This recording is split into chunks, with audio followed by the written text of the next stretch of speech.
dreaming of a holy kiss. Always been a dreamer, will you dream with me? If I should lose my way, then will you follow me? Always been a dreamer, will you dream with me? And if I stay like this, then will you stay with me? It burns like a fire. This too shall pass.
Server room, identify perimeter breach. Over. Where you go? Where you go? Withdraw your men. Say again, Grim. I'm going in.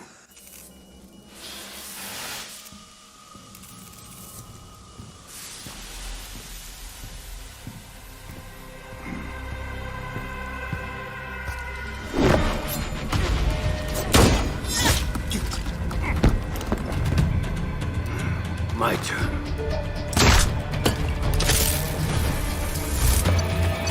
What's going on?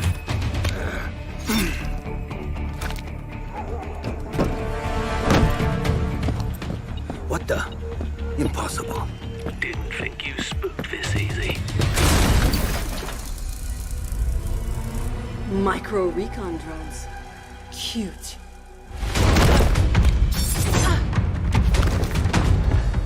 You forgot this.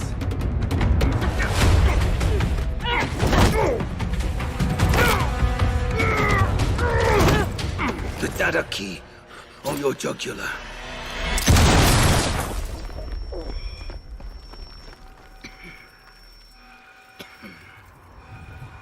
You were saying? What was on that server? QCR shipment records. Question is, who wants eyes on it? And why?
Welcome, operators. The time has come. Ubisoft has teamed up with the Esports Club to create a comprehensive esports ecosystem in South Asia for Tom-Clancys-Rainbow-Six-Siege. Over the course of the year, players from all over the region will have the opportunity to partake in events as they work to earn a spot in the brand new South Asian Nationals. The South Asian competitive ecosystem will consist of two stages, the TEC Pro Series and the main event that is the South Asia Nationals. Players and teams from across South Asia will join in a new set of events called the Esports Club Pro Series for Rainbow-Six-Siege. These events will have 3 editions: spring, summer, and fall. Each carries its own prize pool of $2,000, but more importantly, grants the top 8 teams coveted SA Nationals qualifier points. After the conclusion of the TEC Pro Series Fall Edition, the 8 teams with the highest number of SA Nationals qualifier points collected throughout the year will move on to play the first ever edition of the new South Asia Nationals for Rainbow-Six-Siege. The South Asia Nationals represents the highest tier of competition in the region and carries a prize pool of $10,000 split among the top teams. The event will be divided into 2 phases. First, all 8 teams will compete against each other in the league stage in a round-robin system with best of 3 matches and no possibility of a draw. The winning team receives 2 points and the losing team will receive 1 consolation point if they manage to win a map. At the end of the league stage, the top 4 teams will move on to the playoffs, where they will face off in a best-of-3 double elimination bracket. The grand finals will be a best-of-5 contest to determine the 2022 champion of the South Asia Nationals. We hope you're as excited as we are to get this started. To be sure you don't miss any important updates about Rainbow Six Esports in South Asia, follow the Esports Club on Instagram and Twitter, as well as the official Twitter handle R6 Esports SA.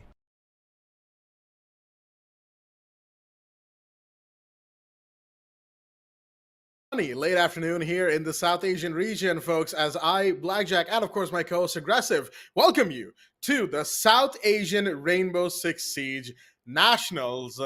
Oh boy, it is going to be such an exciting day. Welcome, folks, to the SA Nationals for the South Asian region. Of course, powered by Zotac Gaming, supported by Ubisoft, and hosted here at the Esports Club alongside our broadcast partner, Loco. We hope you're having a great day. I know we're going to be, because today marks the beginning of the highest tier of competition, as you just heard, in the entire region, the Nationals. Your beautiful it's voice. time, baby. Aggressive. How are you feeling on this fine late afternoon? Honestly, I'm ecstatic. Again, it's been a long journey. Almost a year's worth of competition to reach here on this stage, and the best of the best in our entire region when it comes down to the consistency are here to prove themselves one last time to get the $11,000 under their belt and the coveted title of being the best South Asian team. Honestly speaking, I'm extremely excited because a lot of these teams, they had their ups and downs. We've seen complete underdogs short of absolutely nowhere and completely take over the competition. And today we're going to be witnessing one of those underdogs going up against the best of the best. We're arguably, of course, the best of the best, but at the same time, they've been having a pretty rocky start as well, because the entire format and how it's panned out, you need to have a lot of consistency to reach that upper echelon so that you can get a chance at the prize pool. But first of all, we're going to be witnessing which of these 8 teams have actually made it through the pro season, through the gauntlet of challenges that we have faced, put them through over the last 1 year. And Jack, walk us right through the teams. Oh, yes, sir. Of course, Hunters and Mercenaries and KIRA, the teams that we all know and love. But of course, they're going to be joined by Shaheens, Phalanx, MLT Esports, Team UWU, and Won't Stop Peaking. The top 8 here at the South Asia Nationals. Of course, it is group stages here, folks, which means points matter most. And what matters to get the most number of points are clean 2-0 victories. You don't want to drag out the games because you want to save energy for later on in the tournament, when it will certainly get messy, especially in the second half of groups, as we all know. Oh boy, that stage, man, when we get there, it is going to be an absolute bloodbath, especially for teams that are vying for spots like 2nd, 3rd, and 4th, because those areas, man, oh man. I'm pretty sure there'll be one team that completely blows ahead of the competition early, securing early first spot, right? At least that's how I feel it's going to go. But 2nd, 3rd, and 4th, yeah, it's going to be an absolute battle, war even, for those spots. And I'm looking forward to it. I'm looking forward to it for sure. So let's have a look at the matches, folks. It's been a long time coming, and here it is. The first 2 matches to kick off the South Asian Nationals. Well, the first 4, counting tomorrow, of course. Hunters versus Team UWU. The underdogs, UWU, versus, of course, the region's very best, or, well, contested very best, Hunters LFO. Mercenaries versus Militant will be on the 2nd slot for today. Hunters come back tomorrow to face Won't Stop Peaking, same time slot as well roughly same time slot. And Shaheens will be taking on Phalanx in their first match, respectively, tomorrow night as well. 4 matches, and boy, all of these are really something else to look forward to. It's going to be quite interesting what you think about it as well, because, again, Shaheens, they won out on our last pro series. Hunters, did they have a bad day? Did they have a couple of bad matches? Maybe, but at the same time, you cannot have bad matches when it comes down to consistency. Hunters, they're known to be the most consistent team who has stayed up in the top for the longest time. For months on end, no one could contest the Hunters. But now that they are finally being contested, not only does that humble the Hunters, but at the same time, it gives a lot of the other teams hope that, hey, if Shaheens can beat out the Hunters, if the Hunters actually have some weaknesses in their armor that we can take an advantage of, maybe we can also take these wins. They've put in the practice, they've put in the hours, they have gone in for the anti-strats, considering the sheer level of matches that we have seen coming out from the side of the Hunters. Everything could work here. Thinking about how this entire match will go and how things will pan out for this particular roster, we need to wait and see. But for Team UWU, they're the ones who are the favorites because, come on, we always love a good underdog story now, don't we? And Team UWU, Oh yeah, they've been rising up to easily be a top 3 team on their good days, of course. Yeah, I mean, there's still a little bit of consistency that they do tend to get wrong sometimes. So that'll be something that they will need to keep their eyes on going forward in this tournament. We've talked about it before. Team Uwu, they love having momentum, and on a good day, they can get away with a lot. But that's the thing. They need to have those good days more regularly, more consistently, and they need to deal with pressure in an equivalent fashion as well. As soon as you apply the pressure on them, Team Uwu does seem to collapse at least a little bit. So they've got that pressure here. Again, it's the big stage aggressive. There's no greater pressure than being up here and now vying for that top 4. And your first match of all teams to go up against is, of course, a grudge match against the Hunters. And why do we say a grudge match? Well, in the last Pro Series that they went up against each other, Hunters actually won that first match and went on to the grand finals through the upper bracket. So Team Uwu hasn't actually had the chance for revenge that they would have loved to have had in the Pro Series itself. So there's a little bit of, unspoken rivalry going on between these two teams. They fought in the Pro Series multiple times now. Maybe Team Uwu was at different names, the players were in different rosters, but they've all faced each other before. There's a long history going into this game, at the very least, that is for sure. So let's look at how that history unwinds before us in the maps that the two teams have selected, vetoed, and what we'll be going into. From the side of Team Uwu, we have Clubhouse and Chalet being picked by the Hunters. Decider, as usual, will be Villa. Bit of an SA classic, this map combination. Yeah. I think we've casted this so often that we're both going to sound like broken records, but at the same time, Team Uwu, they're a lot more different of a team. Again, you just stated the obvious there, that the entirety of Team Uwu is consistent of players who have played in other rosters, some of whom have retired a pretty long time ago, and now they're all here because we have the South Asian nationals showing up. And because of this particular instance, I also need to add that, again, it's a lot of experiences coming all together jam-packed into one particular team. So Hunters, they have beat out Team Uwu in the past because maybe they were feeling a little bit rusty. They were trying to shake off that rust previously that had built up by them just not playing together for the longest amount of time, and some of them just returning to the game after a really long break. And now that they had, almost a month or two since the last Pro Series to get an opportunity to reset themselves, get back into the proper group, and the fact that they have stuck together for so long, that does mean that Team Uwu arguably could be statistically the much more better team. Yes or no? But at the same time, Hunters, they're just the best. They have been the best for the longest time, and no one has contested them just yet. And maybe that's one of the main reasons why Hunters could lose here. If they do not take this fight seriously, Team Uwu, they could just be walking away with the first victory of the entirety of the SA Nationals. And that's the thing, right? That first victory really, really matters. Sure, when it comes to points table, it adds up so quickly, right? Yeah, and when it comes to round robins with points tables on the line, sure, we see a lot of points gained in the mid to late end of the groups, but that's only for the teams that have already won 1 or 2 games going into that stage of groups to begin with. And Hunters would like to be that team. They've got a lot coming up as well as a team. They're going to be pretty busy in the coming weeks as well, preparing for so many fights that they'll be taking. That is in the platform of this beautiful game we call Rainbow-Six-Siege. Team Uwu as well, they have got to show us what they are made of, and they've got to prove themselves here and now if they want a chance, a shot of getting into that top 4.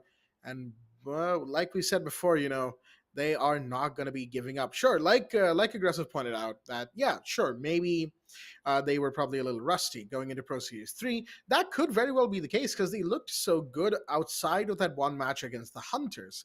And even then, mind you, Team Uwu took Hunters all the way to map 3, if I recall correctly, going on to overtime on map 3 as well. If they're at the very least able to take a map against the Hunters, say they don't win, say it's a 2-1 again, they'll still have a point in the table for having won a map.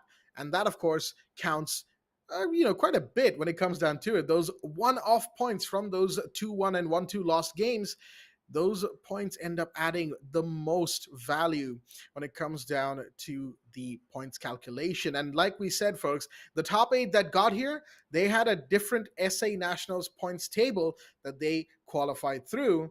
And now, of course, they've got the Nationals points themselves that'll be gained here from these BO3s. It's going to be a fantastic, fantastic day and a fantastic match to start us off. I got to say, I'm almost salivating at the thought of it. It's going to be an absolutely great game to just sink our teeth into, get ourselves back into some Siege hype, as it were. So let us know also down in the chats how hyped you are for these games, folks, because me and Aggie, man, we're feeling it right now. Yep. Again, the most interesting part of this entire tournament has to be the fact that we have so many returning players.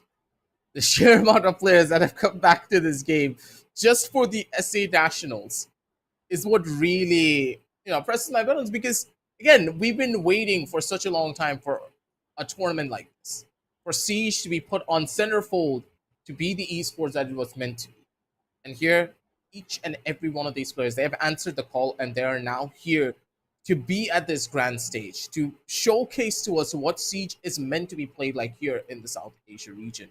And hey, hopefully we're going to be seeing completely new and different strategies, some incredible feats being performed by these teams, and Hunters, finally, they're going to get picked up by an organization if they do win things out here. They've been LFO for the longest time.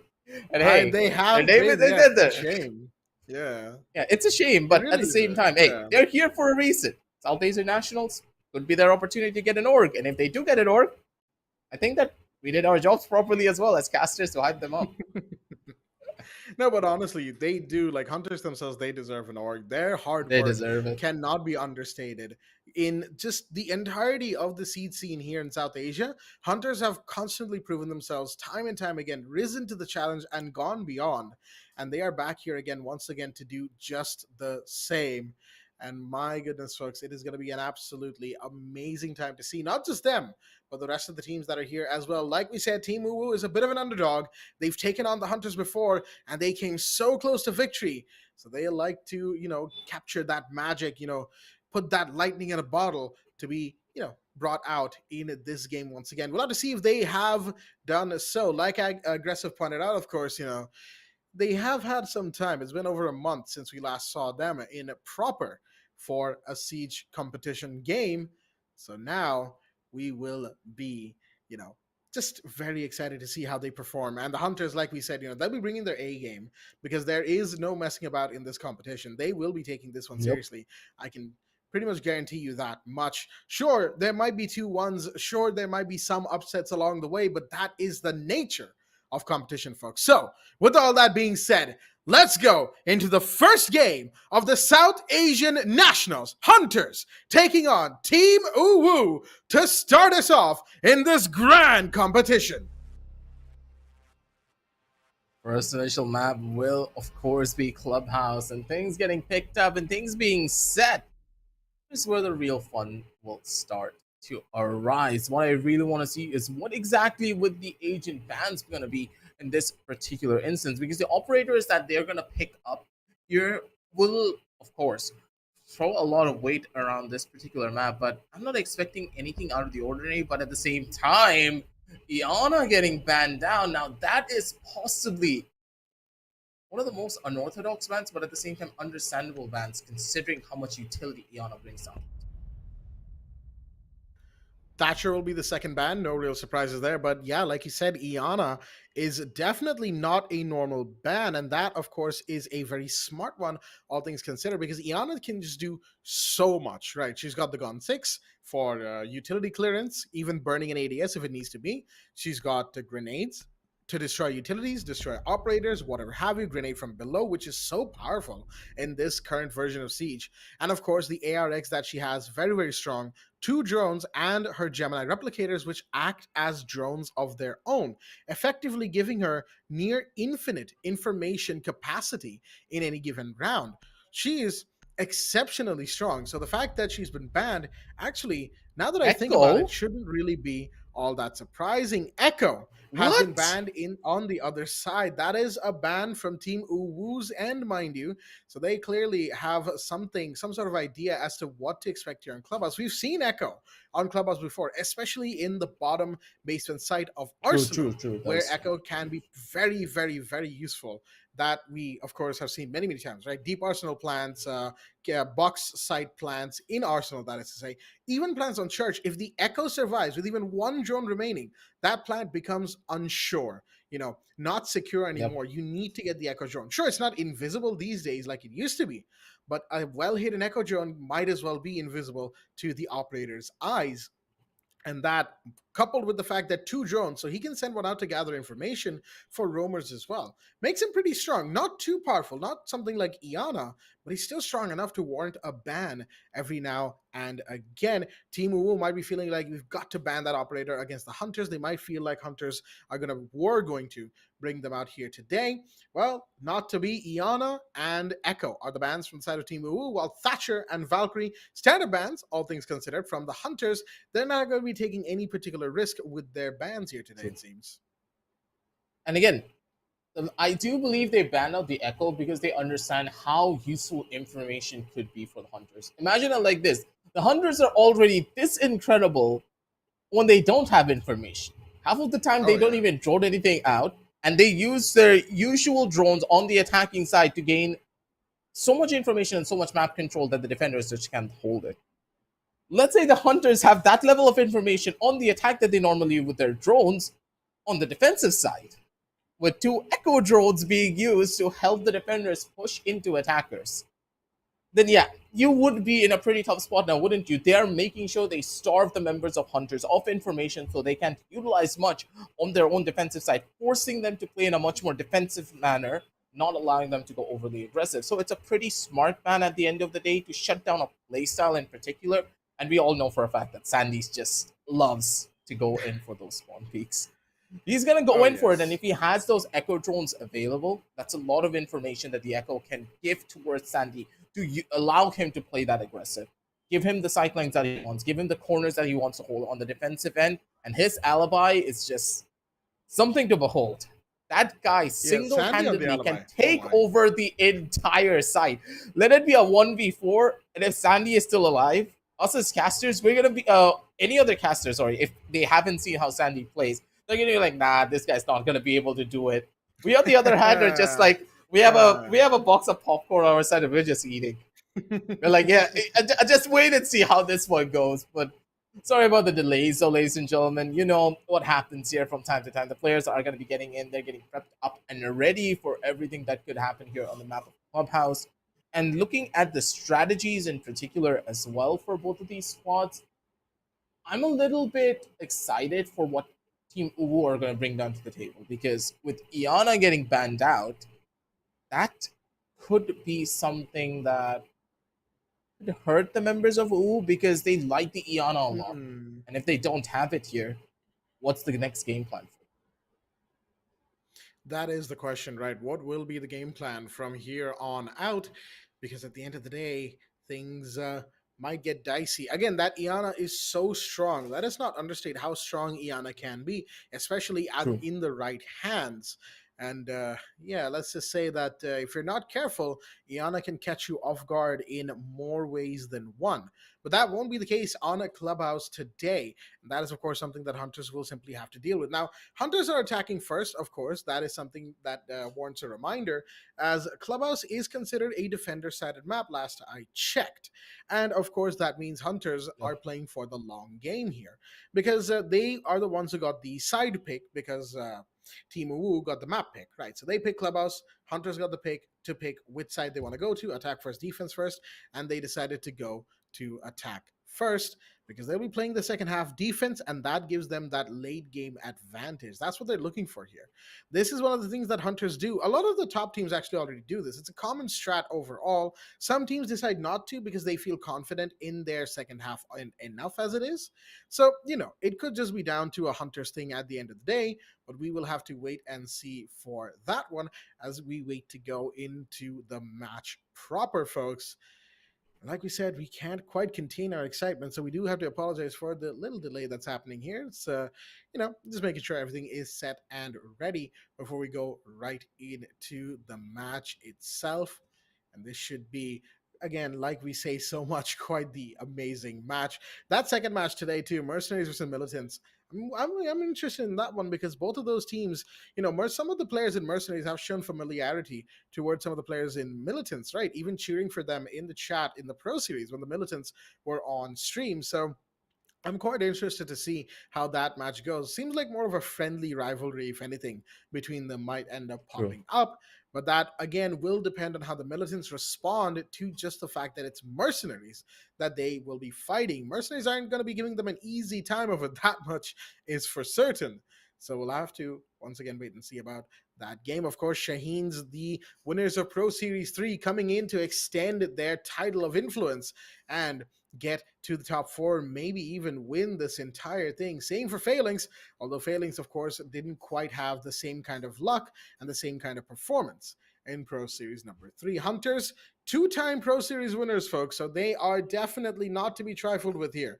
They are looking to win, and they are looking to absolutely crush the competition here and now. With all that being said, we've kept you here long enough. Let's go into the match itself, folks. Here we go. The match is gonna start in just a second here. Once we get the ready confirmation going, round number 1 will be on the way. And there we go. Going live it is. So let's have a look at the 10 players that are in the lobby for both rosters here today for South Asia Nationals match number 1 from the side of Hunters. Of course, this roster needs no introduction, but might as well do it anyway. Sparko, Jittery, Sandy, Rattler, and Beat. And from the side of Team UWU, we've got Ragnarok, Drish, Nani, Dagger, and DZ. I don't know why my tongue just completely refused to pronounce Dagger properly, but it is what it is. The first side of choice, Basement Arsenal from the side of the defense. And here it is, folks. Let the games begin. This is where the real fun will start for each of these teams. And looking at the compositions that they've gone in for, nothing really to write home about. Jittery picking up the Ashe, though, pretty strong, especially after her recent buffs. Ashe is possibly one of the strongest characters that she can even go in for. Plus, with the addition of having a Dokkaebi, that's a lot of information that you can gain. The members of Team UWU, they wanted to starve the information coming in from Hunters, and Hunters are like, nope, we don't really care. We just have our one Dokkaebi, and that Dokkaebi alone is just going to give us the sound cues that we need to take over the entire map. What are you going to do? Absolutely nothing. But looking at the position, Sparko, a pretty unorthodox spot for him to go into, but looking at the position that he's trying to hold, he wanted to shut down any form of an aggressive spawn peak that could have come in. That construction site position for him is pretty good because they've already worked their A in towards the building. And Jittery, he's already making his way up. Yep, gotta get those roamers cleared out. There is one up in logistics, as there almost always is on Clubhouse. Should be spotted or at least heard on Beat's drone. There we go. The Alibi's position given away. Drish is now compromised here in logistics, and there's gonna be entry coming in towards that player. The pings coming in from the Alibi's Prismas that are present as a distraction. Drish trying to find one and will do so. Sandy goes down. That's not the first thing that the Hunters would like here. Their soft breach has been diminished significantly. Sure, they have Jittery with the Jackal, who has a secondary shotgun, but the Sledge, of course, can just clear so much soft floor so quickly. But Jittery, here's the thing, though, does not miss. Second kill. Finds DZ as well. 2 kills back to back, and now we've suddenly got the body count swinging as we hit the minute 20 on the clock. There is no way that Jittery got both of those kills. Absolutely disgusting from this man. He had the timing, he had the positioning, and he had the perfect read as well. Found out both of the players, and now the Jackal is still very much alive and has all of the scans to give the information that it needs. Vivana's present to open up the hatch, but the real question is, are the impact tricks present? I don't see any impacts. The wall's completely open. Rattler goes down in the meanwhile, and has a bit of a disconnection. Not sure what happened there, but that leaves this round in a 3v3. Team UWU coming in strong in this first round. They've got the Azami set up for Arsenal boxes as well. Dagger watching inside of Dirt Tunnel. Interesting time to be doing that this late in the round. You've got Beat coming in towards the kitchen hatch. Sees these Azami Kiba barriers, can't do much about them. They want to go for the drop, but the drop will be compromised. Nani is watching it, and here come the flashbangs. One is You gotta thrown, love the these second should be Azami thrown barriers. as well. That's a He's flat in. drop right there. Nani goes down as well, dropped onto the ground. But Ragnarok pushing up close, doesn't get the kill. Jittery finding his way through, and Perfect. the Melusi unfortunately not able to keep up with Sparko, who gets the kill. While, of course, the Jackal was getting the plant set and ready. Round one, couple of hiccups right there, and Rattler's disconnection, of course, not helping. Looks like a game crash, which is, once again, mighty unfortunate. But as we get him back, Hunters have taken the first round. Solid round for them. A pretty perfect start in the long run as well. Again, Hunters, they were just under control. Again, when I thought, okay, Drish got that first initial kill from Logistics, it's pretty much done and dusted. It's over, right? There's no way they're going to be able to get their way in towards the site. Jittery, 2 seconds later, swings out, expects the reach on towards the left side, does a pre-fire, gets a kill, and then killed the other player who wanted to go in for a trade from Staircase. He alone just completely changed the tides of the battle. Then jumped in without any form of fear in towards the side, and Team UWU had no idea of how to stop him. Jittery started off the back here with such an aggressive play, basically sets the pace for this entire match. That Hunters, they're out here looking to be in your face as much as possible, clear you out as quickly as possible. And if this is how their roam clear is going, if they're able to clear out the roam in less than 45 seconds, mind you, Jack, I was counting 45 seconds and they were done with the roam clear. You need to stall them for even longer. Team UWU, they're not trying to stall them as much. And if they're trying to stall them, they're doing it a bit too aggressively. They need to give up space. They need to position themselves, because the fact that Drish continued to hold on to Logistics when his position was already compromised after he got that first kill, that just completely gave a read and an opportunity for Hunters to retaliate. Mind you, it's only been round one, right? So, of course, there's going to be time to adapt, plenty of it for that matter, as these two teams feel each other out, see what they're bringing to the table. And as the rounds progress, we will see adaptations, differences, changes made, and counter strats put into place. Both of these teams will have plenty of those. Again, they fought each other multiple times in the past under different team names, even under different circumstances. And of course, they'll need to rely on that experience here and now. All of it will matter. As we're just, and that's a little unfortunate. Looks like we have to go for a bit of a rehost. So apologies, not exactly the best start to this match. And I know that everyone's probably, thinking a rehost, but hey, it's South Asia, folks. Some of these things, unfortunately, never change. We'll just have to wait for a couple of minutes. Shouldn't be too long, given everything, and we will be right back into the game. So the first round, there's a lot to say already about how that round went. Not enough roam presence, I think, is what really defined Team UWU in that round. Sure, Drish, the alibi, taking up shop in Logistics second floor. That's a good spot to be in. Does a lot of overwatching and everything that we all know of. But the problem is that they need support. There's got to be another one up there in second floor, in first floor, that's kind of just running around, causing a bit of disruption, for the attackers, so they don't have a clear entry into the roam clear, right? Keep them on their toes. Hunters got too comfortable too quickly. And like you said, aggressive, right? 45 seconds, that's all it took for them to finish it off, right? The roam clear, that is. Right. Yeah, so that's very, very quick. And that's not something that, Team UWU can allow for too much if they want to have a chance. Again, second half, they'll be attacking. And attacking as the Hunters defense, well, let's just say it's not going to be all that easy for them. That much is for certain. Yeah. They really have to just set themselves up, at least, for that victory, please. For Team UWU, the strategies, maybe it's going to take a little time getting used to. They did ban out on the Echo, so in a way, their own defensive side is a little bit weak, considering they like to play the Echo in the past, but I guess it's fine. Let's just give them that benefit of the doubt and say, okay, they're going to take this opportunity to just set themselves up on the first initial round. They're trying to feel out how the members of Hunters are actually playing. And now is where they're going to retaliate with a completely different strategy. I'm really hoping they don't go towards the basement side again. Instead, they take a much more of a standard approach for the CCTV and cash room side instead. Because I do believe that Hunters in the past showed a bit more problems when it comes down to entering this particular site. So things may just work. And again, when you don't have that Iana, you don't have that grenade presence as well to clear out a lot of the bandits, it could just work. You could play out the bandit, maybe go in for a couple of tricks.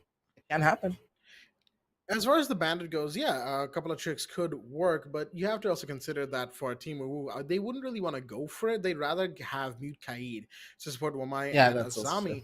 because, bandit tricks are great, right? And when they're pulled off to perfection. That much is, that much is given in the top 8, right?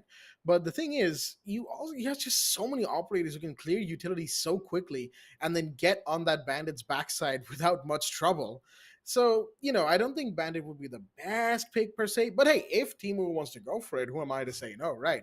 I love a good Bandit trick myself. I remember I used to main Bandit at one point when I played ranked regular with my friends. I was the Bandit trick guy.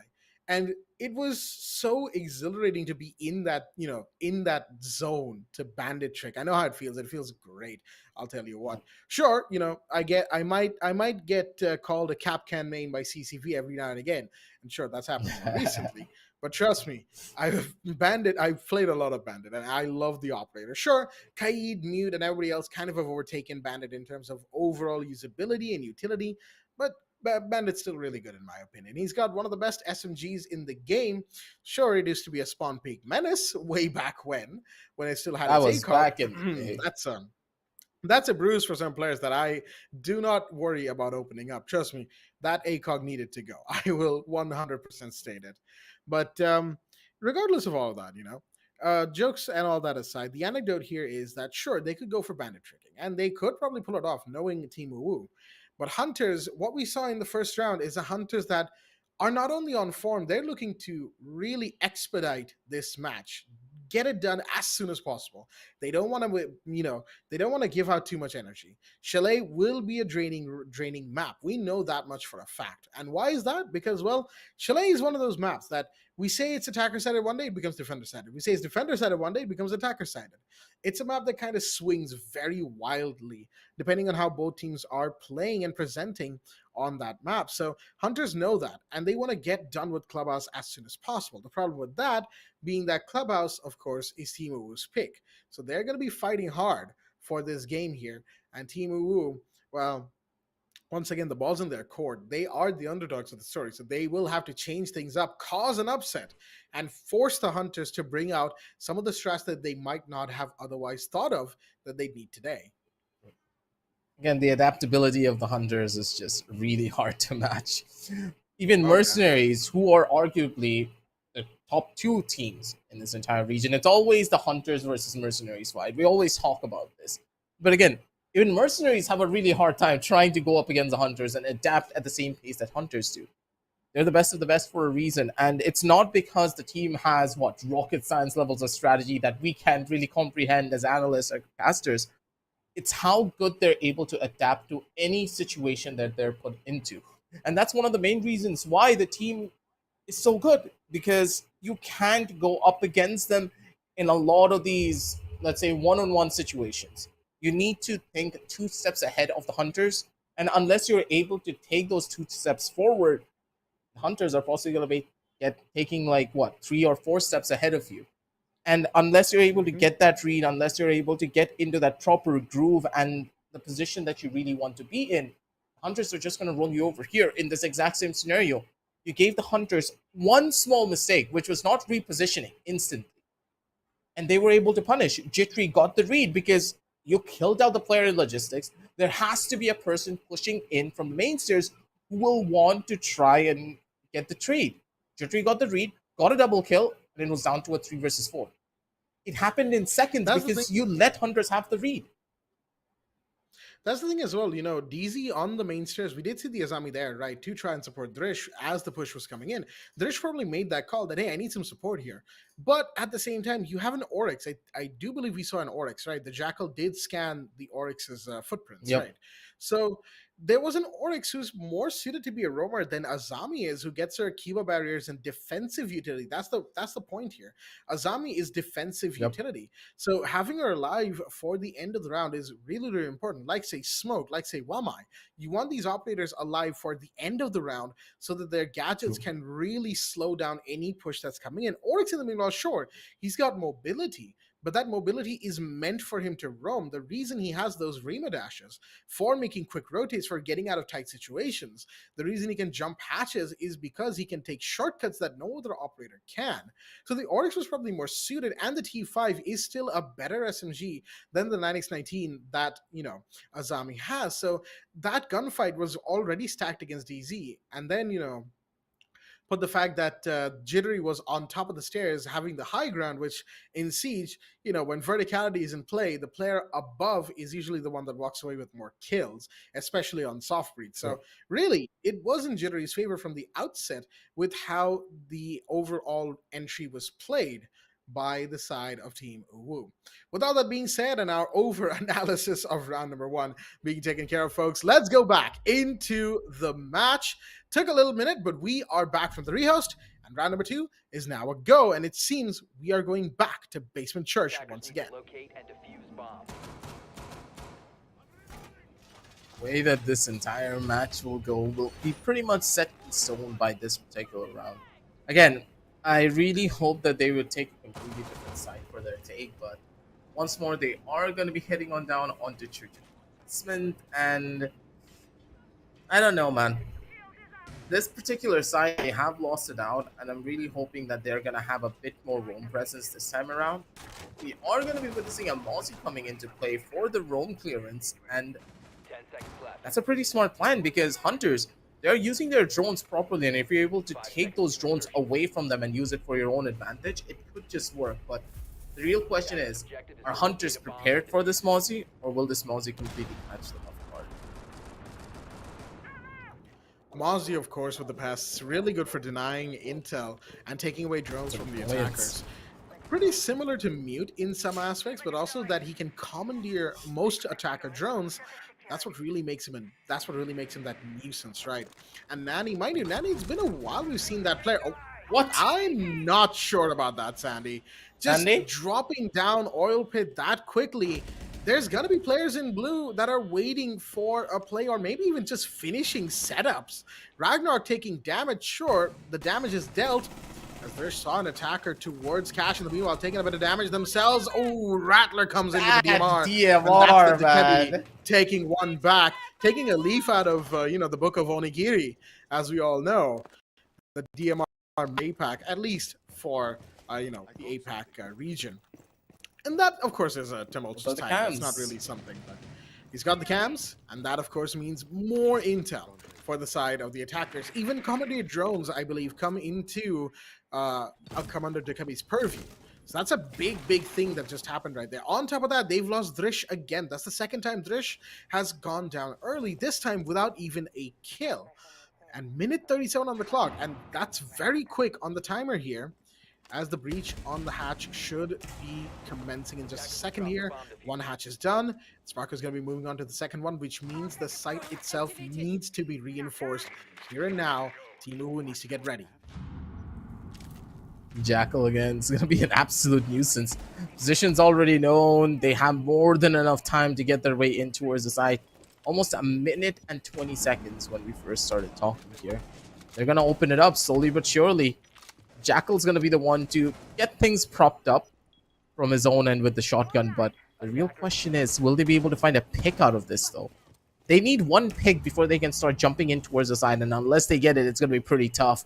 Again, looking at the construction tunnel, Dagger is just going to be sitting there. He's not going to be going out anywhere. The members of Team UWU, they're going to be going in for a complete another bunker strat. And this bunker strat could just work perfectly for them, or it could backfire in seconds. It depends on the Churchill, and Jetri doesn't want to give that one up. 4 versus 3 situation on the map already, and the players, they're probably gonna start dropping one by one, but with only 30 seconds left, Jack, it's your turn. Lead the charge. I mean, it's going to be a difficult one, that is for sure. You've got two players overwatching towards the blue side, one breach towards the church wall. As Rattler comes in from blue, finds Nanny. The plant is going down. They need to try and stop this, but the DMR firing away, keeping them at bay. DZ taking damage here as Beat finds Dagger. The plant is already down. It's a 1v2 now. DZ, the last one standing. Position given away. They know where this Azami is, and Rattler, with that MK14, will not hesitate, gets the final kill. A bit messy from the Hunters. They wanted to do a slightly different execute because the hatch was completely unattainable. And mind you, when I say unattainable, I don't mean that they couldn't drop the hatch. They very well could. They had it open. But the Azami Kiba barriers and the fact that they probably knew that the Jaeger or whoever it was inside of dirt told them that no, that drop is simply not going to work a second time. We need to change it up. They went to church wall, and credit where credit is due, Sparko didn't actually make a walkable breach into church wall, rather went through the door, as Rattler was the one inside of blue who was taking all those kills, and that was a bit of a mistake from Team UWU. No one watching blue. No one in blue. As soon as Rattler got that clearance, as soon as he was in there, that was it. The round was practically sealed. DZ tried to turn things around, but there was only so much that could be done, as Hunters now 2-0 up, going into round number 3. Especially when it came down to that church drop from the hatch. That is what really turned the tides of the battle. That moto drop instantly was like, oh wait, they got a kill on the moto, they have blue control, and the player inside of church is royally screwed. They got the kill on the church, and it was all but over. The player sitting inside of Arsenal, what do? How do they even rotate their way in towards church to try and possibly stop the planner from getting a free plant? It just wouldn't happen. And here are Hunters. They're pretty much reading into a lot of the strategies the Team UWU are putting up. And Sandy, yep, he got himself on the board, and you just do not want to let that happen. Sandy's one of those players, if you let him get one kill, he's possibly going to get 2 more before he finally goes down. He's one of those raid bosses that you just do not want to face. And here, for Hunters, that first kill is possibly the most important for them. It's Dagger once again going down first without really impacting the round. He's not going to be too happy about that, but Sandy also had a similar situation going, if we recall correctly. First 2 rounds, Sandy went down first without much going to his name. C4 from Ragnar, no. but I don't think that went quite where it was supposed to because of the Kiba barrier. He wanted to take care of the Osa shield, but the Kiba stopped him from throwing because it's set at an awkward angle. His feet, his legs will expose themselves before he can actually get a line of sight to throw the C4, so he can't quite do it. The Legion is setting out goo mines left and right as the round continues, but what is that? A little bit too much. Sandy will take down Nanny, the prone peek at that. Here comes a grenade thrown towards red, pushes straight into the side. The Gooman will give away the fact that the entry is in here. Rattler goes down to the meanwhile, Thrish taking that kill. DZ goes down to Beat as it's a 4v2. Once again, nearly unwinnable here, but Ragnarok and Thrish might have something to say about this. Plan's going off, but Ragnarok finds Sandy nonetheless. They've got to get rid of this player, but Ragnarok's just taking kills on the red stairs right now, sitting pretty. And there could be shots from below, but it will not be so. Thrish has no idea what the plan's going off. Ragnarok finds Beat in the meanwhile. Jittery now in a 1v2. The lone Flores has to know where this mute's coming from. Does find that. There is the double kill! It does not matter. Ragnarok on the 2v4. Nearly getting it. A triple kill from the player. Mind you, nearly everyone went down to Ragnarok. But not Jittery, not today. The Razor Bloom was an active threat as well. Jittery was in the line of sight of that gadget. He had to get out of there. And he finds the Thorn before the Razor Bloom goes off. What timing. And what a close round once again. Hunters definitely... Seconds indeed. The plant was done, and that allowed them a little bit extra time. But mind you, that could very well have gone the other way. They did not clear red stairs in time, and Ragnarok got so much done because of it.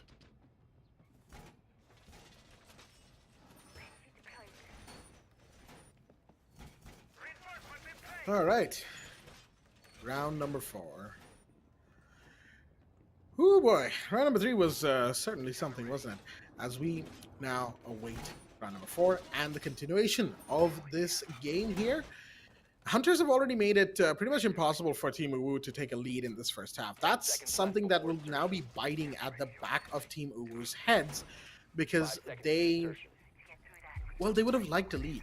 And they'll be going on attack second half. And while, sure, clubhouse attack ain't exactly the worst situation to be in as a team, you kind of want, at the very least, some momentum going your way going into that second half. UWU, so far, haven't really had any. Now, because it came down to the 1v2 for Jittery instead of the 4v2 that Hunters had it in, we've gone back to this site, top floor, which is understandable. Team UWU probably feels confident in how they will be or want to take this site.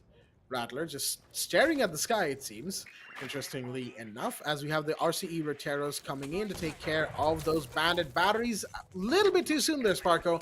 A little bit too soon. The Roteros need to come in soon. And you have the secondary EMPs as well. Drish is using absolutely everything in his power to stop this. And I think he's just done it. No, Sparko still has a, excuse me, the Sparko still has one of his exothermic charges remaining. And I don't think the band is going to be able to stop this breach from happening. But a lot of utility has been used up. But Sparko and Beat get 2 nonetheless. Dagger and Drish go down. That's your bandit and a zombie. And I think the breach has been done at the very least. Yes, there you go. You can see the A Selmas that have done the damage on the wall. And that was enough to give them line of sight to get a couple of kills here. And those kills, of course, have allowed for what could potentially be entry. Does the Ace have any utility left? No, and I don't think Sparko does either. So entry is going to be quite difficult as Rattler comes in towards construction. That vault should have given away his position. He's going to have to hold back for now. Ragnarok, once again, the danger player watching this. Sandy coming up close. Gets that kill. Ragnarok goes down. It's a 5v2 now. DZ on red stairs this time. Here comes the grenade. You got to get out there. Nope. He's gone down. And it's all down to Nanny. The last one standing. The Lucy gets 1, gets 2. It's going to be big right now. Using the Kiva barrier. Still protected. The diffuser in Sparko's hands. Jittery's down. Oh, this could be huge. No. Rattler watching the cross. Gets the kill. Nanny goes down, and Hunters continue taking rounds, this time in a much better way than they did the last time, that is for sure, as they are 4-0 up.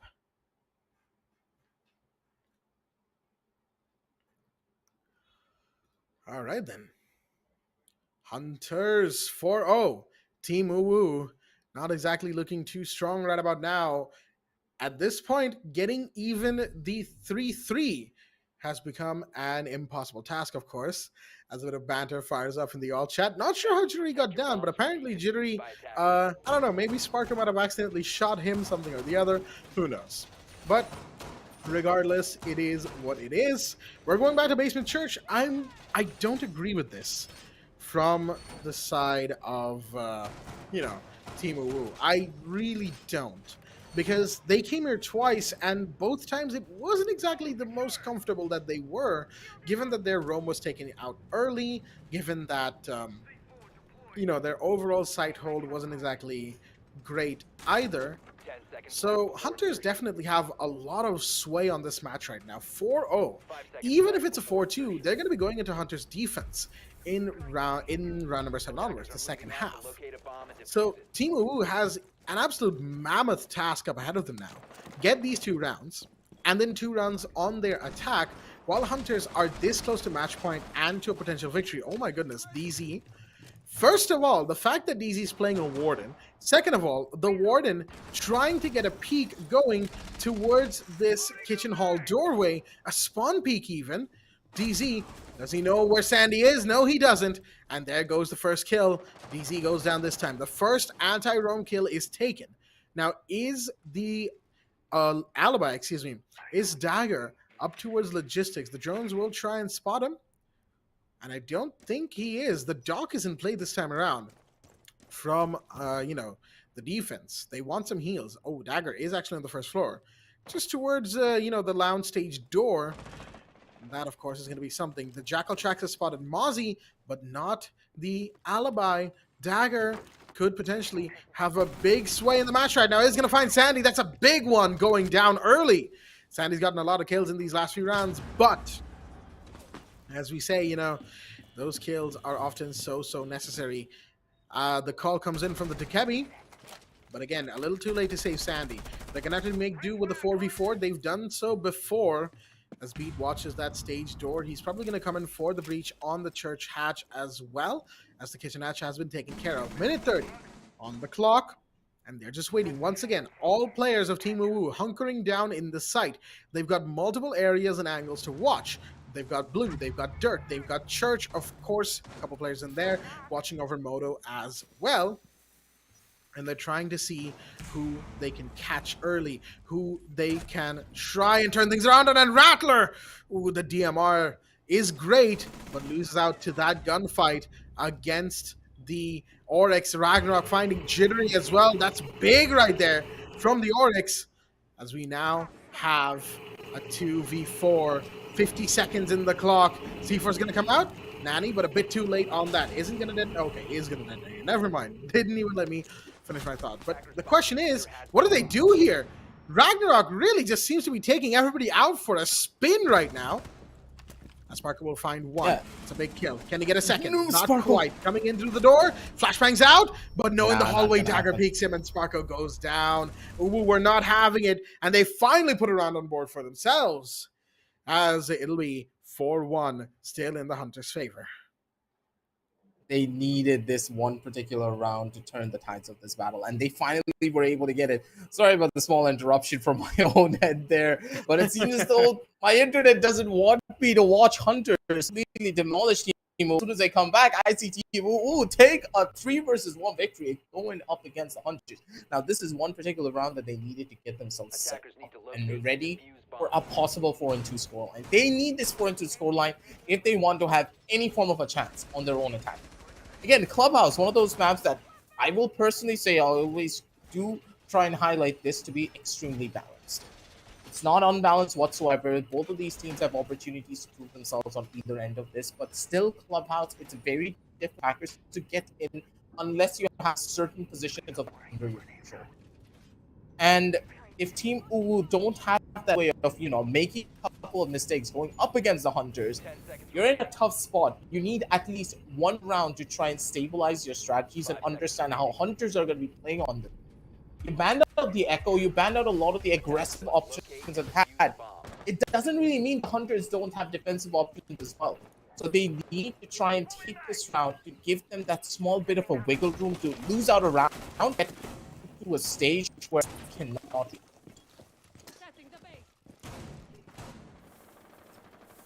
Think about all that, right, is we've seen Dagger and Sandy be the primary players to go down in these, in these rounds. And that is a little unfortunate for both teams. Sandy, of course, has taken back a lot of what he had lost earlier. And Dagger, of course, trying to do largely the same, as he's still sitting at 2-3, which would, of course, be 3-4, I guess, counting the first round, after which we had that rehost. In the meanwhile, no bandit this time from Team UWU, as they've gone back to second floor CCTV. Still no, how should I put this? Still no second floor gym, right? I almost forgot the name of that side. How could I? But no, still no second floor gym coming in from the side of the defense here. They really don't want to go to that side for whatever reason have you. I guess it's understandable at the end of the day. I guess they just don't like it. But whatever is the case, Drish will go down first this time. Rattler taking a big first kill. Ragnarok, gotta be careful crossing over like that, buddy. Now down to half, less than half, a quarter HP remaining. Trying to stay alive at the minute, as DZ sets up the garage even more, but staying on the garage door, interestingly enough. It's going to be a C4 tossed. Flashbangs are out as well, as we very clearly saw from Beat's perspective. Oh no, how did Rattler see that? The head was just peeking out a little bit. Jittery gets Nanny as well. Again, a 5v2, but we've seen it come much closer than this, even if it starts at a 5v2. Beat, you gotta be careful there. DZ will get the first kill. Rattler goes down. They needed that one, but Sandy and Jittery stopped them before they can go any further than that, folks. That's it for the first half, and we're going to be going into the second half with a 5-1 going the way of the Hunters as they go on to their defensive half. They just needed that, man. They needed that so badly, and they were just not able to get it. Team UWU, the 4-2 score, like the away from their fingers because the members of Hunters, they had so much control. Jack, you can't put it into words how easily the members of Hunters just took over the entire map. They just waltzed it into towards the building, got 2 kills, even on pixel perfect angles, mind you. Ooh, had no idea where they got hit from, and Rattler is just in form. How many kills has Rattler gotten at this stage?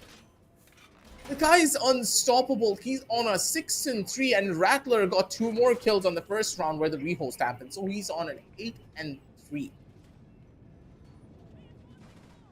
He's on the support. Jack, he's on the support, and he's doing this. That's the thing, right? In the Hunter squad, I guess you could really realistically say that no one is one or the other. They're all kind of flex players in some way, shape, or form. Sure, Sparko has taken a much more hard support role as of late in the recent years, right? But even then, whenever Sparko starts popping off, it's really hard to stop him. Jittery and Sandy are probably seen as the fraggers of this team. But when needed, they can actually do some pretty good support work as well. And of course, Beat and excuse me right there, and Rattler, of course, kind of the flex players. Rattler mostly playing support whenever he can. Now, the extension here from Hunters is an interesting setup, that is for sure. You've got a lot of utility used up on second floor and a big presence on it. But I don't think that Team UWU are going to be falling for this. Rattler will get flashed, and there are flashbangs that have been thrown. But the thing is, they're not aimed to, clear out the second floor roam here. They're going to go for the hatches, and they're already in dirt. Is anyone in the site? Yes, there is one. I feel like that's the Pulse. Sparko, yes, who is in there. So there's a C4 player with a UMP ready and waiting for a big play right now. And there you go. C4 should fly in just a second here. That's a missed flashbang. And the other one isn't exactly going to do much for Sparko right now. Sees the head of one, gets that. Can he get a second? Here's Rattler for support. And there's a ton of damage done to the Ash that's in there as well. Shotgun from Rattler. DZ goes down. And Sandy finds Nanny. A complete collapse of this strategy as Drish will get one. But Jittery is right there with the same rifle, no less, to finish off the round. The extension was there, but the underestimation from UWU that site defense wouldn't be held, that was the wrong call to make, because Hunters had players close enough to the site, and Sparko was more than capable of holding it off. 6-1, Hunters go to map point.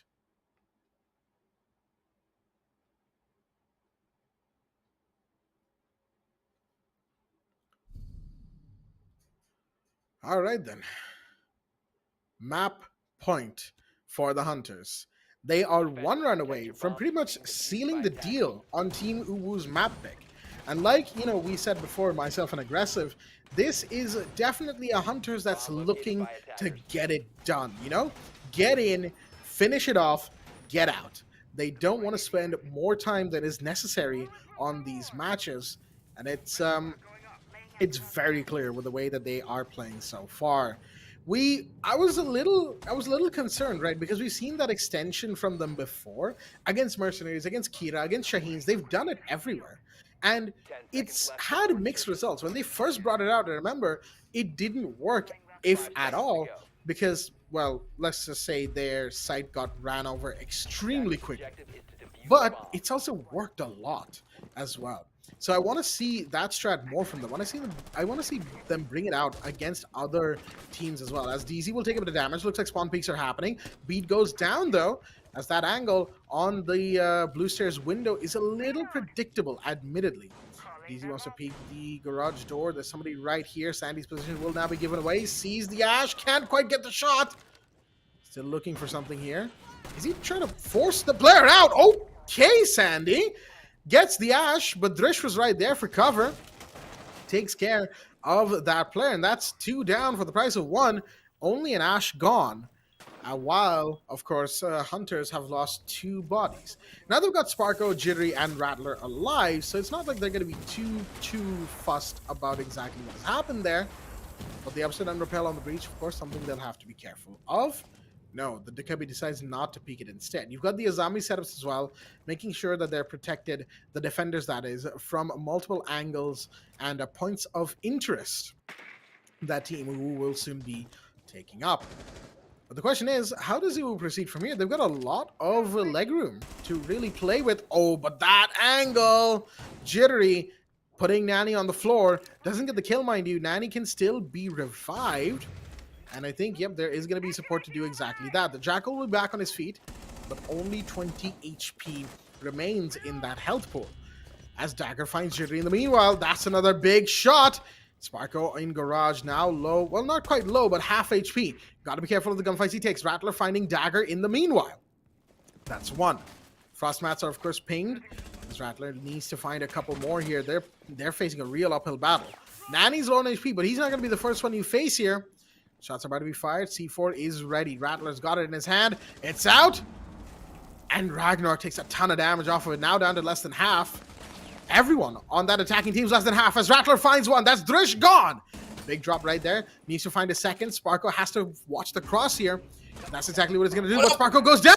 But the defuse has been dropped. 40 seconds remain. He's got to find this last flare. But no, the big spray from Nani gets Rattler as Team UWU will scramble and just about get another round under their belt. That was just perfect for them. Again, that was a round they required a win to try and survive, and they did get it.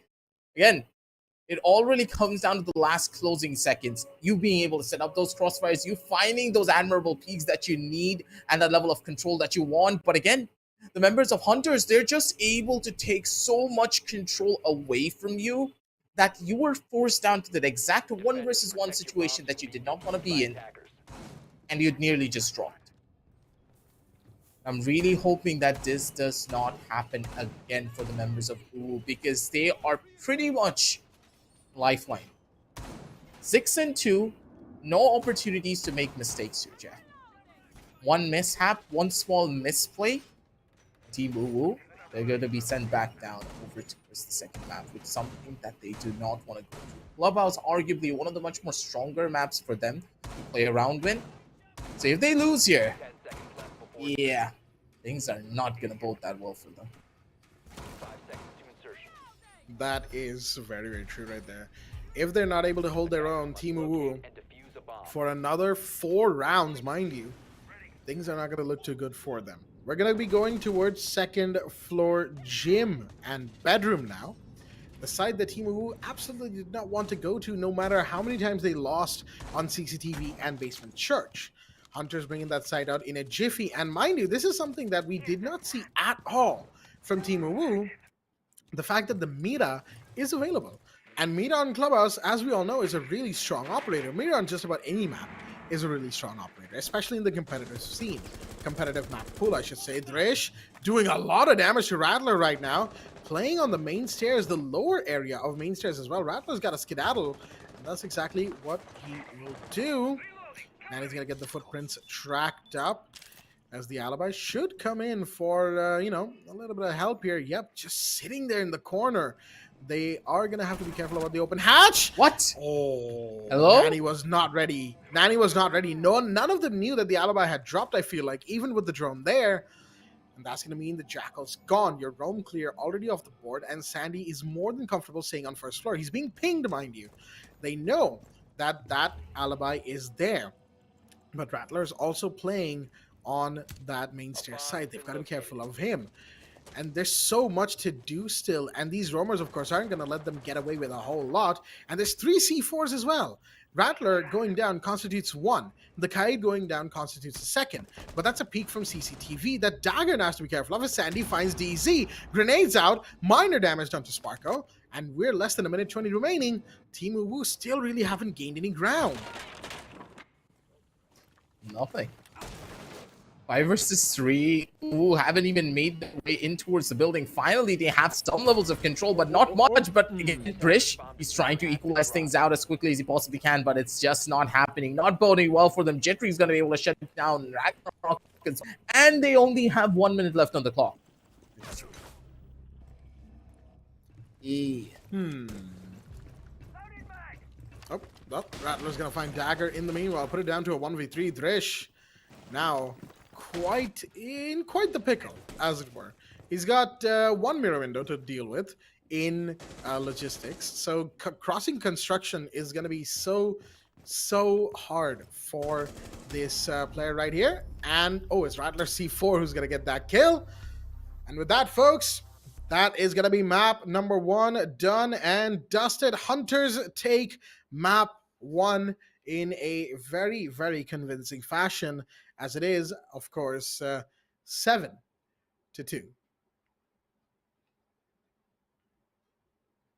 Yep. The fact that they won out on a 7-2 scoreline, is it really that much of a surprise here, Jack? I don't really think so, because again, the way that this entire match really panned, start all the way to the very finish, Hunters just had too much control. The roam presence wasn't as proper coming in from the opposition team. UWU, they just felt a little bit too lost. And in that sense, if you're not really feeling the particular as much, then there has to be a complete mindset for the team to just bounce on back from. Because again, Wu just looked lost on the map of Clubhouse, which statistically they had a much more stronger start in back in the Pro Series. We've seen this. Wu, what happened here? We expected you to be a lot more closer as a team after the 1 month passed, but instead, you were started to take much more 1v1 engagements, not really droning out your opposition as much. You were leaving gaps in the amount of information that you were gaining. And in that last round alone, the alibi, even though you droned, the entirety of the first floor slipped past all of your drones. I think that last round alone just paints a picture of how this entire match was. Let alone on the defensive side, it was just completely different. And I do believe as we jump on down over into the highlights, you're going to be able to witness that all over again. Again, I'm going to reiterate this because we hold UWU on really high regard because of what their performances were like in the Pro Series before. And if this is the performance that they're showcasing here, I don't know. You have to be harsh on them because they need to perform. I know it's against Hunters, but still. Yeah, I mean, the matchup may not have been really all that great for them, and I understand that sentiment.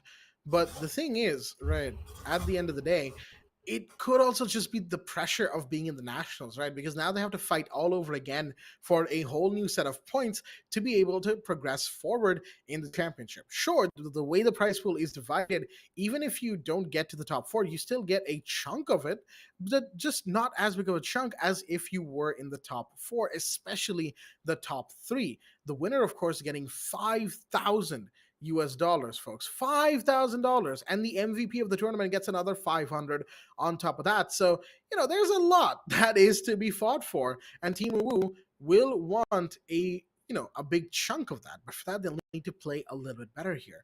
And it's only been one map, but Chalet is Hunter's pick here, so they will definitely be looking much stronger there. I mean, they're already looking so strong. How much stronger can they get, you ask? And the answer is really, really strong. It's the Hunters. Again, folks, that's a point that we have to stress a lot. Sure, Hunters have given us some odd matches to cast before, but when push comes to shove, Hunters are absolutely no slouches. They deserve to be taken 100% seriously. Because if you don't, and if you go into the game expecting, Hunters, they're probably not going to take it seriously, so we can also chill. No. Even when they're not 100% serious, Hunters are a threat to be reckoned with. That's true. And Team UWU definitely learning that firsthand as we go in just a sec to the match summary, folks, to talk about the stats and everything and who did how much, to be specific. There we go. And look at that, Sandy 3-2 on the first kills. That's the first thing that comes to my mind. Rattler going 12-6 with a 70% cost, mainly taking on the entry frag role as Jittery and Sandy held back, did a bit more of the support. Sandy really just taking on the, I'm just going to do whatever you guys need me to do. I can do entry, I can do killing, I can do support, 89% cost, 1.33 survival rate. Overall, pretty good. Sparko also hanging back, mostly doing breach, mostly doing support, beat as well, taking on a much more support-oriented role. But on the other side for Team UWU, well, not exactly the best day for them. Dagger having a very quiet map, going 0-2 as well on entry. We did see Dagger go down twice in 2 rounds, round 3 and round 4. So that's not the best performance for that player right there. Ragnar going 9-7 at 67% cost and a 1-0 on entry. But really, overall, the stats for Team UWU not looking good, primarily because of their performance in this map, which, let's just say, left a lot to the imagination. Yeah, they were just not playing to the best of their own capabilities, and I'm really hoping this is not what map number 2 is going to look like for them as well. Again, Chalet, not really a map that you want to go up against Hunters in. Hunters, they have anti-strat at that particular map to death. And they have a lot of in-depth strategies that even us as casters, we can't comprehend. And we analyze them on a regular basis here on this particular map as well. But I'm really hoping that the members of UWU, they have analyzed themselves and they have come up with at least a bare minimum of 5 or 4 counter strats that they can properly rely on going up against the Hunters. Because again, if you want to beat out the Hunters, you need to properly do your homework. Otherwise, the Hunters are just going to roll you down. Particular map should not paint a picture of how this entire best of 3 will look, because there's still an opportunity. That's why the best of 3s are always really fun to watch, because the teams have multiple different chances to prove exactly what they're capable of, exactly how the roster has grown, and exactly how the team will play under the scenarios of different maps. And in the game of Siege, anything could happen. We have seen massive upsets, and we have seen even the Shaheens being able to take down the Hunters. But will Team UWU be able to do so? We're going to be finding out after a short little break, ladies and gentlemen. Don't go anywhere. We'll be right back.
Alrighty then, everybody at home, welcome back once again to the South Asia Nationals for Rainbow-Six-Siege, supported by Ubisoft, powered by Zotac Gaming, hosted here at the Esports Club alongside our broadcast partner, Loco. I'm your host, Blackjack. Joining me is my co-host, Aggressive, as we are back for the very first game of this year's Nationals. Yes, folks, that is correct.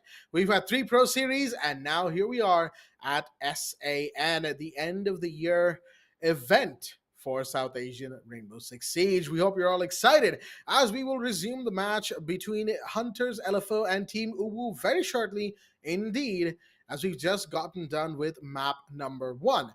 Team UWU taking us to Clubhouse, unfortunately not being able to keep up with the Hunters as they will lose. Hunters taking up a 1-0 after winning Clubhouse 7-2. Now we'll be going to the Hunters map pick.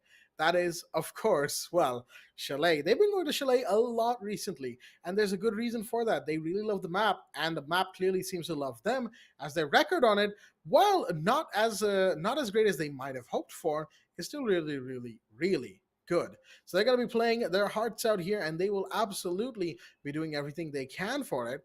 And we will, of course, be watching to see what they have to pull out on Chalet here today, what they want to show, and more importantly, what they want to show in future. Team UWU, on the other hand, well, the pressure's on them. They are on the back foot right now. It's a lot to deal with when you're on the side of Team UWU. You know that if you lose here, that's the first loss in the entire tournament, and you're the team to lose out on it. Yeah, you'll have a lot more opportunities. Consider something. This is just one match. You have 6 more opportunities for you to prove yourself here in this tournament and to survive. Taking 1 loss to that record against the best team in the entire region, it's not that bad, come on, when you think about it in the long run. But does it affect your confidence here when you're setting foot here on the SA national stage? You already took a loss. Doesn't that hurt you a little bit? Doesn't it hurt your confidence if you don't even win out on a single map where, mind you get 1 point if you do win out on a map? So that's completely fine and dandy. But for the members of UWU, they really need to try and get to that final stage. But as we head on down over towards that map video screen to look at how the match was for that first particular instance, I'm going to reiterate this. Team UWU, they just completely dropped the ball. We expected so much more from them, but they were just not able to deliver at all. Yeah, it really is a bit of a shame on Team Uwu's part that they were not able to show us what they really are made of. Hunters taking Clubhouse 7-2, barely much of a contest. It did come down to a 1vx situation in a couple of rounds, sure, but most of the rounds were won with 3 to 4 players still alive. There were no flawless rounds. At the very least, off the top of my head, I can't remember seeing any flawless rounds. So Hunters definitely were a little shaky every now and again, but not the kind of shaky that would lead to round losses or anything like that. True. More along the lines of, just kind of could be better, really. That's all it is. And well, here we have the situation that is developing, folks. Chalet, well, it's going to be a tough one. Timu, we attack first as well, which is interesting. Chalet is often touted as an attacker-sided map.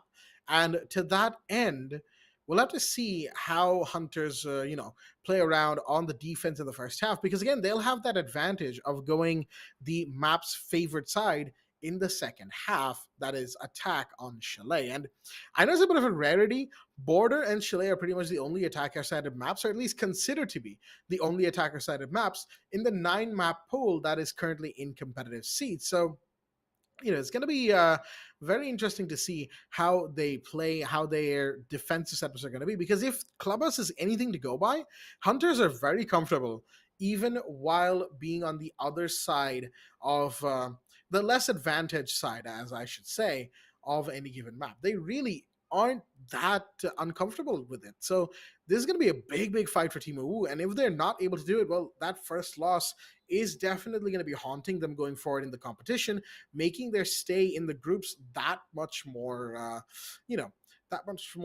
fraught with danger of getting eliminated going into the top fours. Absolutely. You just have to make sure you iron out those flaws, and unless you do, going on down the line with the competition is just going to get a lot more tougher, especially when you're at that 4-point, 3-point margin. It's just gonna be a lot more worse. But in my eyes, Chalet should be under the belt of the Hunters. No real arguments there, because Hunters are the only one that took down Mercenaries on this particular map in the past. And Mercenaries, they have almost flawless record with maybe 1 or 2 losses on Chalet. And that is saying something, considering how long Mercenaries have been playing. And if Hunters are the only ones that can take them down there, that is just something on a different level. UWU, on the other hand, also have a lot of proficiency on this particular map. We have seen them here on the Pro series before, where I do believe, if I remember the statistics properly, we don't have the exact stats on hand as of right now. They have close to a pretty strong win rate when it comes down to their defensive side, but their attack is pretty weak because, again, the team play and synergy required to play the attack on Chalet, it's very prominent. And unless you're able to have a proper read on your opposition and the positions that they like to play on beforehand, then you're just not going to be able to take that map as easily on the attack. Yeah, we consider this map to be attacker favorite because there's a lot of different lines of sight that you can create. But if the defenders are prepared, if they're able to trade you out with proper lines of sight of their own being set up on the defensive end, then you're just stuck. You can't really do much on that particular map, even when you're on the attack. So, I really hope that their strategies have built up over time and they finally work through that hump that they have put themselves on. Because their defense, it looks solid, but their attack just looks completely lackluster. That it does. It's really unfortunate that it is the way it is, but overall, like we said before, right, Team UWU have that issue of when pressure, and a lot of pressure, is applied to them, then, well, things will be very dicey. And they have to, really be careful how they proceed. And we saw a lot of that in the first map, right? They were True.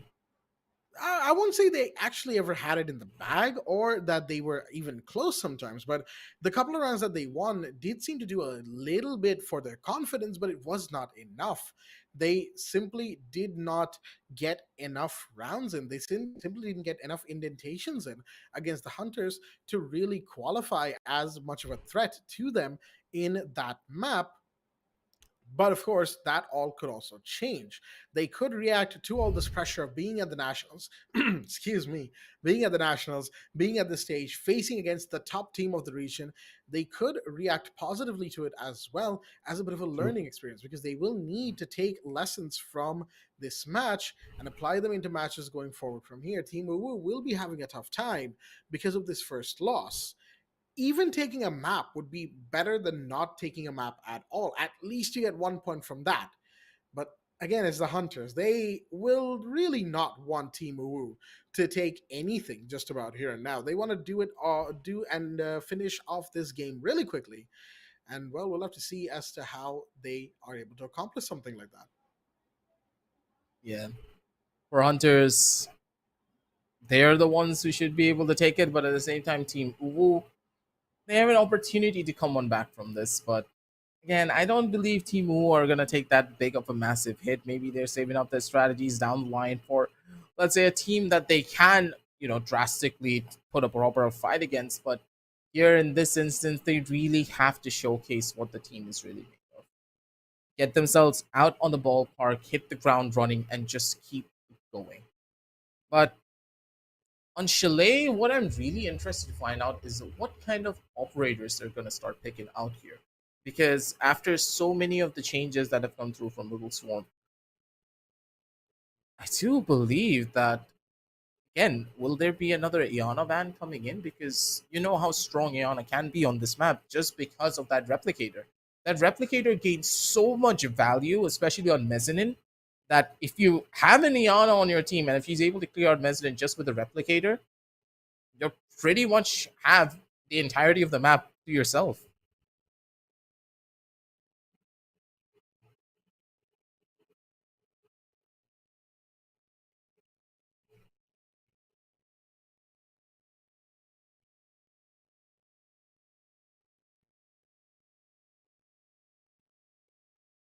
Yeah, yeah, yeah.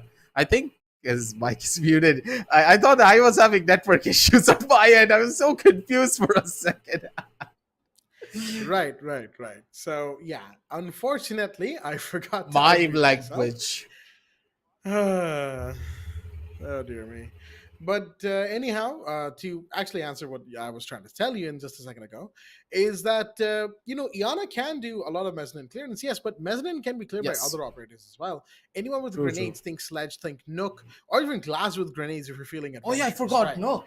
Or yeah, Nook, such a great Nook operator is in that insanely regard, right? powerful. No one's been picking it Yeah. up for such a long time, but she slept on. Honestly, I do believe she has to she be the is, yeah. strongest operator in Rule Storm as of current for the attackers, considering her utility. I guess we'll have to give it a minute, a little bit of time, a couple of weeks, as it were, before we can really determine whether or not Nook is as strong as you say, aggressive. Though I will say it's very It's like a possible that sleeper she peak. is, or at least, yeah, definitely a sleeper pick because nobody really expects Nook to do much, right? Because of her kit, the FMG is a little underestimated, I will say, because most people play Smoke, they see a shotgun SMG combo, and they're like, yeah, why would we go for the FMG anyway? The shotgun's more powerful at close range, and controlling the SMG 11 isn't exactly all that difficult once you get used to it. And Yep. for Nook, on the other hand, because she has a Desert Eagle, Deagle D50 as it were, in her secondary slot, she has to rely on the FMG for mid to long range gunfights. And FMG suppressor, not the most damage out there, but one of the best stealth guns in the game. It fires very quickly, and headshots are pretty easy to get with it. So Nook can be pretty dangerous, especially if you're not expecting her to sneak up on you. And of Yep. course, that's exactly why we see some of the situations that we do ultimately when it comes down to it between these teams. And with Hunters on Chalet, we've seen Nook before, right? We might see it again. Sandy or Jittery or Beat even could be playing the Nook. And it could be a massive, massive blow to Uwu if the Nook manages to sneak up on them and take them for a bit of a spin. We've seen Mercenaries, Hasib specifically, play a lot of Nook as of late on Skyscraper and Chalet. And we've seen other teams as well. So, with all that being said, let us go into the ban phase of this game to see exactly what the bans will be, whether or not they pan out the way that we in Iron Aggressive, were talking about just now, or not, as the first ban here is for the Hunters. Hunters. pretty standard Thatcher ban. They just don't want to deal with this poor guy. And again, we believe that Thatcher is not going to get banned out anymore. He's going to be completely fine and dandy. We're finally going to see Thatcher be in limelight, but it doesn't really seem to be the case. The poor guy is still in quarantine, quote unquote quarantine, because no one wants to deal with him. But in Amaru getting banned out by Team UWU, they want to shut down Sandy, and they do not want to deal with his aggressive rushes that could be coming in towards Library. All right, then Amaru. Maybe I mean, I a do target get ban it. to Sandy. Could be, but the thing is, Sandy, the Amaru is kind of a more recent thing, as Azami will also get banned. Now, that's a good one. I'll talk about that in a second. That's a strong. But Amaru is a bit of a recent thing, right? That Sandy has kind of picked up on this map. And really, they only do it when hunters are in a clear lead. Otherwise, Sandy is more than happy playing Sledge, playing other attackers as needed, and letting their teammates do whatever they need to. Azami, on the other hand, as Valkyrie gets banned, final ban of this map. And of course, no real surprises at the Valkyrie ban right there. She's just really strong information gatherer. And at this point, defenders need to get used to not having that kind of information in their pockets. But Yeah. that all aside, right? The Azami ban. Now that's a good one. Azami does a lot of site reconstruction. She has 2 impact grenades and her Kiba barriers that can recreate or just create,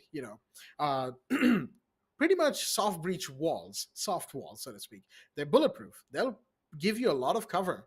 And we saw in Clubhouse exactly how useful they are. On a map like Clubhouse, say you're attacking Basement Church, the normal thing to do is to go down the kitchen hatch, right? But with the Yep. Zami, kitchen hatches angles that attackers can use to take care of players in the boxes area are shut off entirely. Completely It takes like blocked 3 off. Kiba barriers. It takes 3 barriers, and that's it. That entire line of sight is blocked off. So if you want to drop, you're taking a massive risk where your body's going to get exposed first before you even have a chance to figure out where these defenders even are. And that, of course, is massive for that map, for that site. Azami becomes extremely strong. Same with Oregon Basement, Oregon second floor, and even on Chalet master bedroom site is a very good site for Azami. Plenty of cover like props that are in the right place for Azami to put down barriers in that end up becoming massive factors in the rest of the round because attackers now can't clear them. Think the piano entry. That door has to face a Kiba barrier right off the go. Inside of office, there's the table, there's half wall that are usually covered by a Kiba barrier. Towards the bathroom side, towards sunroom. Even if you're going for an extension towards library, a couple of Azami Kiba barriers on a couple of those shells, and boom, you've got cover against windows. You've got cover against players pushing mezzanine stairs. It's so good. Yep. And that's why the Azami ban comes in. Jittery loves playing Azami. Like, it's pretty much established at this point. If Jittery isn't playing any other operator, he's playing Azami. So that's also partially a target ban because Jittery is a great player on the Azami. As we go back into the match, into round number 1, folks, like I said, Jittery Echo. loves Azami, so no Azami going to be available. In the meanwhile, yes, we do see an Echo coming out from Beat as a bit of a So it was a information targeted ban. gathering. Potentially, yes. Well, I mean, Azami, like you first said, map. of course, much more for Jittery, but yes, Echo could have been a targeted ban for Sandy. Maybe Sandy's picking up Echo. Who knows at the end of the day? Because, not Sandy, excuse me, Beat, who's playing the Echo this time. So, yeah, we'll have to wait and see about that, if Beat is really all that proficient with the Echo, because we haven't seen it too much from Beat, right? So, there's a point to be made here as to whether or not it will work out. Echo, these days, is a bit more divisive than it used to be, because, of course, of the fact that he's lost the invisibility that his drones used to have. But he's gotten 2 in exchange, and his sonic bursts recover a lot quicker. So, it's a trade-off. And Echo is still quite powerful, but you've got to survive, and your drones have got to survive. But Drish takes What? Sandy down first. Looks like Sandy had a spawn peak going and goes down. as per usual. That's unfortunate. And quite unfortunate as well. The alibi goes down Hey. first. I haven't seen a single Hunters game where Sandy doesn't spawn peek on the first round. Either he gets the kill or he dies. That's, the signature take. Like how you always introduce the players as soon as we jump into a game. That is exactly what Sandy does. He wants to introduce himself to the attackers by doing a spawn peek and possibly getting a kill or dying instantly. It's such a Sandy thing to do. Yeah, I think at this point that's very clear. Oh, Drish, no! I don't know how Sparko's still alive after that one. Should not have been. That peak or that, little bit of carelessness should have been punished, but it wasn't. DZ now trying to get in, and he will do so. Coming in from the lower blue stairs. Sparko taking more damage, but still alive. They're really contesting this piano window. Not sure if that's wise, especially as the players come in from that front side towards piano doors. Sparko's movements are going to be shut down very soon. And mind you, no trades have been taken yet either. Someone said he wins the race here, but Dagger once again gets an over-aggressive beat, shuts him down immediately. There's a reason why this map does favor the attack so heavily. Too many lines of sight for you to take care of, and one by one, your bodies are going to drop because of it. Nook also getting picked up here, and again, the strength of the Nook will be guaranteed! And what?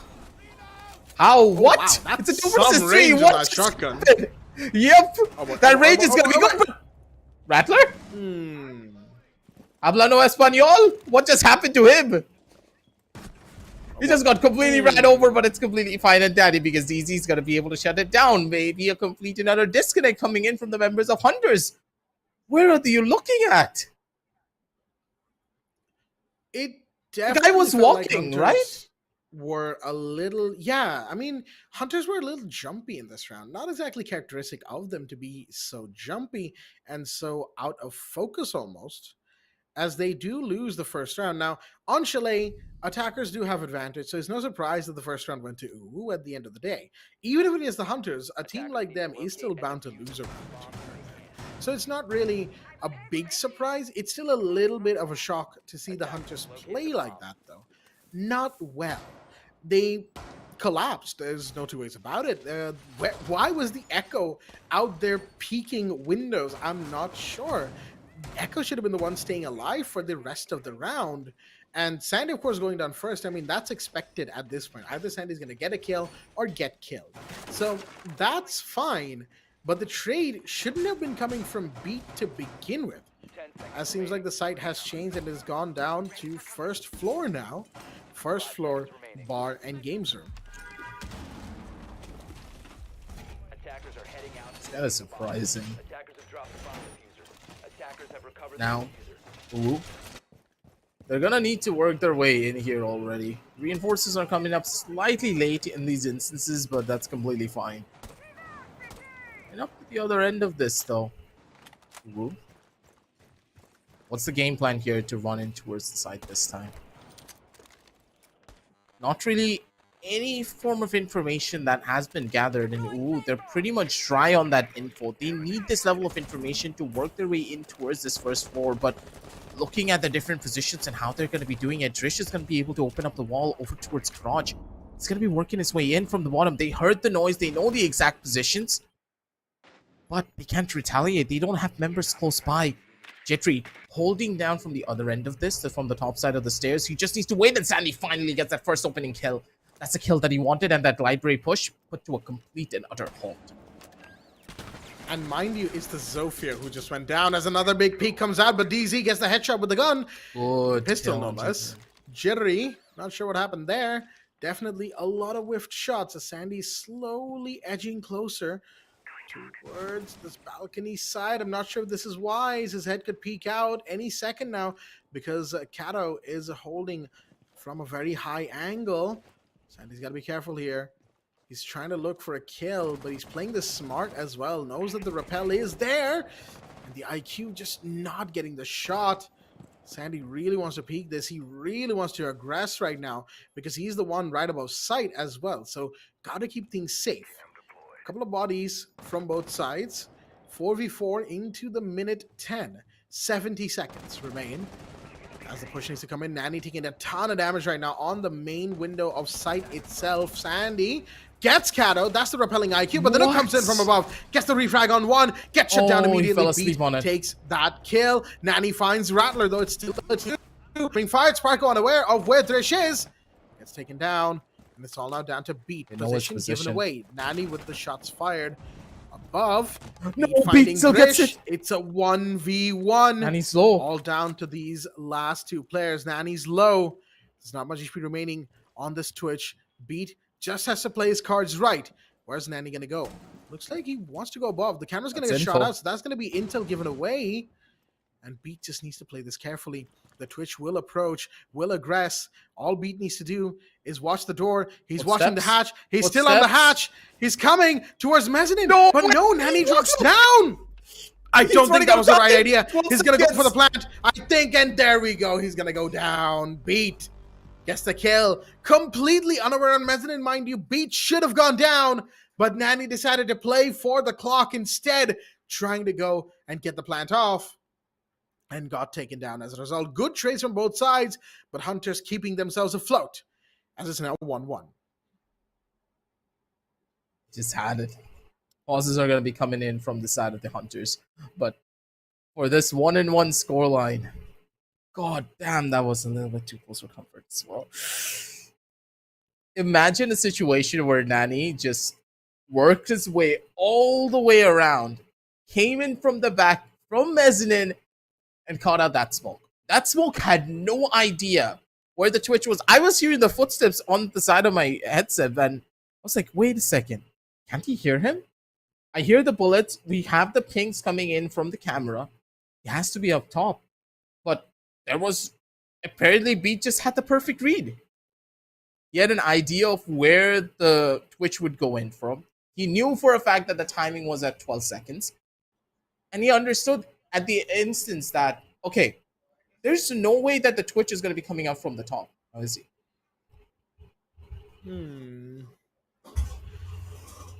I mean, all things considered, it's hard to really say what Nani might or might not have seen in the final bit of that round there, because it's just, it's hard to say, right, at the end of the day.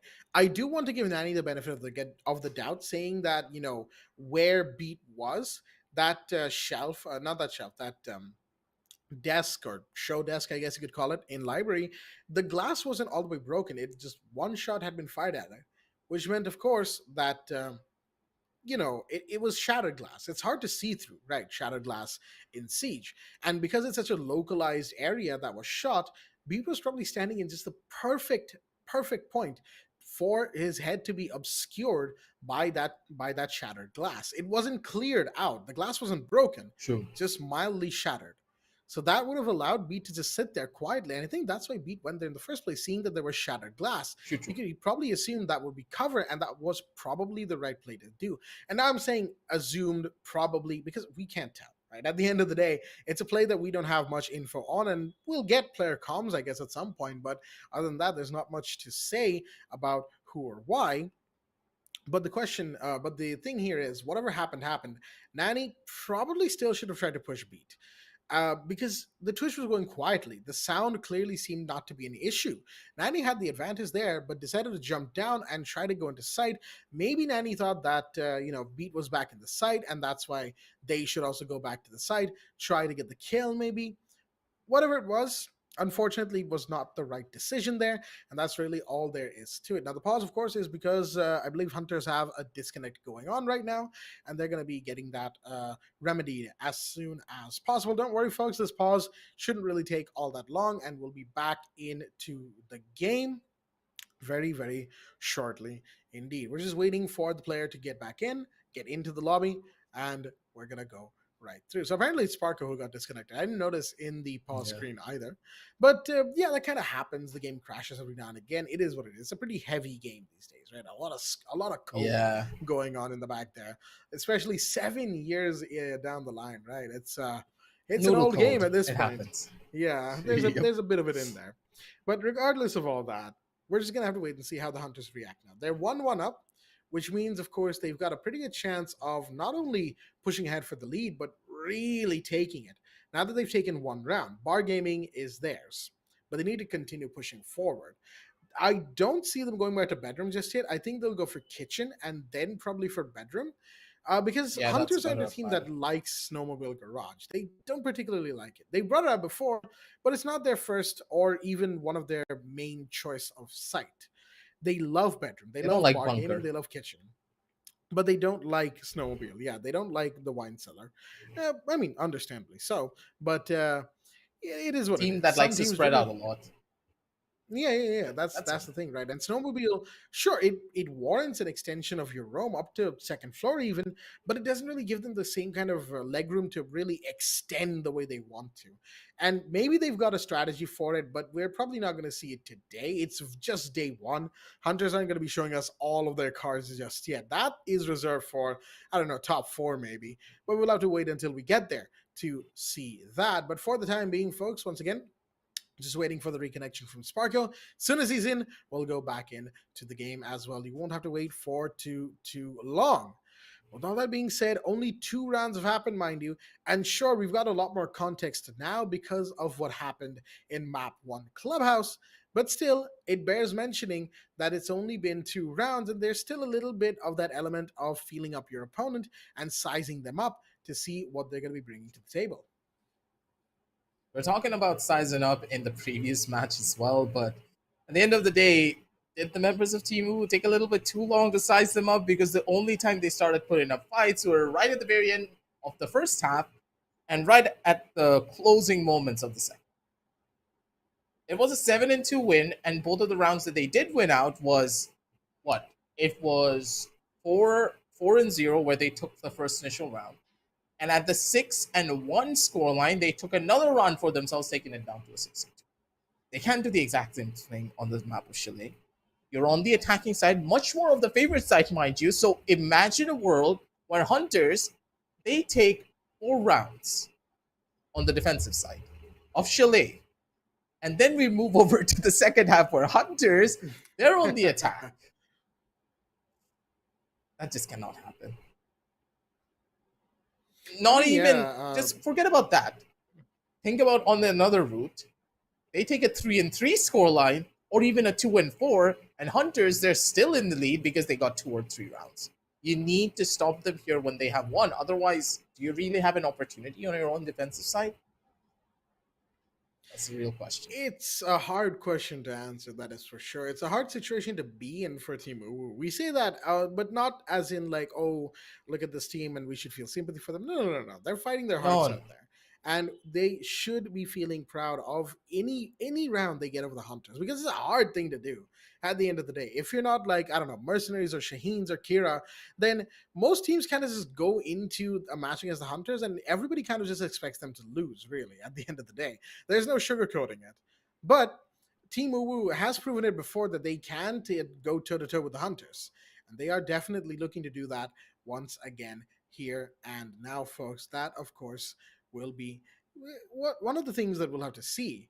And as Hunters go on, as they face teams like Won't Stop Peaking and then Mercenaries and then Shaheens all over again, because it's groups, right? Every team faces each other one way or the other here and now, even a couple times for that matter, to really solidify the point system. We'll have to wait and see how they will respond to each other, how they will respond to each of their play styles, and how they will move on from here. It's a long group stages that we'll be here for, and a couple of these pauses will be long. It is what it is. Like we said before, it's South Asia. These things tend to happen. He'll just have to bear with us while we wait for the reconnection and some news about the game. Because like we said before, me and Aggressive, we're just the messengers here, folks. We're waiting for the game just as much as you are. We're just as excited for this as you are back at home, waiting and watching to be entertained by what is to be some fantastic competitive Rainbow-Six-Siege. But yeah, overall, these first 2 rounds, while they've given us some things to talk about, they haven't given us a lot. And that kind of happens in the other rounds, right? Again, like I said before, even in BO3, sometimes teams take a little second to size each other up to see what they're bringing in on this map, right? And that, of course, has to be put into consideration here, that Team UWU really needs to finish sizing up their opponents quickly. If they don't, then, well, they've got a fight on their hands. Not even a fight. They've got an uphill battle on their hands right now. Yep. David versus Goliath story, but in this case, the Goliath, just has a little bit more, let's say, headroom to move around. And we're going to be jumping on back in towards the game, ladies and gentlemen, one more time to see exactly what the teams have in store for us when it comes down to the pickups and the compositions that they do have. But once again, Beat, man, this guy is pretty hard to deal with, especially when he's on that Echo, seemingly. The level of information that he's giving towards his team is almost insurmountable. He has been adding multiple amounts of value just from that one drone. I do believe we didn't see the drones really catch a lot of information, but I was watching what was happening on Beats' head. The guy was just sitting around, having his drone placed in the most powerful positions that you can think of on the defensive end, where normally Valkyrie camps face. And he's doing that with drones. So you ban out the Valkyrie, but there's still an Echo you have to deal with. And because of it, the members of UWU, they're walking into death traps being set up by Hunters. And if they don't catch out these Echo drones, possibly maybe by picking up an IQ, down the line, could be an issue. Oh yeah, they have picked up an IQ. I didn't notice it. I was gonna say they do have the Yeah. IQ. Me here analyzing everything and how things are going. 2 seconds later, they pick up the same thing I just analyzed. God damn it. And that's what attacker repick is for, right? You figure out what the attackers are bringing, you get the operator that counters said piece of utility, like this Twitch here. So good for clearing out all of those entry bits and bobs that are inside of the library area. No early peaks, it seems, this time. No, never mind. Sparko's going to do exactly what I thought that they weren't doing, and Sandy's going to go down to Kato in the meanwhile. Drish has gone down, so basically Sam Fisher gone, and so have the Sam Cams. They are about as powerful as Valkyrie cameras, but just for the attackers. So that's a big drop right there. Meanwhile, Sandy once again being the first drop here and now. Like we said before, Sandy's either going to be the first kill or the first to get killed. And there's really no two ways about it. DZ trying to find somebody on first floor on the roam clear right now. Nanny coming in as library and mezzanine have been cleared out pretty much entirely. There's an upside down rappel trying to find players on the piano side as well, maybe. They've got these areas held down, Team UWU, but there's Jittery, a certain Kaid with the C4 who just needs to be careful about his position. The drone will be shot, but I feel like that's given away the fact that Jittery is down here to the attacker. So they're going to have to be careful with where they approach, where they go for the plant, how they do the breach as well. Wait, I just realized their only hard breach was with Sam Fisher, secondary hard breach charges. So they don't have that right now. That is a big blow, and that means Team UWU will now have to find a different way into the site. They're looking for soft breaches and picks. And that is something that I do believe the members of Hunters are already experiencing. Sparko on the other end of the bathroom, he's just sitting inside of the bathtub, taking a little bit of a soak before the players jump in to try and kill him. But they don't have any information how they're going to make their way in. Udo, on the other hand, catches out Jittery. That's a Kaid going down. That's a massive kill. They know the exact positions. They are expecting the angle, but no! Sparko, no! These guys are going to be able to take down another one with the nade in hand. That's just the cleanup duty. And one by one, the members of UWU, they just sat and waited, and the patience just paid off. It's all about being cool, calm, and collected. Hunters, they just walked into the awaiting arms of UWU. They put them on a death grip and just did a full Nelson. That's the thing, right? Hunters, once again, when it comes to that second floor bedroom office site, they seem to be getting a little jumpy. I'm not sure what's going on there. Sure, the grenade kill, I mean, you can't really predict where grenades are going to come from. That part is fine. But Jittery down below, I'm not sure how Jittery went down. Nobody was peeking Solarium, or at least coming in towards from the west main side, to the best of my knowledge. But given where the mute was going, that could have actually been the case. So who knows at the end of the day. But for the time being, we're just going to have to wait and see about how map number 2, round 4 goes, as we just wait for this action phase to start up. Once again, we're going to kitchen this time, not bar gaming, that is still locked, and not bedroom because Hunters have now lost that side twice in a row. They have a very bedroom-centric setup once again, but that's because the site is directly below in kitchen and dining. So a little bit of verticality goes a long way, and this, of course, also their room extension that goes, I think a little bit of it goes all the way out towards library, and Sandy's going to have to be careful not to get picked out first once again, as they are going to be rearing up, buckling up for this push from Team UWU's end. Oh, Sandy. all right then. All right, he got the opening kill, and you know what happens if he gets the opening kill? Yep, spiral out of control. Just make our point even better. Beat gets another one, and this is what happens when Sandy gets the first kill. This guy just is like a wrecking ball that everyone else will follow in. Wait. Just a second here. I'm looking at the utilities that the ops have brought out, right? DZ, of course, being the Nook. I fully expect grenades on that operator.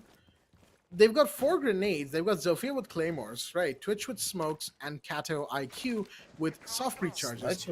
How exactly were they planning to breach kitchen? Or were they even planning to breach kitchen or bedroom? Were they just planning for a head-on assault? Because I don't think that particularly works on this site. Maybe they wanted to go down vertical because of the sledge. Maybe they wanted to have verticality. Yeah, sledge is going to approach the office side. But the thing is, you've lost 2 bodies in this endeavor as well, so it's going to be difficult at best to take control of this area now. Are they even going to be able to run their way in? Looking at the position of the smoke as well, how do you deal with this guy sitting inside a bathroom? He's just going to chill there. He has all the backup in the entire world. No one's going to try to clear this man out. He's just going to lie in wait for this entire thing. And with their positions already being given and pretty much nothing to really contest them, they have everything under control. Looking at the positions, looking at how the attackers are going to be playing. That's still going to be a kill. Natty walks away with it. Sandy takes a pretty hefty hit over towards Piano. And with that kill, things are looking up for the attackers, but not by too much unless they get one more. Because UWU, they still need to get their roams cleared out. They're not even close to the site with only 40 seconds left on the clock. And that's the thing, right? This shield is doing so much as Nani is now on the floor, gone for the round. Drish has to do something, but so many roamers and so little time to deal with them because he got to set up vertical as well. Lines aside and everything. Beat taking damage on the runaway as Kato goes down. Rattler takes that, and Beat comes around from inside of bedroom and gets the final kill. Another round gone, and this one once again to the Hunters. A bit of a back and forth being established here from Team UWU, as it is 2-2 going into round 5. Hunters, they're just taking rounds up by completely getting a read on how UWU are playing. UWU are adapting. They're completely coming up with a brand new strategy that Hunters have not seen yet, that they're not meant to be prepared for. They take out the Hunters. Hunters are immediately able to adapt and take the round back. And if this is how it's going to go, it looks to be an equalization of 3-3. But the real question is, that's what we're expecting. But is that exactly what's going to happen? Not really, not just yet, considering the site's first kitchen. Now, with... Oh, well, sorry, it's not kitchen, it's a bar site. My bad. With it being bar, I'm looking at the members of UWU to just play through the same strategy that they did previously. Try and figure out exactly where Hunters are playing, considering Sandy likes to play very aggressively. So if you're able to shut down Sandy pretty early on in the round, then you have that man advantage. And if Sandy dies, we've seen Hunters completely reel themselves back in and play a lot more defensive. If that is the strategy Hunters are going in for, relying on Sandy to make them space for them to play out aggressively, get those first 2 picks and then play defensive. So if you're able to shut down Sandy and force Hunters into a much more defensive position, you have a lot more map control to play around with. But the real question is, even with the map control, they don't really have anything to breach their way in towards the side. They bought out a Blackbeard. Wait, what?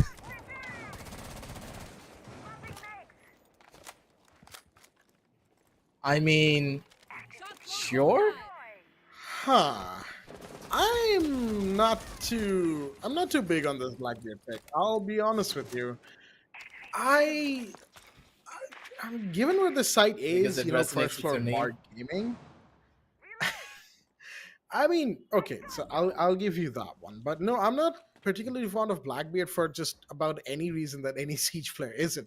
He breaks the fundamental rule of the game. He gets that one extra life because of that shield, and he has two of them that can block headshots for one bullet. Still, it's still a big thing, and again, You can see Sandy, why.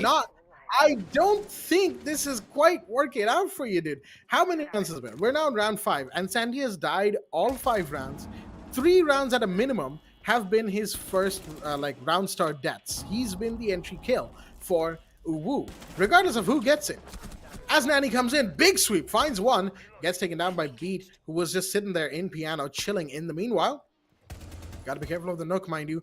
More shots are gonna be fired. Rattler has seen one on the long hallway, but no, Dagger gets away with that kill, just barely, and Beat goes down as well as a 1v4. And again, Hunters just so jumpy needlessly, taking these risks, peeking these angles, and kind of just giving themselves away and not giving themselves enough time, as we do have a down coming in onto Kato. That might be a Frost Trap that has done that work. But really, that's just a minor thing at the end of the day. Sparko watching for the drop on Hatch. Got to be careful. Sees the Blackbeard. That's the second shield gone. But it's a Blackbeard.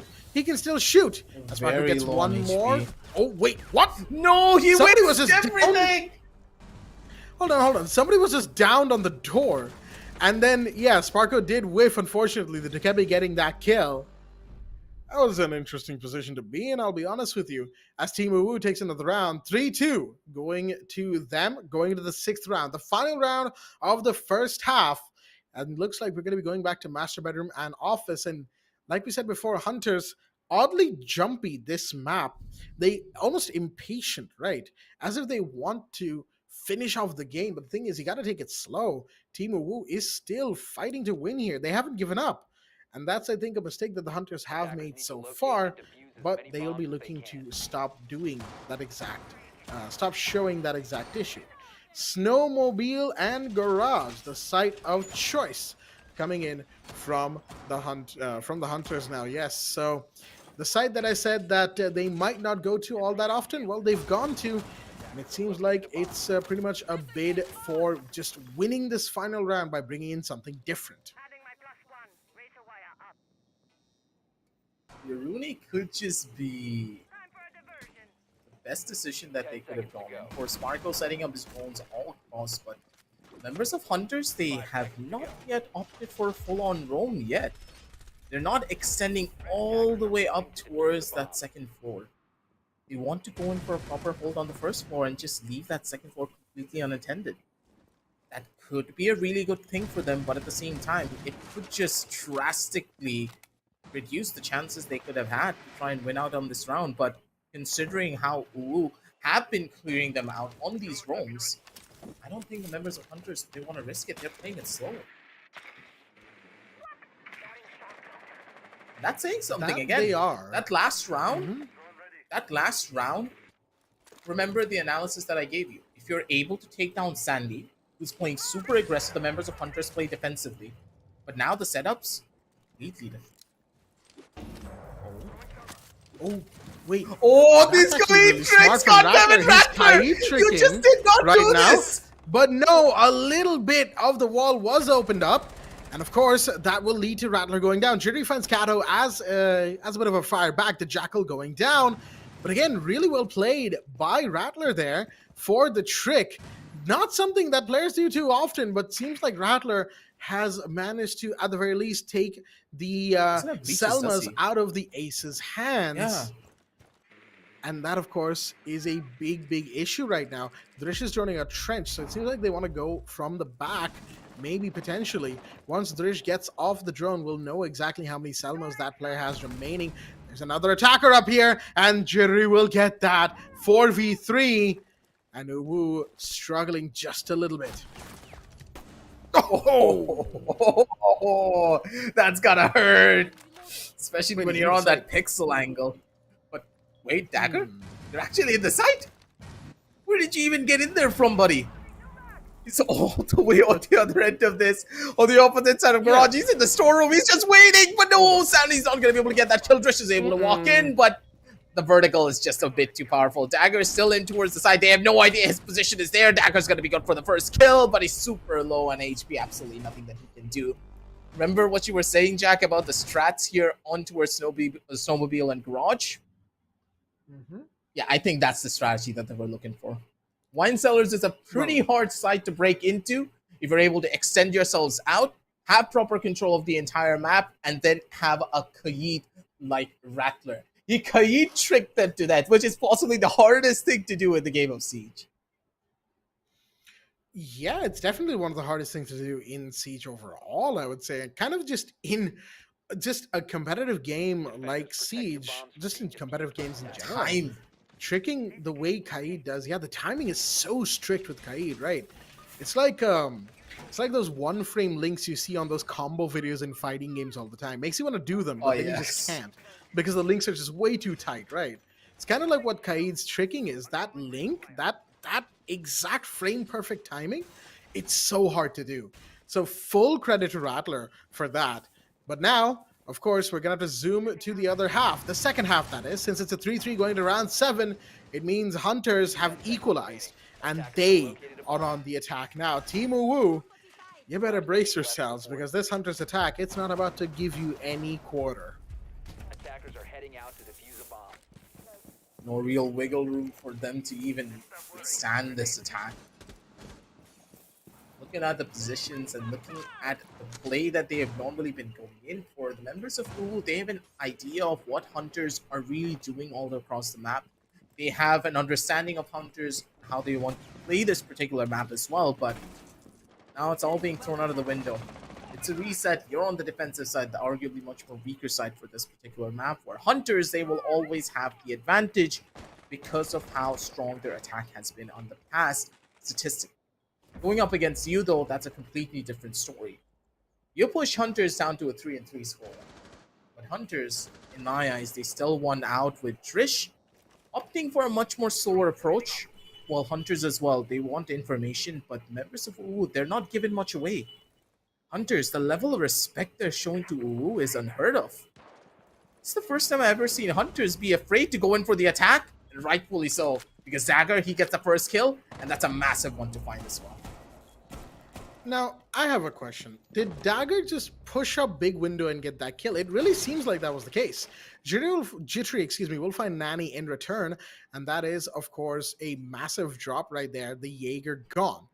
Sandy really watching that angle in front of him towards Library as Sparko jumps in, gets on the table in time, doesn't get taken out. That's important. Not only is he playing the Hibana, but also he's got a bit of a vital role as the diffuser carrier.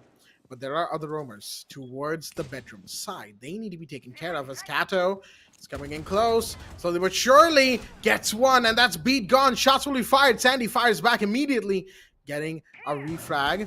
Oh, he has it. Careful, Diana is there. Doesn't get the gets away with just enough of his life to get the return fire. DZ missing the fact that he could have gotten Jittery right there. And Jittery finds Dagger. DZ, a momentary lapse. Maybe on the blind spot of the zoom scope. That's probably where Jittery was. And now it's all down to the Aruni. Last one standing. A couple of major mistakes here from the side of the defense. And it has left them reeling. Plant is going off. And Jittery just walks away with another kill. DZ goes down. And with that, Hunters will take the lead for the first time in this matchup, folks. And it is now 4-3 in their favor. That is just... No, dude, no. How is Jittery getting away with this? He's like a slippery little rat. Just constantly wiggling around and you just can't hold the man down. He walked away with the double kill because the player on the player on Library could not get that kill. That's gotta hurt. That has got to hurt. One player single-handedly dismantled your entire hold on the site. You just cannot have something like this happen to you. Team UWU, hopefully that's not going to hurt their confidence here on the defensive side because, yeah, of course, this is a lot more harder of a side to hold. But, again, You had all of the pieces in place. You had everything to be set into motion, but it didn't work. They're falling apart here, and I'm really hoping this is not what their defensive side is going to look like this time around with the Mozzie. Things should be different for them on this proper hold, considering they can stop the information that the members of Hunters can try and commit to. But then again, they need proper map control. Map control for them seems to be lost pretty easily because they're afraid of the Hunters and trying to take a lot of these gunfights against them. Yeah, kind of seems like that is the case. I mean, Hunters, they took their sweet time with the amount of intel that they gathered, right? Even with the Mozzie in play this round, I fully expect there to be drones from the Hunters that are just sitting in those spots that Mozzie can't quite reach or doesn't have enough pests to get drones out of, that are pretty much the linchpin of Hunters' intel gathering, right? Like, that's going to get them so much going. As in the meanwhile, we've got a grenade being tossed in towards Mezzanine. We've got a Hibana breach as well. The Gemini will be shot trying to enter into the other side, the mezzanine window that is, but Sandy gets the kill. That's the Jaeger playing on balcony down. The balcony being, of course, mezzanine balcony.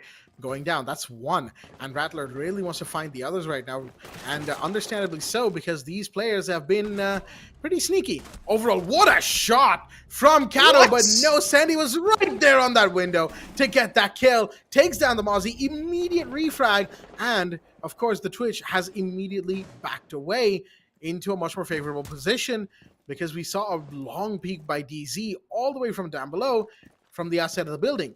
That did not yield any dividend. DZ now has to fall back, going back to that hatch in Wine Cellar, in that connector room, so to speak.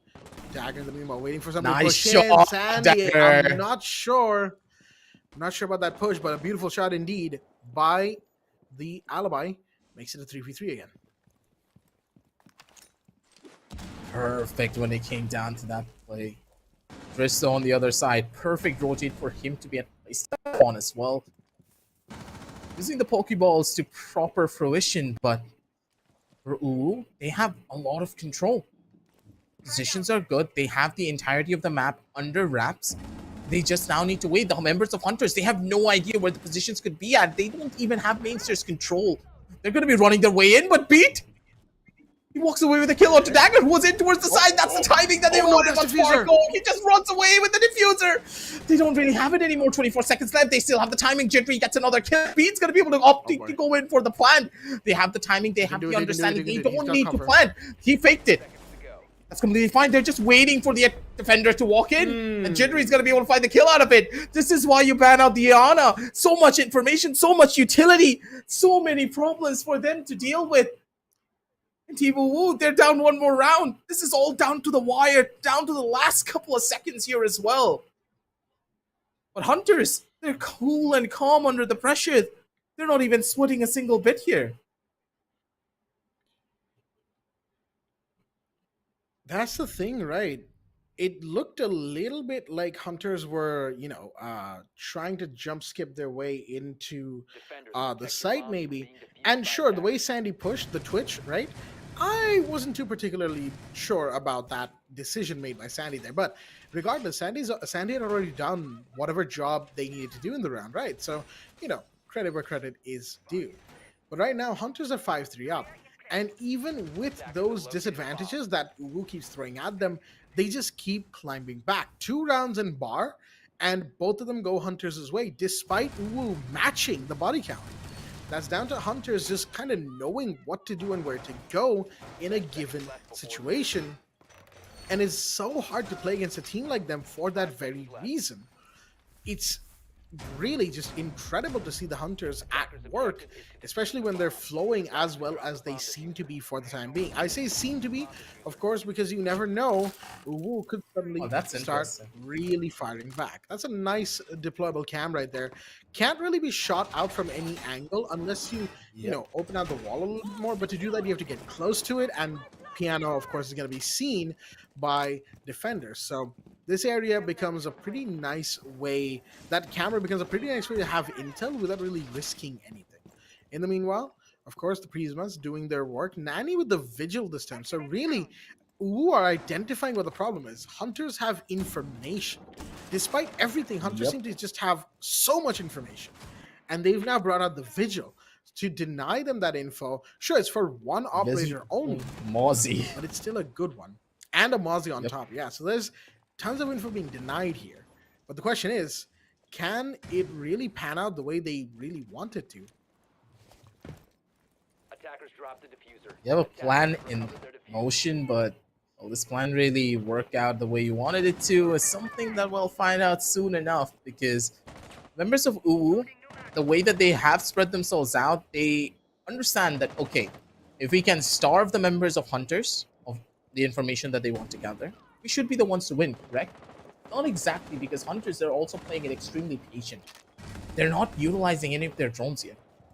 Look at the way that they're playing. They are extremely prominent, and they are very reluctant in the way that they're utilizing their drones, because they have very little drones to work with. They want to use these drones to get advantages instead of only gaining information here. And I love that about this team in particular. Beat, though, getting completely caught off guard. Dagger's going to be able to get the shutdown, but Jittery from the top end and the top row gets the jump down on one of the players. Shuts him down immediate, but with the trades coming in from either side, it's already a 3 versus 3. Where did the kills even happen? Rackler and Sandy's going to be able to shut down another player over from the side. And it just went from bad to worse because Jittery gets another one. The peak from him is just so pristine. They get the final kill as well. Drish has no idea what he's walking into. The firing squad's there, and Sandy's going to be able to get the closing kill. And my god, Hunters, they were starved of information, but they didn't really even care. They had their drones up. Everything was there for them. But Hunters, they didn't even need the drones. They just needed their trade game. They just played together as a team, ran in together like a squad. They had each other's backs, and that's how they won. Jack, I mean, explain. Analyze. Yeah. You say that like I'm a Pokemon. Come on. But jokes aside, I do have to say, right, just purely from what I saw from the Hunters right there, they relied a little bit on information, right? At least from the early picks there. But what really went wrong for Team UWU was they were all focused on the southern end of the map, towards mezzanine, towards second floor library. That's where the Vigil was. The Aruni was downstairs, and the players in the site weren't really watching for, you know, Sunroom stairs. That's because Alibi got the kill, right, from lower library here, trophy as it is, I think, called.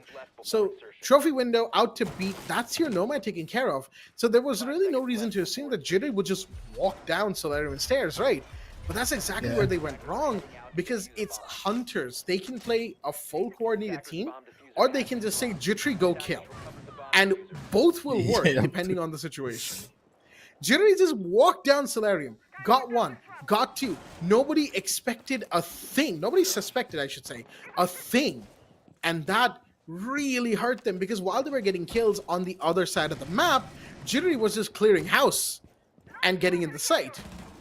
And, well, we saw exactly what happened because of that. We've gone back to Kitchen because I think the thinking from UWU here is that, okay, so Jittery played an off strat, like nothing really strat-wise from Hunters. They let Jittery walk in, and we made the mistake here. So let's not do that. Let's watch every single possible angle that we can and play accordingly. Let's see how that works as Dagger takes the first bit of damage here. For now, though. Last legs for the members of UWU. Either you go big or go home here, because this first initial match just does not really bode that well for you. Possibly the team's having a hard time trying to get themselves back in the groove, or Hunters, they have a read that you cannot take! That's a big one to find, and again, Sandy, somehow even on the attacking side, he's the first one to die. A pretty rough start for him when it comes down to this match, but that's completely fine because his teammates are able to gain some information at least at the end of the day. Sandy's switch drones did clear out a lot of utility, so you have to give him props for that he made in the long run. For the attackers, pretty easy, but they're just trying to jump in without any dronage. That's pretty rough for them to get into. They have not yet broken in towards the side, and Team UWU, they're picking them off one by one. Never mind, Jittery's perfectly good grenade. That's going to be catching out one more. Sparkle's going to be able to shut down Drish. and it's already a 3 versus 3. I thought that Team UWU had a read, but it seems like Hunters, they just had the perfect retaliation. Those 2 kills were very important right there. The Oryx and the Alibi, the ones with the most mobility in that defensive side, right? Everybody else is 2 armors in there. So they can't exactly do the same thing as the other roamers can, so they have to rely on other things. Their gadgets, their guns. C4 goes out, but KIRA unfortunately detonating that without anybody being in that region, meaning a kill will not go off. Another grenade from Jittery. Just got to be careful how you toss it. Gets it down. Doesn't do any damage, though. The pings are there on KIRA's location. But the shot that we be so careful of, I think he sees the gun barrel, but again, that's not part of the operator hitbox, so he can't do much about this. Wait, easy. That's a powerful position to be in. Kato goes down in the meanwhile. He should find Jittery. There we go. Jittery unaware of the fact that DZ was right there, but Beat gets Nanny. 9 seconds remain. The plant has to go off, and it will do so right behind the bomb. That means the plant can be denied, and Beat is watching from down to up, gets the kill, and DZ going down means Hunters will secure their first map, their first match, I should say, and second map in this first game. The first 3 points of the tournament go to Hunters LFO, folks. They have sealed it off here and now with a 7-2, 7-3 and a 2-0 to finish.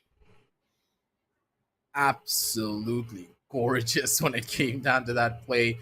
And man, oh man, the way that Hunters just played that entire thing was... Even I'm surprised. They just did not skip a beat when it came down to any of their strategies.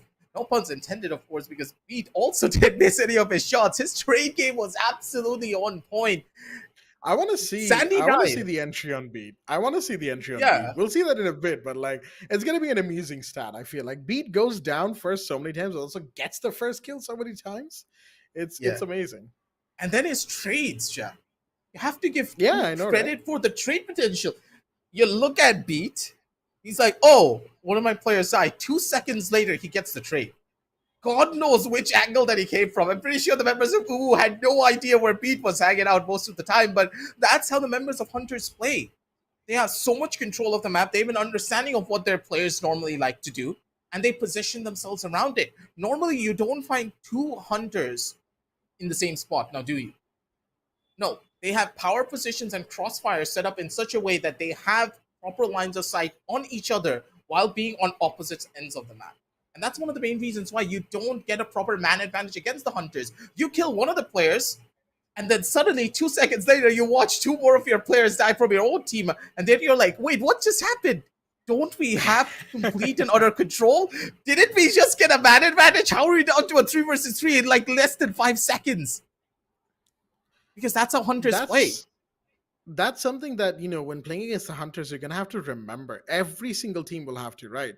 Because it really comes down to that, right? You're not going to know how you lost your players. You're going to get the call out, sure, but that's really half the story, right?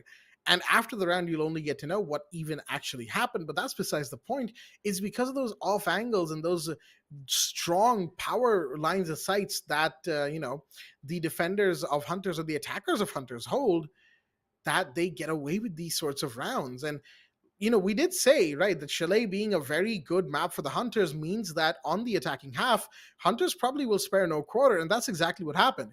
It was a 3-3 half, folks, as you saw in the replay just now, and it went to 7-3. Hunters won 4 straight rounds on the attack here. That's not an easy feat, even if you're really familiar with the map. Even if the team you're playing isn't having a great day on their defense, that's still an amazing feat for them. So they will be very happy with the result. They'll be very happy with the first 3 points on board for themselves. Team UWU, unfortunately, no points go to them because they lost 0-2. Had they won this map or pushed it to map 3 somehow, they would have gotten 1 point at least, but that is not the case.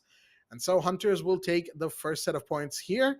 And of course, another team will be taking points later on in the evening. At least it's close to night, I should say, as the Mercenaries Militant game will be booted up very, very soon as well, folks. There's a lot of Siege action coming, not just today, but over the course of the next couple of weeks now. And we hope you're ready for it. Yep. It's going to be a long journey, that's for certain, for each and every one of these teams. But for Team UWU, the start to this journey has been pretty, let's say, one-sided because Hunters, they're out here to play, and I'm pretty sure that no team is going to be able to take them down unless they properly go in for the anti-strats. Both these maps featured a lot of strategies where the Hunters just won out because of their proper fundamentals. And I'm really hoping that a lot more of the other teams will start showcasing their own fundamentals as well and not just rely on their 1v1 potential when it comes down to the maps. We're going to be heading on back in towards the summary, and Jack, you're going to be able to get the statistics that you want with Beat getting an 80% when it comes down to his cost and a rating of 1.6. Really, really good performance from Beat and also from Jiri. 14, 6, and 70%. Not much for entry today. Yeah, but not much for entry. That, of course, goes to Sandy, 9-9, 60%, and 3-3 on entry this time around. The only other player to have 3 kills on entry, that's Drish from Team UWU, going 3-1.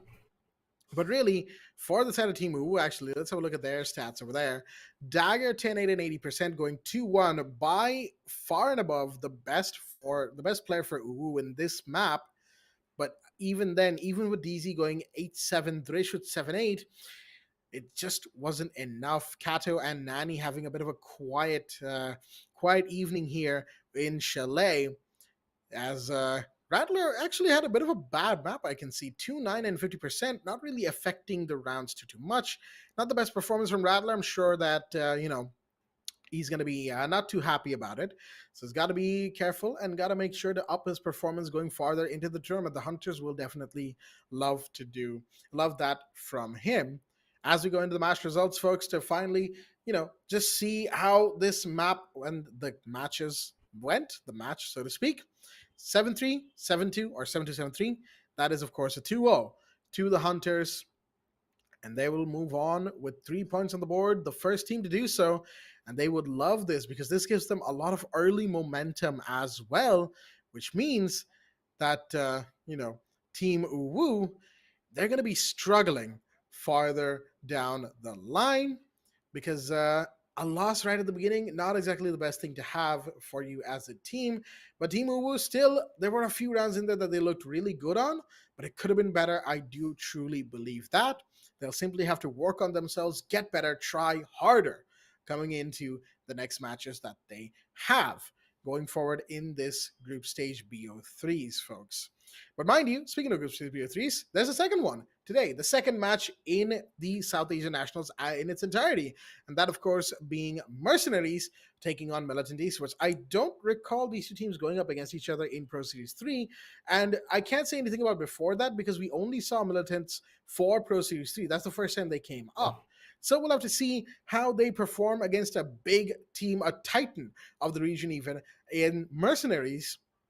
And of course, we will do so in a little while, folks. Of course, the match needs to be set up and the players need to be brought in. You get the point. The usual stuff when it comes to these matches. A big old setup time, the usual stuff. We're actually on time as well for all of that to be taken care of. Only a couple of big pauses from the Hunters game, so not too bad. Actually, pretty good on time for South Asia standards. I say that entirely as a joke, mind you. Partly. Yeah, no one can even deny it. So yeah, no one can really deny it. I mean, it's not something I like to say, but it's also something I have to point out every now and again, just so that nobody gets on my backside, right? That, hey, what's going on here? But anyhow, folks, yeah, Mercenaries versus Militants should be a pretty good game. We've seen them cheer for each other in the chats, and they seem to be friendly with each other at the very least. Militants, I know that they are a Bangladeshi org, if I recall correctly, and both of these there's are a couple of those Bangladeshi players in there as well. Mercenaries, of course, we all know who's in there. That roster needs no introduction, folks. But anyhow, we're going to be taking a quick break, and we'll be right back in just a short while with match number 2 of the South Asian Nationals. Stay tuned.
Alrighty then, ladies and gentlemen, welcome back once again to the South Asia Nationals for Rainbow-Six-Siege here in the South Asian region. Of course, South Asian National, South Asian region. You get the point. Powered by Zotac Gaming, supported by Ubisoft, and of course, hosted here at the Esports Club alongside our broadcast partner, Loco. I'm your host, Blackjack. Joining me once again is my co-host, Aggressive, as we are here to take you through game number 2, which is the very second game, actually, of group stages. That is, of course, Mercenaries versus MLT Esports. The matchup for today, the second match, so to speak.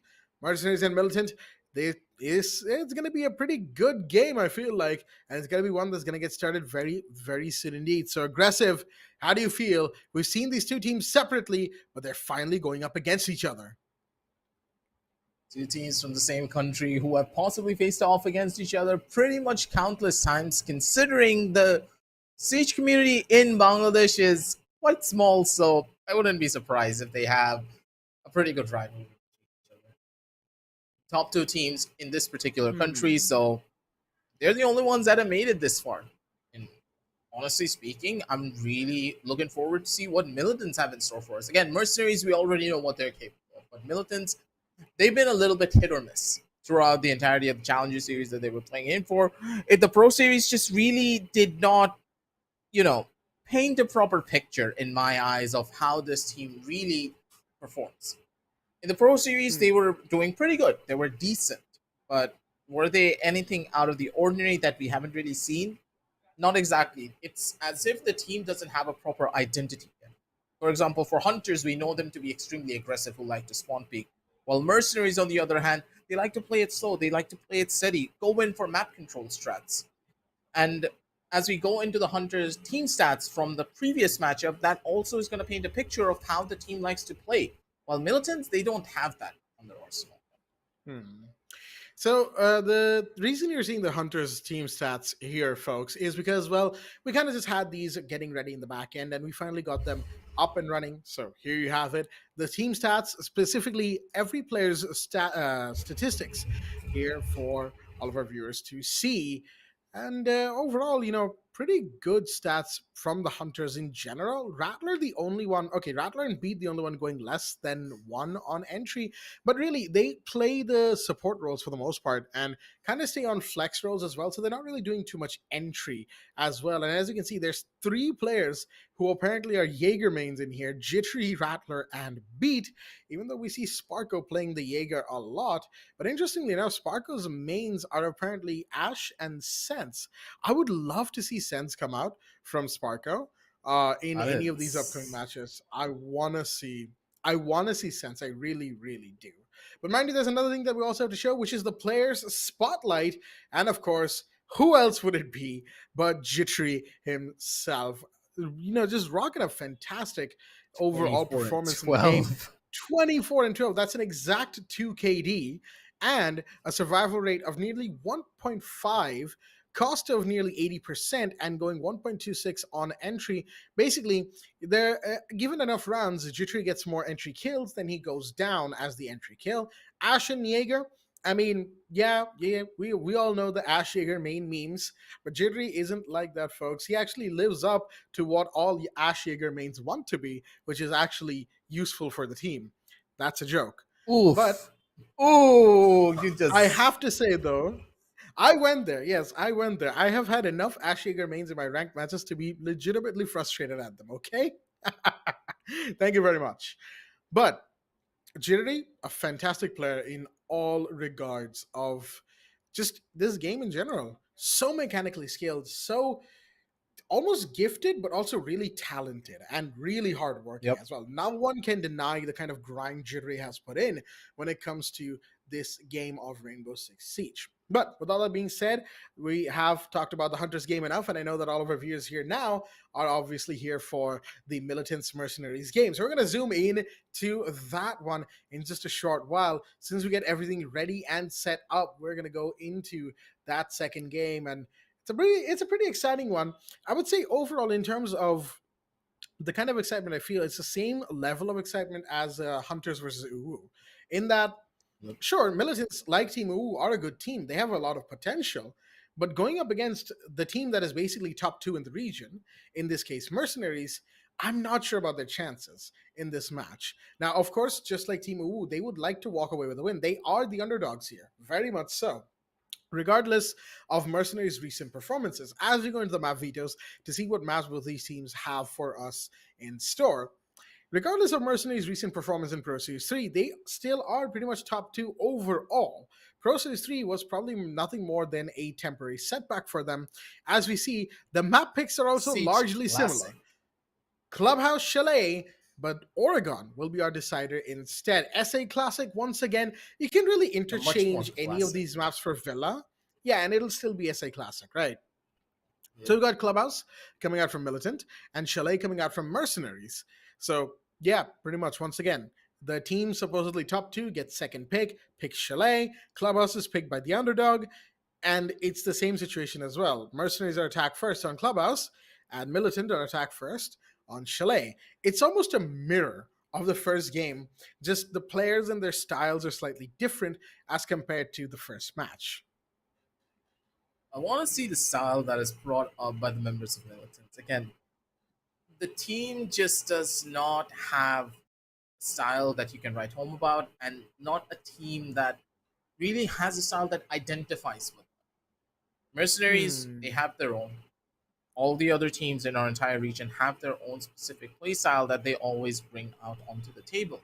But for Militants, they still need to find their identity, and hopefully here in the SA Nationals, when they have 6 matches to play, they will finally be able to figure out their identity and push themselves forward for the playoffs. Because again, the group stages just allow them to have that wiggle room to make mistakes, to experiment just a little bit going up against the teams on the earlier stages. Because at the end of the day, if you're able to get about 4 wins under your belt, you have a strong chance of making it over onto the playoffs, considering the amount of teams that we have here.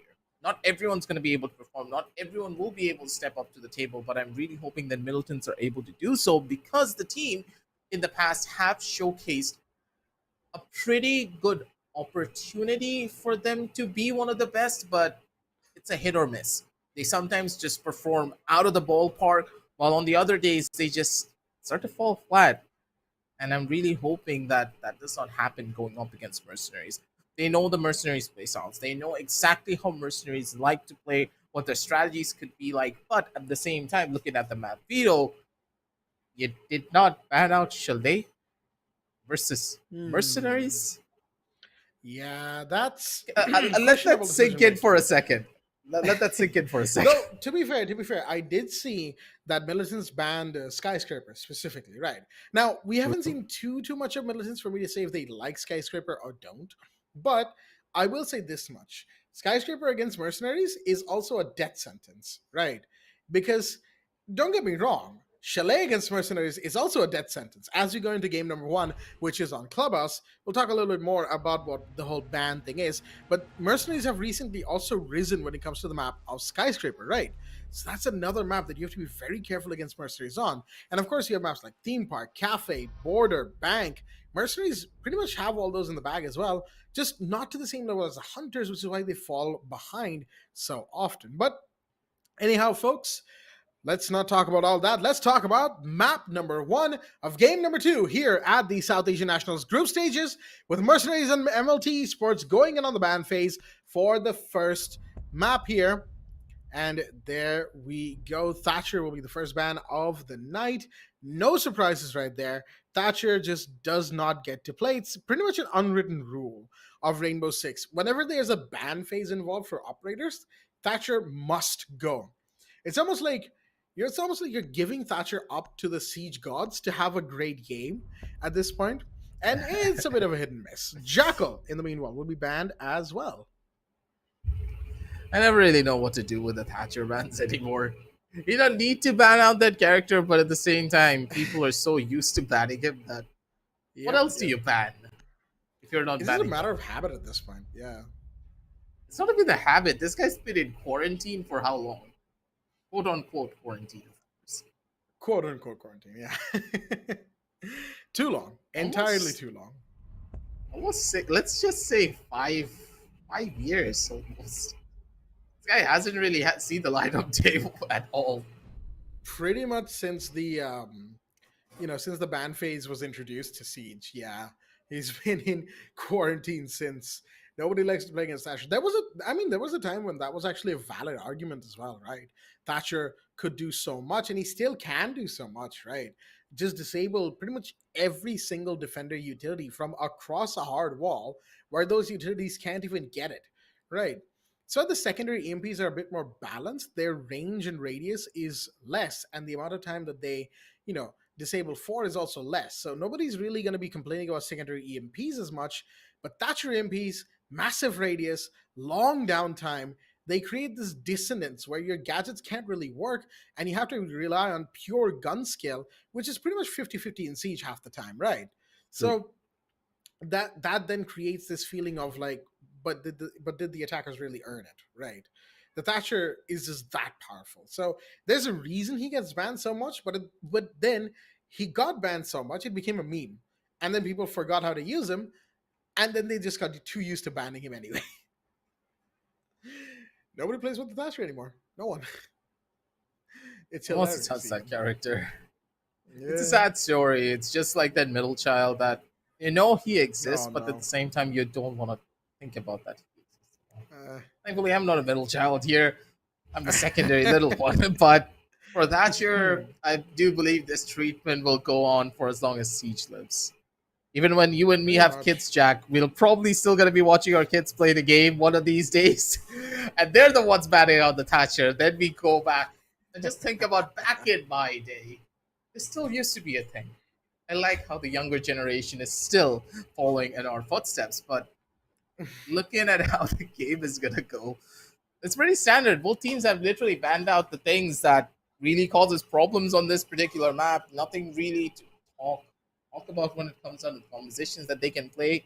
I do believe it will be the standard Azami being a problem here on the basement sides, as we stated before. Azami being in the open just allows for a lot of diverse strategies for the defenders, and on Clubhouse, already a map that is pretty tough for the attackers to break into with the level of utility that could be brought down to the arsenal here from the members of Mercenaries. It's going to be an issue. You can already see the match is just about to get underway, ladies and gentlemen. I love this screen that they have made for us. Honestly, I know, right? This game is just going to heat up more and more. Absolutely. So, with all that being said, folks, let us have a look at the 10 players and the 2 rosters that are here in the lobby for us tonight. From the side of Mercenaries, of course, they don't need an introduction, but might as well do it anyway. Ayan, MI7, Nadia Shrith, Din, and Taha. And from the side of MLT Esports, we've got Spidey Time, Cheesy, Hecko, Killsteel, and Ninja Freak. Okay, been a while since I have seen that name on the MLT side of things. And yeah, all right, this is going to be interesting. It's been a while since we've seen Ninja Freak. I think at least a year. I might have that wrong, so somebody in the chat let us know. Or if Aggressive remembers off the top of his head, but I certainly don't. It's been that long. But I am now excited to see Ninja Freak playing on the MLT roster. And then meanwhile, it seems like Din has actually been picked up by Mercenaries. As you can see, though, the MLT tag is still there on Din's name. Probably not enough time to change it. Maybe the 30 days where you can't change your name haven't passed yet. But anyhow, those are the rosters. The site is CCTV and Cash Room in the second floor. Let's get to it. Din was one of the driving forces for Militants back in the past, but him getting picked up by Mercenaries, that's going to be pretty big for him to get a hold of this.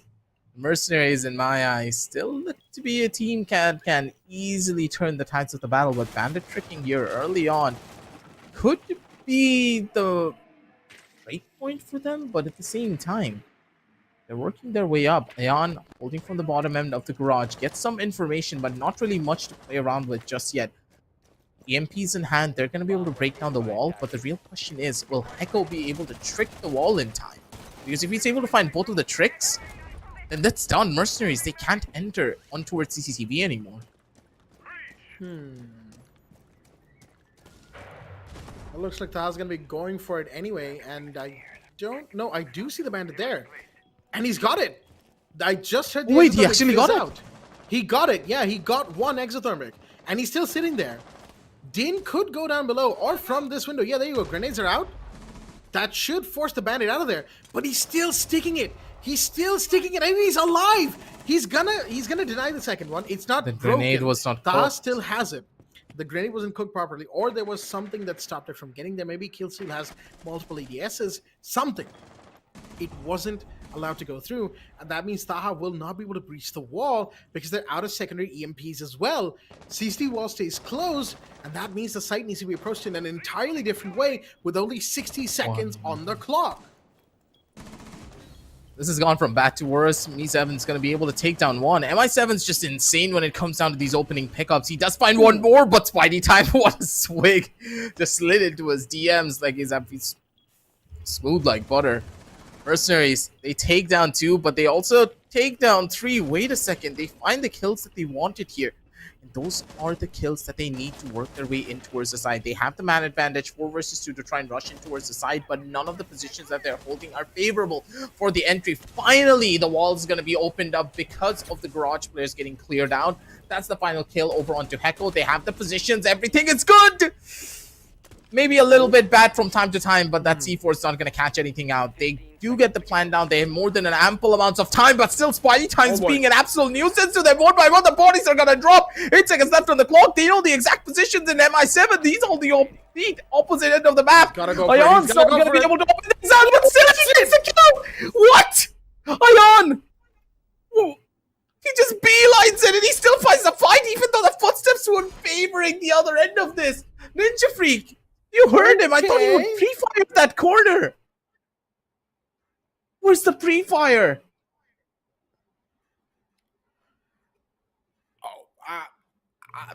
Late reactions, I guess, from the side of the mute.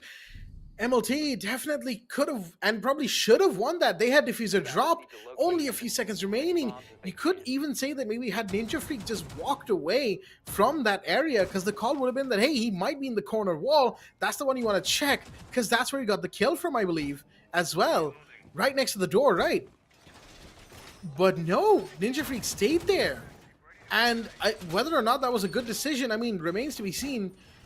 Not remains to be seen, excuse me. Whether or not that was a good decision is up for debate, but I don't know if he heard the run-in. He probably should have, unless some sort of noise, maybe the end of round timer noise was a bit too loud, maybe it covered it up, maybe the comms weren't clear, something happened. And that mute should not have lost the round there, but unfortunately, that was absolutely the round no was reason for lost. I know, right? But the round was lost nonetheless. So well. And Mercenaries will take round number 1. Big relief for them as well, because they really didn't want to. They were 4v2 up, mind you.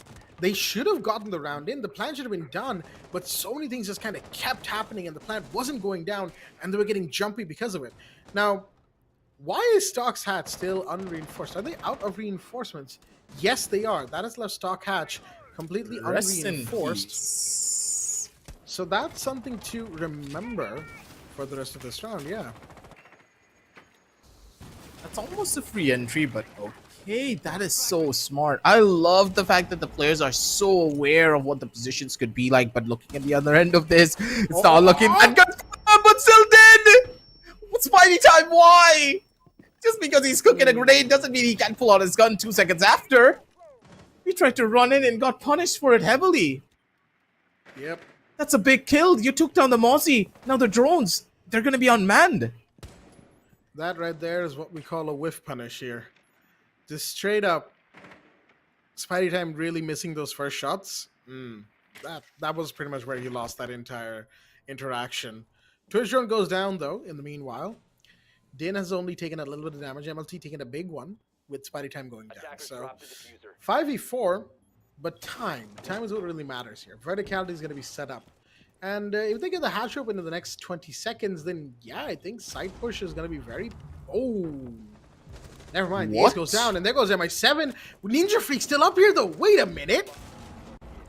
They didn't clear him out. I did not expect that. Big mistake there. He's going to get out scotch-free. Now. He might just, yeah, he's got the hatch open as well. Ion's going to go down the stairs, though. Trying to find someone, maybe? Din and Nadia should also don't seem like they're willing to really try and get Ninja Freak out of top floor. Did they get the hatch open? I don't think they did. No, hatch is closed. Attackers The recovered C4 the blew up the bomb ace, who was probably there to get the hatch open as well. So that's put Mercenaries in a pretty bad position. Well played by MLT, though. Attackers They played their cards just right. Now they have to just make sure that their guns are on point. Flashbang's coming in, so the blue push is pretty much known. Drops in, shots are fired, Din takes damage. The Kai trying to get one. Shots. 2 players are low on HP. Oh, no. And Echo gets one, that's our shirt off the board. There's Cheesy taking Din down, and Cheesy gets the final one as well. Those are the free kills that they wanted, and good God, that is what Militants are capable of. If you give them a chance to walk away with a lot of map control. Goddamn, Ninja Freak, how did you get yourself up towards Jib? You're just chilling there, and there was nothing that you could do to try and get him off that. Ninja Freak got a kill over onto MI7, who was on the OSA, mind you. And having that OSA is so important whenever you're on the attack. That gives so much information for you to play around with without any repercussions. You can't really counter her that easily. And because of that exact same scenario, he just waited. He just chilled. And Ninja Freak, having such a powerful position on towards Jim, they needed to try and clear him out. That wasted a lot of time. They completely gave up on Ninja Freak. So he was chilling on Jim, where he could jump down over towards the first floor, and if anyone tried to push in from stalks, he would still have an angle on that player running around, causing more trouble for the attackers. Mercenaries, they did not clear out the roams in time, and that just worked against them. 10 seconds left. They were already man down as well. Militants, they just played the entire map to perfection. Because of it, they were able to take this round off. But Mercenaries, now that they understand how Militants are trying to play their own arsenal side, the basement hold's not going to be that simple moving on down the line when the sides rotate forward. But for the Iana, good amount of damage. Ion takes a little bit of a blow, but still has all of his utility and his replicator ready to get his team in. All right, then. An early peak, probably by Hecko, because, you know, the band is the one who took a bit of damage there. But still alive, and that's what really matters. Is Kill Steal holding on to his bedroom. The window next to him gets broken wide open. So he's got to be careful on how you approach the situation. Logistics hatch is, of course, open. It's been open for a while now. Drone will see the Jaeger being down here, which means Kill Steal's got to be careful. A peek from the hatch, from the stairs, or even from in bedroom itself. Anything could come in. Cheesy's gonna set up in the meanwhile. But the toes, Echo no! Trying, that was an angle that potentially could have found the thermite had he been going for the breach, you know, while standing on the ground. So that's why the repel breach instead. And that will mean the wall is open much quicker. Minute 45 on the clock, in fact. But Din is now downed. That's a little unfortunate. Spam. Not sure exactly how. You got spam. But Ayan's gonna come in. Hecko in the meanwhile goes down as the sledge will be picked back up. It's completely fine on that, and they still find Hecko. And killing Hecko this early on, that's gonna be pretty rough. He had a C4 in hand still. He was not able to use it. So that C4 is now down onto the wayside without them really having much to play around with here. Back on towards the top end and then top rope of this. How do the members of Militants want to try and equalize things out? Their positions are not really good. And Right, that What? grenade probably didn't actually go through. So, I think Ayan tried to throw the grenade from the top of the reinforced wall, right? There's a little area that's soft. Yeah, like the other grenade that just came through that Ninja Freak took damage from.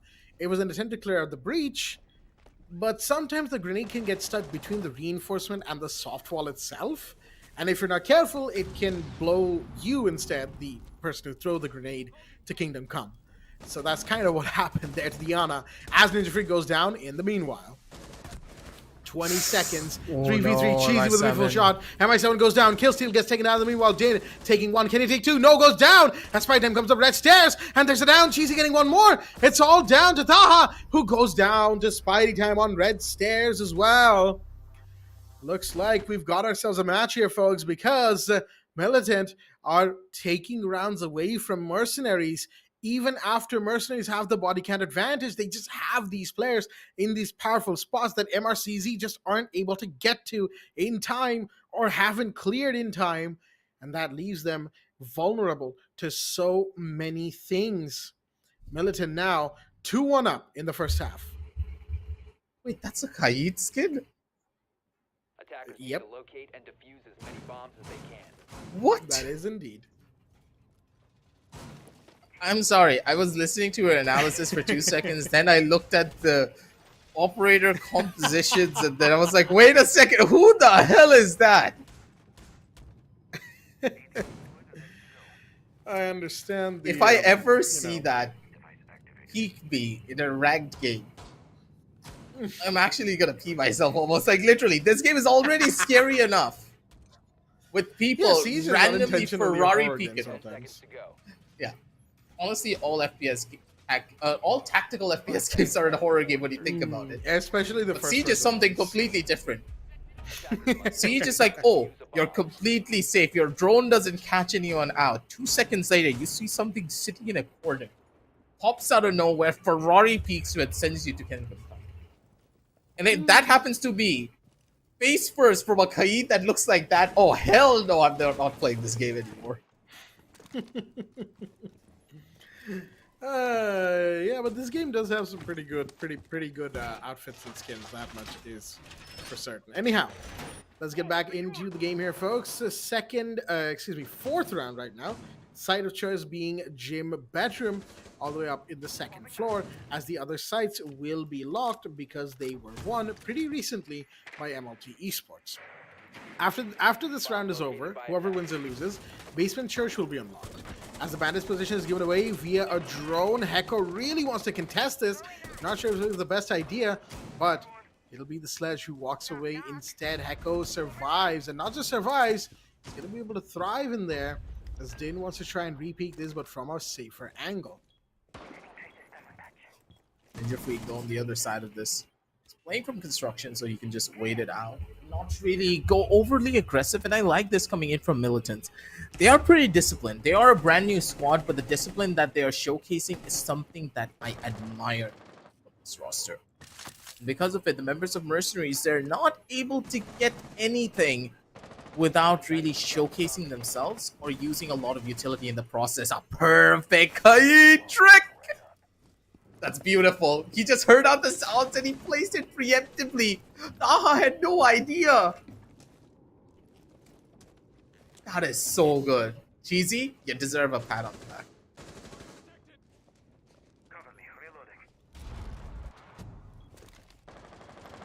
It could have been anyone, Jack. It could have been anyone. Oh. But he got the rid. What the hell? Okay.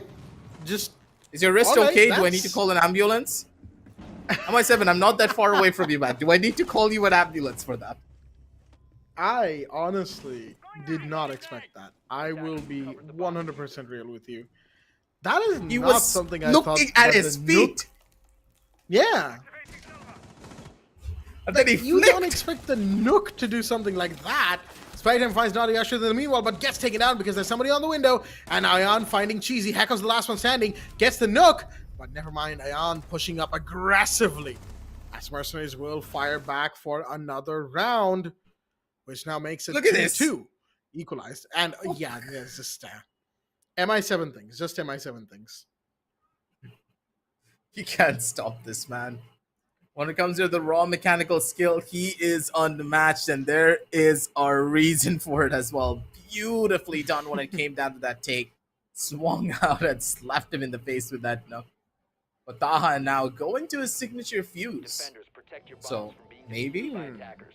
This basement site hold is not gonna go that well if the members of Militant are not able to shut down Taha before he gets himself into kitchen. Yeah, it's going to be difficult for the defenders if the fuse is allowed to run rampant.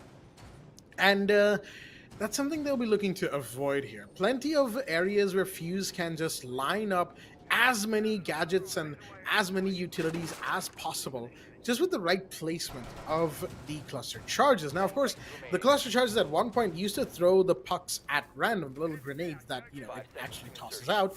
That used to be random at one point, but in a change relatively recently, it was made more linear, left to right. Right, the the first puck is at the most extreme left, the fifth one is at the most extreme right. And it goes in one direction, regardless of which way you put it through. So he's gonna know which one's your left, which one's your right, and boom, you got a cluster charge that is directionally. Wait, they got a kill out of it. The Mozzie's down. Placed. Spidey Time, yeah, probably went for a spawn peek. Is DBNO, can be picked back up, and Killsteel wants to do that. Is nobody going to try and get this kill? I don't think That's so. smart, I think they actually. probably don't know. Yeah, they probably don't know the down is there. And secondly, because it's so close to the site, going for the kill wouldn't exactly be a bright idea. So, correct call on that, Mercenaries, as in the meanwhile, Taha has taken a wee bit of damage, not a whole lot, but his cluster charges haven't actually found the Kaid Electroclaw yet. That's the second one now used up. C4 goes out, but no, there we go. The breach will happen. And that's just the power of Fuse in terms of breaching. He can clear his own breaches these days. Yep. This is just so powerful at the end of the day. He's one of the other sleeper picks that I do believe only Mercenaries play. I haven't seen a lot of the other teams even pick up the Fuse or even give him the time of day. If you don't, that one Fuse can easily be the massive thorn on your sides that you just cannot get out. MI7 though, on the other hand, again, he's just doing MI7 things. Let him play his own game out there on that knock, go on the roams, go on the clears, do whatever you want. He is gonna get frags out of it single-handedly. But Cheesy on the other side, holding in from dirt, could just be a detriment as well though, because they're gonna try to clear him out and they have two people hunting him down as well. He needs to give this angle up because Cheesy, if he dies, that Azami could be a problem. And Cheesy, he survives it for a little while, but not for long, because the vertical angles coming in from Taha is just way too good to be true. Attackers have located a bomb. But speaking of Taha, he's going to be the one to go down as Killsteel takes that kill. And Spider-Ham finds Ayan once again. A little bit of a collapse from the Mercenaries roster, because these long angles really shouldn't be contestable like this, but they just keep losing bodies, and Din keeps taking damage, and Ninja Freak, shots missed. Giveaway. Spider-Ham's low on HP in the meanwhile. Will Ninja Freak get this kill? No, he's going to hold. He doesn't want to push the angle. He's going to try it.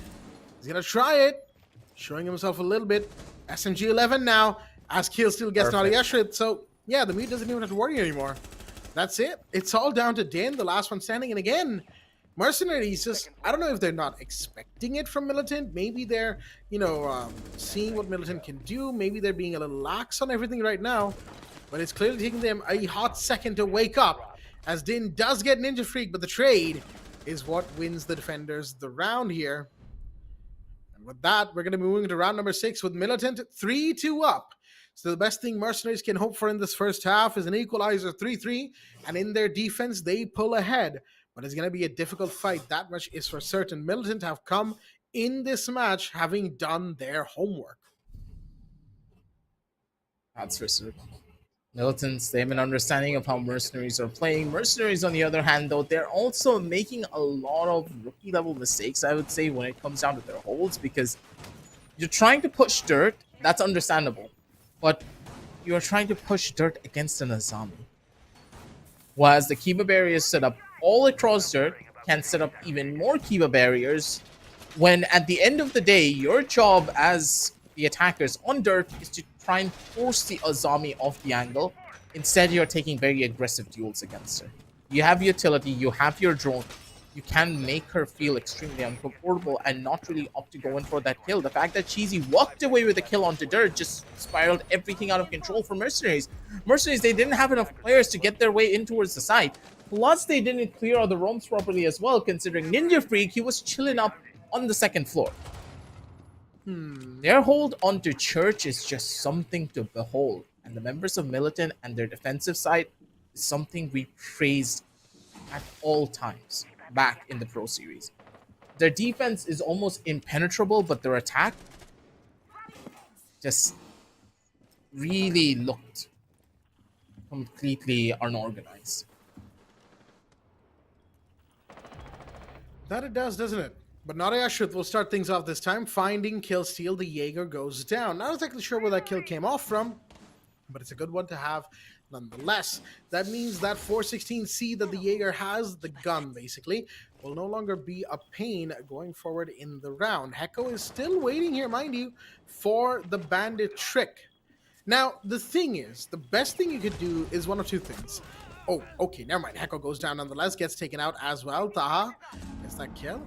And Ninja Freak taking a bit of damage as well, going for a little bit of a stroll from the cash door to the CC window.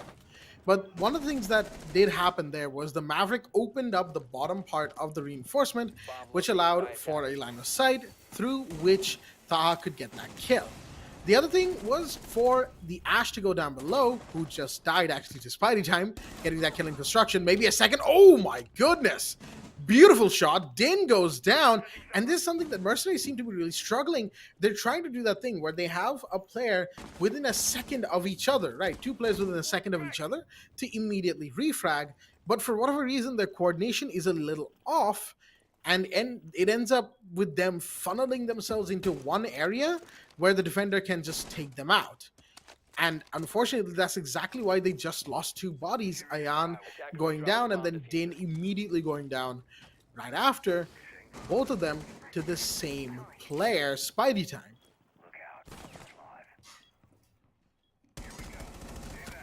Way that this entire matchups is going to be going in. Just problems after problems. It's building up one after the other. While Mercenaries, they still have the man advantage. They're still not able to get the diffuser in towards the... That's a 2 versus 2. A tragedy after tragedy is already occurring, and there is no way that Taha's going to be able to make its way in. He has two different sidelines that he needs to worry about. The smokes are going to be placed for him to try and work his way in towards the sideline. Not going to happen. MI7 gets taken now. Taha's still going to be able to find one more kill. Spots out the player on towards Castrum, but he has no idea how to take this kill. 15 seconds left on the clock. He needs to try and get this kill on towards Ninja Freak. Ninja Freak still survives, but why do you take the shot, man? He could have just lived. Ninja Freak, what are you doing right there, buddy? He doesn't need to take the fight. He could have just waited for Taha to make the push. And again... Aggressive. That is now the second time it's been a 1v2 that a Mercenaries player has brought down to a 1v1 and won against Ninja Freak in the same site. Come on! I don't say that Jack. to, like, you know, I'm not saying that as a negative point against Ninja Freak. It's just such a big coincidence. I had to point it out. Tell me honestly, Jack, couldn't Ninja Freak have hit himself behind the desk? He had a desk right on his left side. Taha had no idea where he was exactly. Not just that, there's a part of cash room, right, has that extension, that table you see with the money on it, right? The I guess the light brown looking table with the chairs in front of it.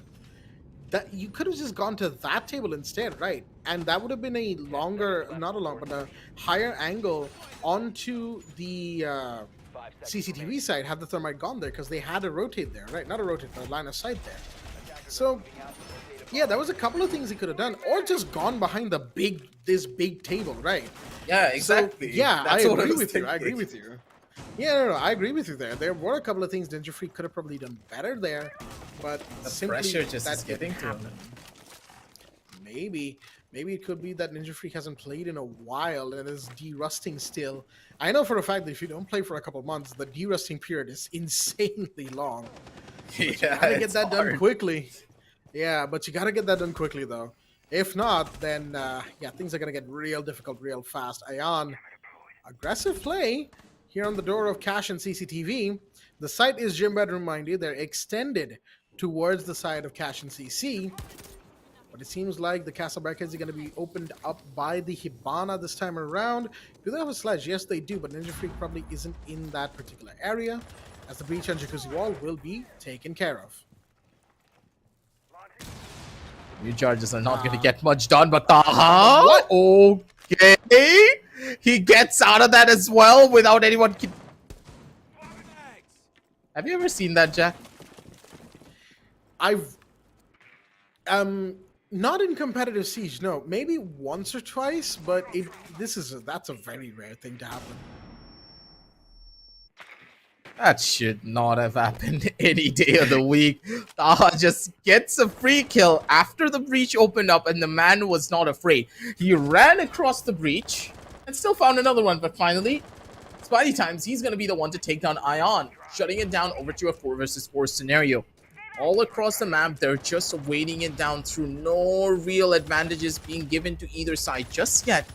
But for Militants, they lost out on a very important player for their side. Having that Dokkaepi alive up till the very end made sure that if she used her charges for her gadget, that's so much information that the attackers could have had the Tootsies. And again, whenever I see this, I just, you know, have a little bit of an anxiety attack. But for Taha, he finally got punished for his over-aggressive plays. Yeah, peeking the breach like that definitely isn't going to work a second time. It's down to 2v4, mind you. So Mercenaries are very much on the back foot. They're trying to play for any sort of entry that could come in from these attackers right about now, but they're not getting anything. Like, MLT isn't giving them anything. That's the thing. Din will find one. That's Ninja Free gone, but MI7 goes down, and there goes Din as well. Killsteal and Cheesy taking those 2 kills. And that's the thing. Mercenaries had an advantage. They had a 5v4 going for so long, and yet they just walked into the lines of sight that MLT Esports were establishing. It wasn't that MLT were already established either. It was just Mercenaries being over aggressive, over eager, peeking too many things when you simply don't need to. You've got cover, you've got areas that you can sit in, and that's why they lost the round. There's really no two ways about it. They just stayed back a little bit there. Played it slow, showcased the same level of discipline the members of Militants are showing. Things could have been drastically different, but no. They wanted to take fights, they wanted to take engagements, they wanted to show exactly how their aim can rival the members of Militants, but why? You don't need to do something like this. Mercenaries, they're dropping the ball when it comes down to the basics and the fundamentals of Siege. And I know their aim is absolutely flawless. MI7 proved that himself just by walking in, waltzing through the window, and getting a flick shot kill over onto one of the players. That says something, and that gives a statement of how good you are mechanically. But as a team, if your fundamentals are one of the things that are holding you back from winning rounds, your mechanical skill is not going to get you anywhere. Siege is one of the few games, in my eyes at least, mechanical skill comes second, while your game sense and your strategy comes first. 100%. Doesn't matter how good of 100%. aim, like, you could be the best aimer in the entire world, and you could still get bodied in Siege by a person that has better game sense. Fun fact, Your aim won't that save you actually at happened. No, that actually happened, right? If you remember, I believe Shroud, when he came to Siege, right, for that little stint that he had with the game, he loved the mechanical, the way the game flowed. As Spy Time, what a shot right there! Oh, wait, that's 2? What? How did he get 2? Did 2 people jump out? They lined up. I think they lined up. I think they just lined up perfectly for the double kill there. Okay, then Nadia Shrit. That's big for the defense. I forgot what I was saying. But yeah, that's huge. Oh, was it? Yeah, okay. Basically, what I would like, what I was basically saying was, like, you were saying how mechanical skill comes second, right? So like, one of the, okay, never mind. We'll talk about that later. MI7 goes down as Killsteal takes that, takes another one in return. What? But Ion is still up here, or he must have just come up here. I don't know, but he's there. And that's a big point of contention right now for MLT Esports. That's rough. They lost out on so many of their players so quickly when just trying to establish slight bits of map control. And the members of Militants, they're starting to take very aggressive gunfights by themselves without any form of backup or any form of drone play. Do you understand? What? Ion? You didn't see his head behind the pool table? I don't think so. 2v2 What is happening in this match? It's just a lot of confusion. Good question. Ooh, it's a Legion and an Alibi. And Ashrath and Taha have been doing pretty well this game so far, so I wouldn't necessarily be afraid of losing the round if I were in the Mercenaries camp, and that's exactly why. Gets a Taha kill. finds kill steal, Nice. and it's all down to Cheesy, the last one standing inside of Moto. Just kind of waiting. Oh, beautiful shot. Finds Ashrit. Just got to be careful of the Legion.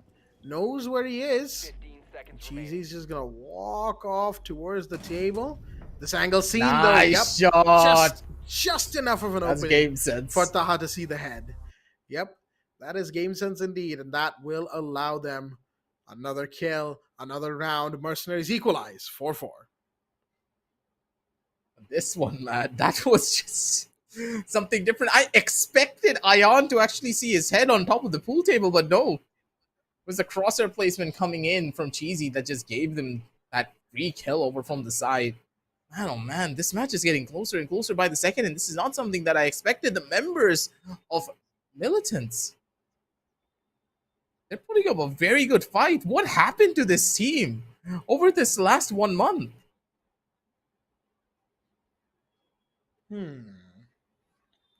They've clearly improved a lot. And I'm pretty sure, Ninja Freak, sure, he may still be de-rusting, but Ninja Freak's presence and the game sense that Ninja Freak has, right, as a player, in this game, as a competitive player, definitely is helping them a lot. That much is for certain. And again, Heko, Killsteel, Spytime, they've played together for a long time. So as a team, they're already a pretty cohesive shell. You add the experience of Ninja Freak onto that, and that's a shell that's really, really good, really strong, So I gotta say, Militant, they are putting up a really good showing here. And honestly, if they keep up this rate of improvement, by the end of the top 8, they might actually be vying, not just vying, but viably possible for them to become part of the top 4. So now, if you're wondering what's happening, a bit of a pause has happened, a bit of a disconnect from Militant Esports. One of the players is unfortunately out of the lobby, and they will be reconnecting in just a moment. As we got everything set and squared, network stuff, the usual crashes and whatnot. We saw it in the first game, right? It's South Asia. These things tend to happen a fair bit. As it were. Hopefully the pause is not for too long, though, as the action was clearly getting quite intense, as we are now up to round number 9, and 4-4 going to the 9th round. If it keeps up like this, we might as well hit overtime. And the first overtime on day 1 of the South Asia Nationals, count me in. Something that really should not be happening considering how good Mercenaries are, but if a team can improve at the same rate as the Militants the entirety of the Nationals, yeah, that's going to be a long journey for both you and me, Jack, plus everyone back in the audience, because both of these teams, they should not be on the same level just yet. I understand Militants, brand new roster, they're going to take some time. Normally a team takes at least 2, 5, 6 months to try and get into that groove of how to play with each other. But for Militants, that's not the case. They're playing together as a team. Yes, of course, they're sometimes being overly aggressive, not really playing in for trades, but the discipline is there. The fundamental play style is present, and they have a strong foundation that they're trying to build up on. While on the other side, the members of Mercenaries, they're not really focusing on the fundamentals of Siege. Their foundation is crumbling constantly in more situations than one, where they're taking over-aggressive duels when they have man advantages. Taha's going in for risky plays, and sometimes it's working out for him. But those risky plays that he's trying to take, is it really warranted? Is it really necessary? No. You need to show some respect to your opposition. Otherwise, the overconfidence that you're trying to show on your map, on the map of Militants, could just work up against you. But I do believe that the strategies that Militants have come up on the back end of this, I'm pleasantly surprised. The team deserves a pat on the back for it. Yeah, absolutely. And sure, the Mercenaries roster themselves have a couple of changes in it, right? No, not Yashur is playing today, as is Din, who they seem to have picked up, right? And Din in Militant was clearly a force to be reckoned with, but here in Mercenaries, he's a little bit more understated, playing into the rest of the team rather than playing by themselves like they did when they were in Militants, at least for however little time we saw the Militants for. And again, like you True. said, in the last month since we've seen them, they have clearly improved a lot as they are here now toe to toe with the Mercenaries. Not just toe to toe, but pretty much giving them a run for their money in Clubhouse. Now, of course, it is their map. It should be expected that they'd be winning rounds or at least keeping pace for a good while, no matter who their opponent is, as they have the home map advantage. But the thing is here, folks, you know, we kind of expected Mercenaries to pull ahead by now. I think we both of us did. I certainly did, right? That by now Mercenaries would pull ahead, and really leave Militants in the dust, similar to how Hunters did with UWU. But that is not the case. Team UWU, well, they kind of just felt the full force of the Hunters. Mercenaries, on the other hand, not exactly showing us a whole lot right now. It does feel like their fundamentals aren't really all there today, and that could really just be what's going on. Their fundamentals might just be what is currently wrong with them. We'll have to wait and see on that front. Again, it's going to take a moment while we're in the pause to just think about what we've seen so far, and really that's what we have to say here. Mercenaries, while they've looked good enough to win a couple of rounds here and there and keep toe-to-toe with Militants, is not the same Mercenaries that the same performance that we expect from the Mercenaries team, right? And sure, they're missing a couple of core players here and there, and that might actually be what's doing them in right now. But who really knows, right? We're not entirely sure, as I certainly wasn't expecting the Mercenaries roster to have Din in it. I didn't actually know Din had joined Mercenaries even. And on the other side, Nadia should usually subs in, right, when players aren't available. So something or the other is up today. They're not playing with their full roster, and that, of course, seems to be holding them back today. But we'll have to wait and see about that once we get back into the game. And it looks like we will be doing that right now, in fact, because the players are back. They're all in. Cheesy, the player who disconnected, is in. And now we're going to be going into round number 9 as the score is 4-4. Attackers need to locate and defuse bombs. Pretty much equal on both ends, but strategies seemingly are not equal with the members of Militants. Not really pulling their punches whatsoever. They're being as dangerous as they possibly can because they want to close things out before Mercenaries gets the upper hand, because, of course, at the end of the day, they are the much more experienced team. And that level of experience that they have under their belt is just something you cannot deny. Because of that very reason, Militants, they know they need to close out this map as quickly as they possibly can. Because at the end of the day, if it goes down over to that third map, Mercenaries, they're the ones that are much more favorable to win because they have played in best of 5s. Best of 5s are one of the most grueling, taxing, and the most difficult tournament matches to play. Because that's when your team is not only tested when it comes down to the diversifying of their strategies, but also their stamina. The real question is, will the members of Militants have enough stamina to take it over to that third map, though? Is the real question, because Mercenaries, we know they can do it. They have gone the distance for their opposition, and something that we need to find out soon enough. Militants need to close this out on a 2-0, but for Mercenaries, they're here for the long haul. They're going to make sure this entire ride be as bumpy as possible for Militant. Ready for grenades. Well, the roller coaster that is this game rages on. As they found where the Electroclaws are, the secondary EMP should be thrown, and there you go. Well done by the Militant side. The Kaid's Electroclaw has been denied as the C4 goes out, but no, Hecko finds Din just right through the breach. They might have had a drone or something, or might have been just shooting through towards the garage, because that's where, Din was, right in front of the garage window. Maybe the line of sight, but it doesn't matter. Spider-Ham goes down, and Ayan finds Ninja Freak as well. The sledge trying to breach into Jacuzzi gets taken down. Shots from inside of Logistic. Ayan wants to investigate the source and finds it. Kill Steal goes down to a big, pre-fire spray from the Malusi, leaving Hecko and Cheesy the only two remaining Militant. They found themselves in these positions before, but it's much more dicey now. Taha finds Cheesy. Good. And really just putting the nail in the coffin. Ayan will get the final kill as well. Hecko goes down. As Mercenaries will take the first lead, actually the second time only in this map that they've taken lead. And what a time to do it. It's 5-4 to them. Jack? Did someone just turn on the light switch or something? Because the way that Mercenaries played this, these guys just went psycho mode. Look at the way that they're getting the frags as well. Defenders, protect your bombs from being defused by attackers. No.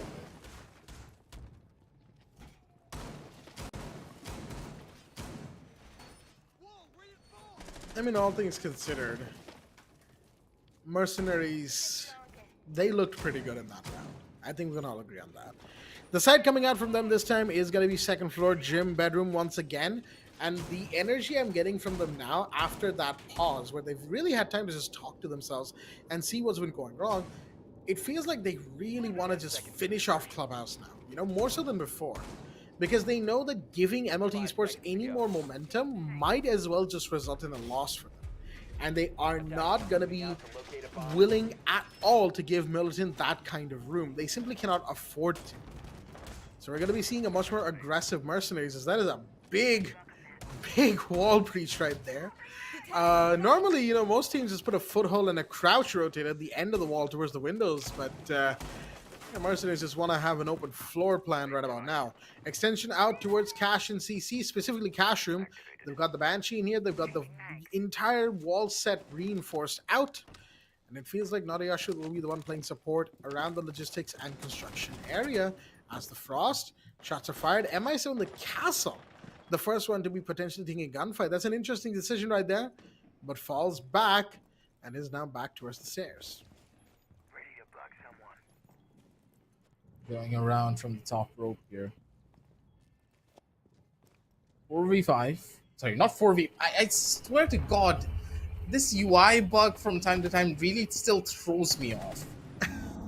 It's 5v5 on towards the map. Now it's going to be a 4v5 with a kill coming in from Militants.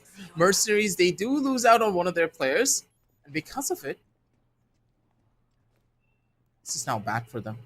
That's the Lucy going down. Din, one of the most important fraggers that they should have had on their side to try and turn things around. And oh my God, Taha. No fear on this man. Just swings out, takes another kill on towards Spidey time. And now the Nook completely getting taken down. But for Militants, why did they go in so aggressive? The Nook just walked in towards CCTV and tried to go in for a roam clear kill. Would have worked, but looking at the long range sight holds that they are already trying to play in for, the positions are good, but MI7 just doesn't miss those shots. Beautiful frag over from his end. Because of it, they get the man count that they wanted. And Mercenaries, they're just playing it back. I think I spoke a little bit too soon. Well, they would be. Yeah, if not for that rather over-aggressive peak from MI7. I get it. You want to keep the player in the breach, at the breach, away from the site, because that's the closest entry point in gym bedroom, the breach on jacuzzi wall. And yeah, while that's understandable, there's a time and place for peeking that particular wall. Hacker in the meanwhile, construction window being watched. That's Taha over here. Nobody's going to jump out, not yet, because there's the Zofia who's watching over any potential peaks from any of these windows, but Ayan gets kill steal nonetheless. That's your Zofia gone. And come on. Oh, Taha missing so many shots right there. Hacker will just about survive, but he's the only one remaining as Cheesy goes down in the meanwhile. Taha. All right, Taha. Sure. On the first floor, just, you know, chilling out towards the first floor bar and stage, and there we go. The round is done, and Mercenaries go up to map point 64 now.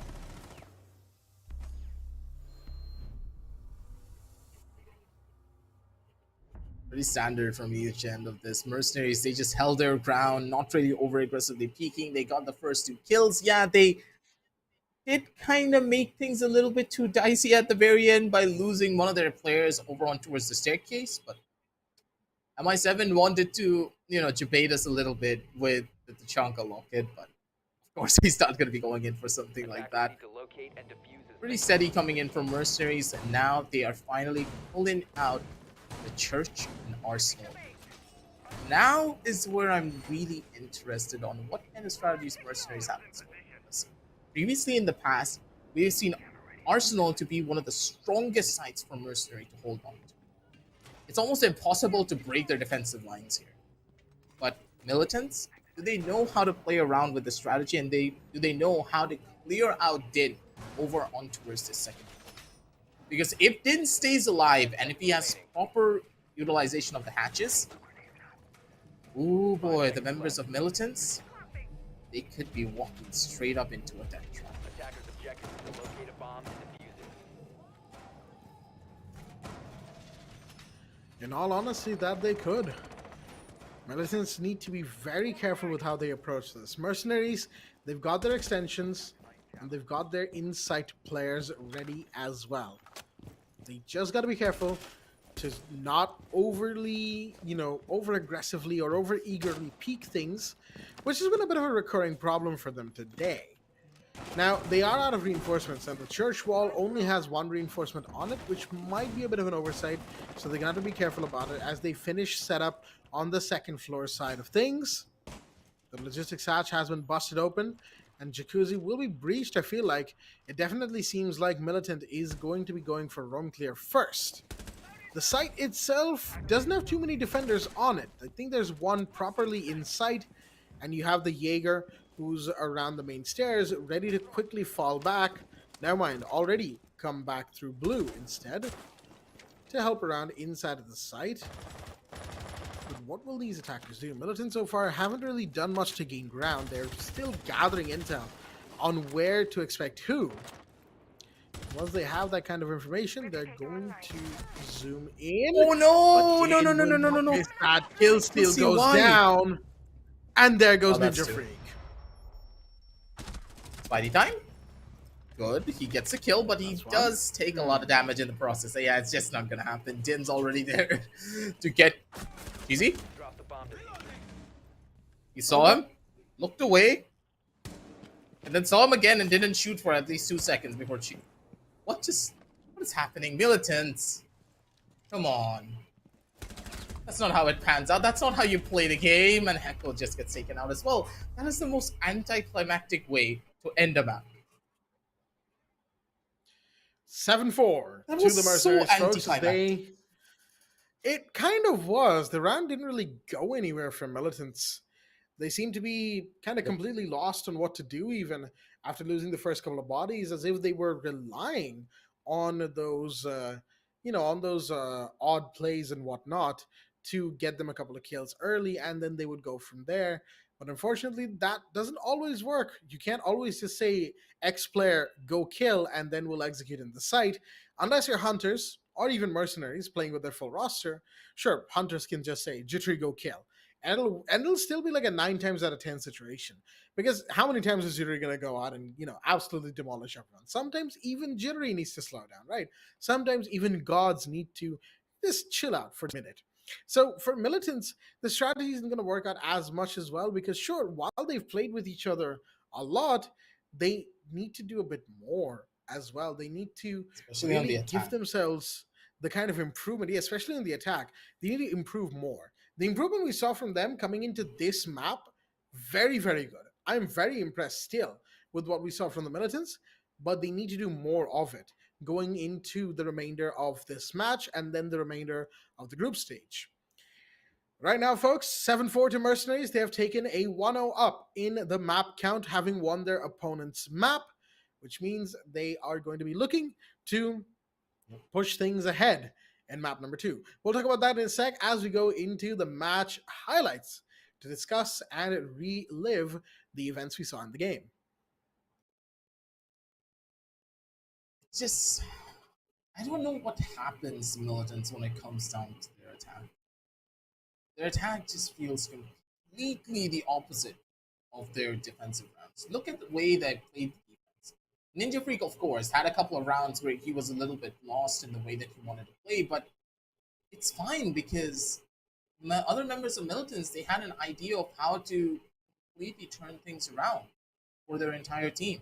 They were playing for crossfires. They were not playing overly aggressive. Everything was just fine and dandy. They had a read on what Mercenaries wanted. Then rolls around the attacking side where the team just completely loses its face.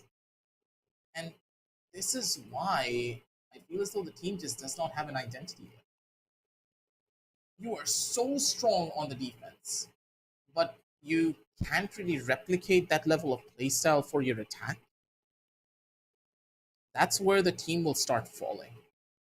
And I'm really hoping that moving on down the line, at least in the second map, on Chalet, mind you, which was going to be a lot more difficult going up against Mercenaries, you're going to be able to show some face. A lot more drastic of a change when it comes to your playstyle for the attack, because on Chalet, your attack side needs to be at its peak. If you're not able to get a lot of rounds on the attack, then you're just done for. It's a 2-0 win for Mercenaries there.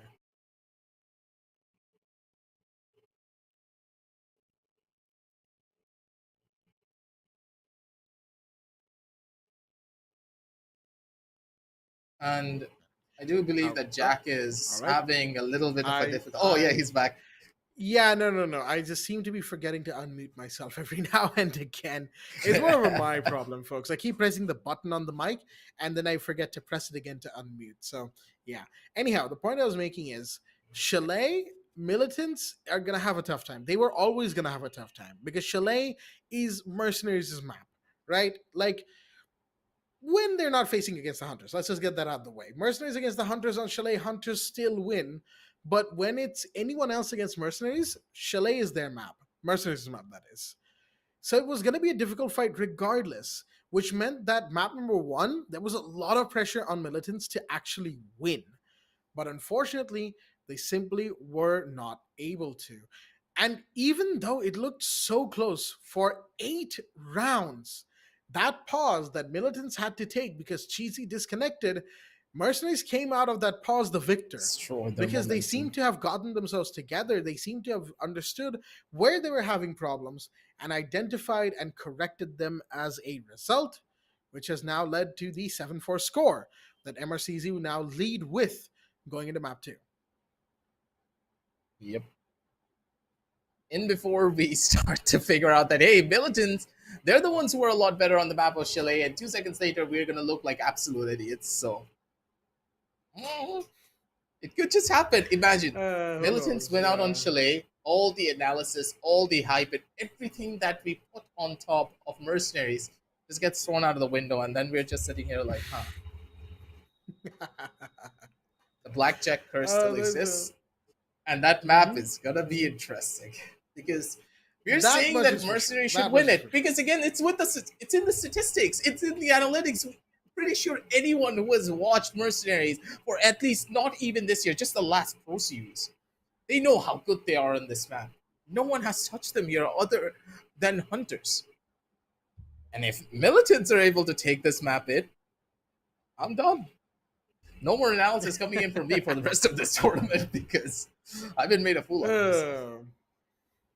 Well, regardless of what happens on Chalet, looking at the team statistics in the match summary for map number 1 Clubhouse, so the disparity is there primarily between the top 4 of Militants versus Mercenaries, as in the top 4 for Mercenaries, of course, Taha, Ayan, Din, and MI7, excuse me, and only Ayan and MI7 not really chipping in terms of their cost percentages. They were more in terms they're more really out there to frag, and MI7 going 3-0 at entry, so really doing more entry work than the rest. Din in the middle going 2-3 up on the first kills, 6-10, but 91% cost, so really doing a lot of work for the entire team. Taha 12-6 as well with a 1-0, as cost is 91% there as well. 82% for Nadia Shid, really just playing the support role, but getting a couple of entry kills at the same time. And everyone having a pretty decent survivability rate, anywhere between 0.8 to 1.2. Militants, in the meanwhile, not exactly the best performance from them, but even in the 4 rounds that they did take, they showed us a much more improved Militants, one that actually stands a chance against the teams that are here in the South Asian Nationals, despite him going 13-8, 82%, and 2-1, head and shoulders above the rest, as second is Cheesy, 9-8 and 55%, and it kind of just goes down from there. Ninja Freak is 510 with a 64% cost over there. And yeah, just support role for Ninja Freak really kind of still de-rusting. I feel like some of the reactions from Ninja Freak were a little bit slow, a little bit kind of all over the place. So that, of course, will be something that Ninja Freak himself will want to look into. Killsteal and Heko having pretty quiet maps overall. Support was kind of hit or miss from them. Same for their frags. At least Heko still got one extra entry frag over Killsteal, but it's not really a competition between those two. The competition is more reserved for the teams themselves, as MRCZ will go into map number 2 pretty happy with themselves. Not too happy, but pretty happy with how map 1 ended up panning out. Yeah, Mercenaries, though, I do believe they've been put on their toes a little bit here, because after what happened on that first instance, you just cannot take the members of Militants lightly now, can you? Take it slow, take it steady, one step at a time.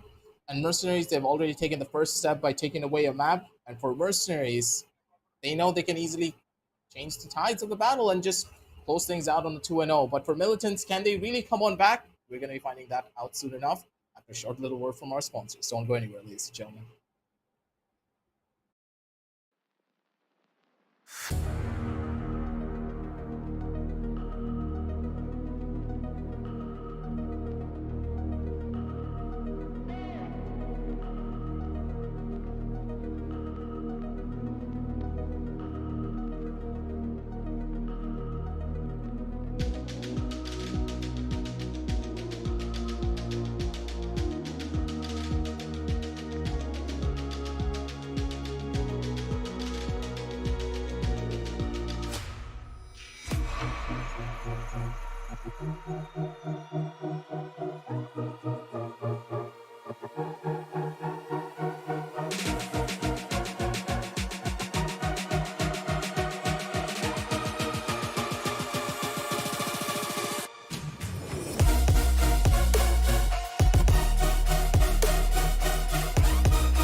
Alrighty then, ladies and gentlemen, welcome back once again to the South Asia Nationals, powered by Zeta Gaming, supported by Ubisoft, here hosted at the Esports Club, and of course, you know, alongside our broadcast partner, Loco for Rainbow-Six-Siege. I'm your host, Blackjack. Joining me is my co-host, Aggressive, as we are back for map number 2 of game number 2 of the group stages of the South Asia Nationals. We've just gone through a 7-4 on map 1 for Mercenaries, as they took the map with, you know, 4 straight rounds after a little bit of a mishap that had happened where they were 3-4 down for a moment. MLT Esports, mind you, are looking pretty good today.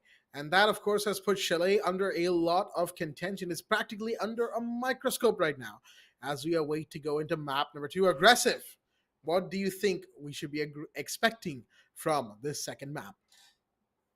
Militants are on the attacking side.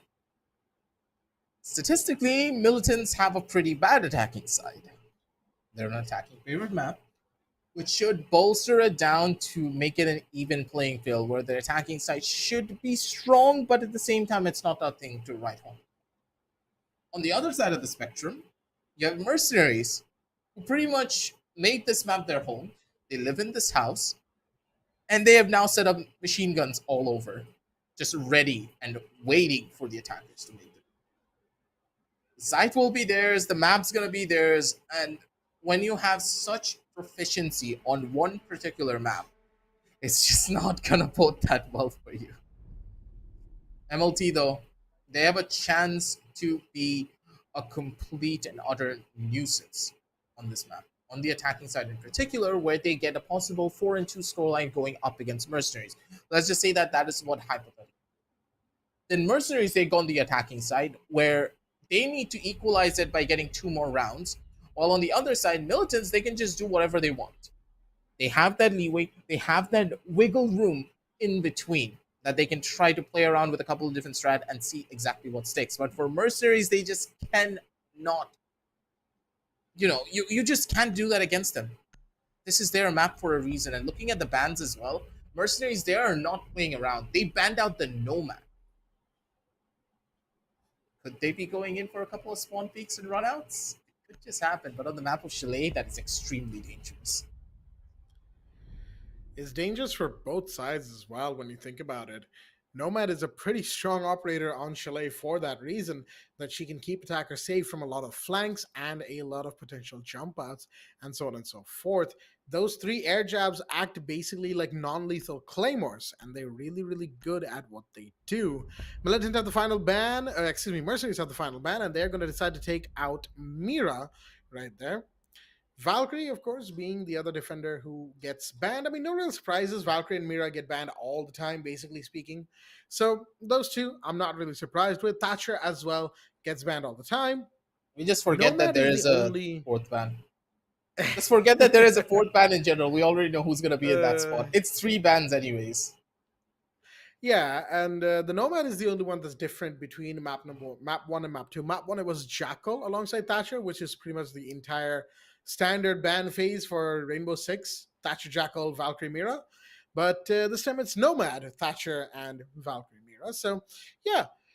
Although I will say the Nomad is an interesting one, but there's not much to say as to why or what the thinking might be. It's really just that Mercenaries wants a bit more freedom to move around when they're on the defense. And since they're defense first, they decide to get rid of Nomad and have those flanks and other options be open to them. Now, mind you, they still have to deal with Claymores. And if a gridlock comes in, then they definitely still have to deal with her. So, you know, those track stingers, basically. Those are still pretty good, especially if you're shooting them or meleeing them to get them out of the way.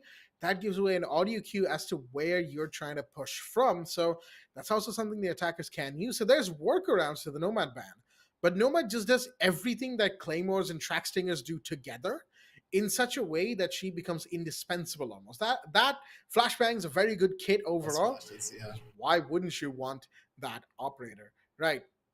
But with all that being said, folks, we're going to be going into the game here and now, as the bans have been taken care of course, and everything is now noted down. The teams are ready. So with that, let's go into round number 1 of map 2, Chalet. Oh, Shinra's going to be making his debut here as well again. Attackers need to locate and Oh, he's back. defuse bombs if they can. That's a lot more extra firepower, but at the same time, they do lose out on Ion. I do believe that Ion had a little bit of a problem that he needed to take care of. That's why Shinra stepped in, but Ion was having a phenomenal game in the last one. Located by attackers. And he lost out on Ion. How does that affect team synergy and the team strategies here? That is what we're going to be finding out soon.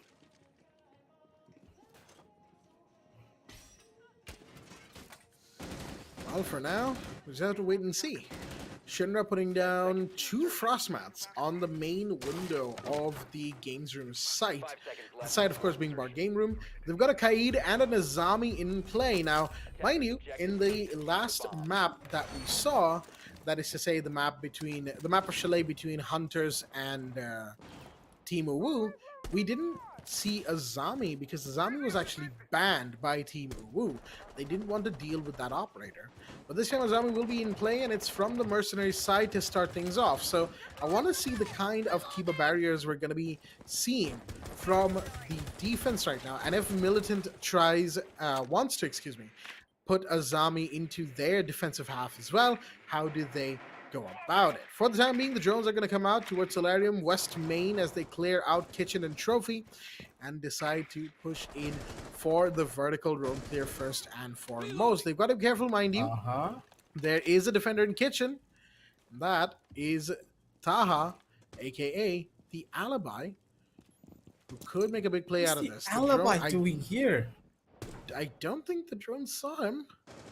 It's out on a roam, but gotta be careful. I can hear him though. Ninja Freak's waking his way up from the bathroom over onto piano. If he has this level of piano control, that would be massive for him. Ninja Freak still has no idea how much map control he has already established for himself. Din on the other side of this, catches out a couple of flashbang, does get caught out by it though, and that has got to hurt. They will have mezzanine for themselves to play around with. The forest also clears out the deployable shield, so the entirety of the library hallway is now theirs to contest. If they do have the proper lines of sight created for it, the attackers have cleared out pretty much all of the utility that the members of Mercenaries have set up. Now it's just time to work his way in, but MI7 with the grenade just catches him. Sorry, not what am I saying? The C4 catches him out. That's a freebie. But now is where the grenade comes in and takes on Naughty Ashray. A 1-for-1 trade. I think I just, had that moment where I went into the next plane of existence, time traveled, and then came back. That's the grenade kill I was talking about. Could have been. Din went down in the meanwhile. The Wamai is now no longer in play. The one who is playing on the blue shield. Shinra falling down the hatch, abandoning library. But that, of course, is necessary. But unfortunately, Taha goes down. Spy Time takes that kill. Cheesy finding Shinra. It's all down to MI7 now, the last one standing. As these attackers are definitely going to try to get down to the site, drop the hatch potentially. There's somebody else coming down those stairs, those same stairs that the Kite was peeking not too long ago. Nice Still will find the final kill as well. Good coordination, well timed, and even when they were being, when the Mercenaries roster was really coming at them, they did not falter. Militant once again taking the first round this time. I say once again, they took the first round this time, and they will be, taking the first round. 1-0 up, going into the second round. And yes, as spotted by our admin, the Kickstart charm was in play. Of course, we all miss him. Kickstart, may his soul rest in peace. Round two. Round two, as we go into second floor, master bedroom, and office. Another chance to try and get a crack at Militants here. The defensive side looked a little bit proper at the start, but at the very end, they just... Mercenaries looking to be a bit more aggressive, I would say, when it comes down to their takes, but that's completely fine. The defensive side can be played on either end of this. They don't want to give out too much space towards the members of Militants, but they're not really utilizing the utility that they have in the arsenal to get that space back, or maybe try and contest Militants enough so that they can't take away that map control and hold it. That's what really happened to them in that last particular round. They cleared out so much utility and they had so much space to play around with that the attackers had, 4 different lines of sight on one particular player. So even if Mercenaries got 1 kill, he would get instantly traded out without any repercussions. and they got caught off guard instead of them even being able to find a single kill throughout the entire round. Maybe they're taking some time to set themselves up with Shinra because Shinra just came in, of course. So that's completely fine and dandy. For Mercenaries, what's the game plan here now? Because Militants, they've already showed their hand. So what are you going to use as your trap? Well, the first kill will fire off, and it's Cheesy on the 0 who finds Taha.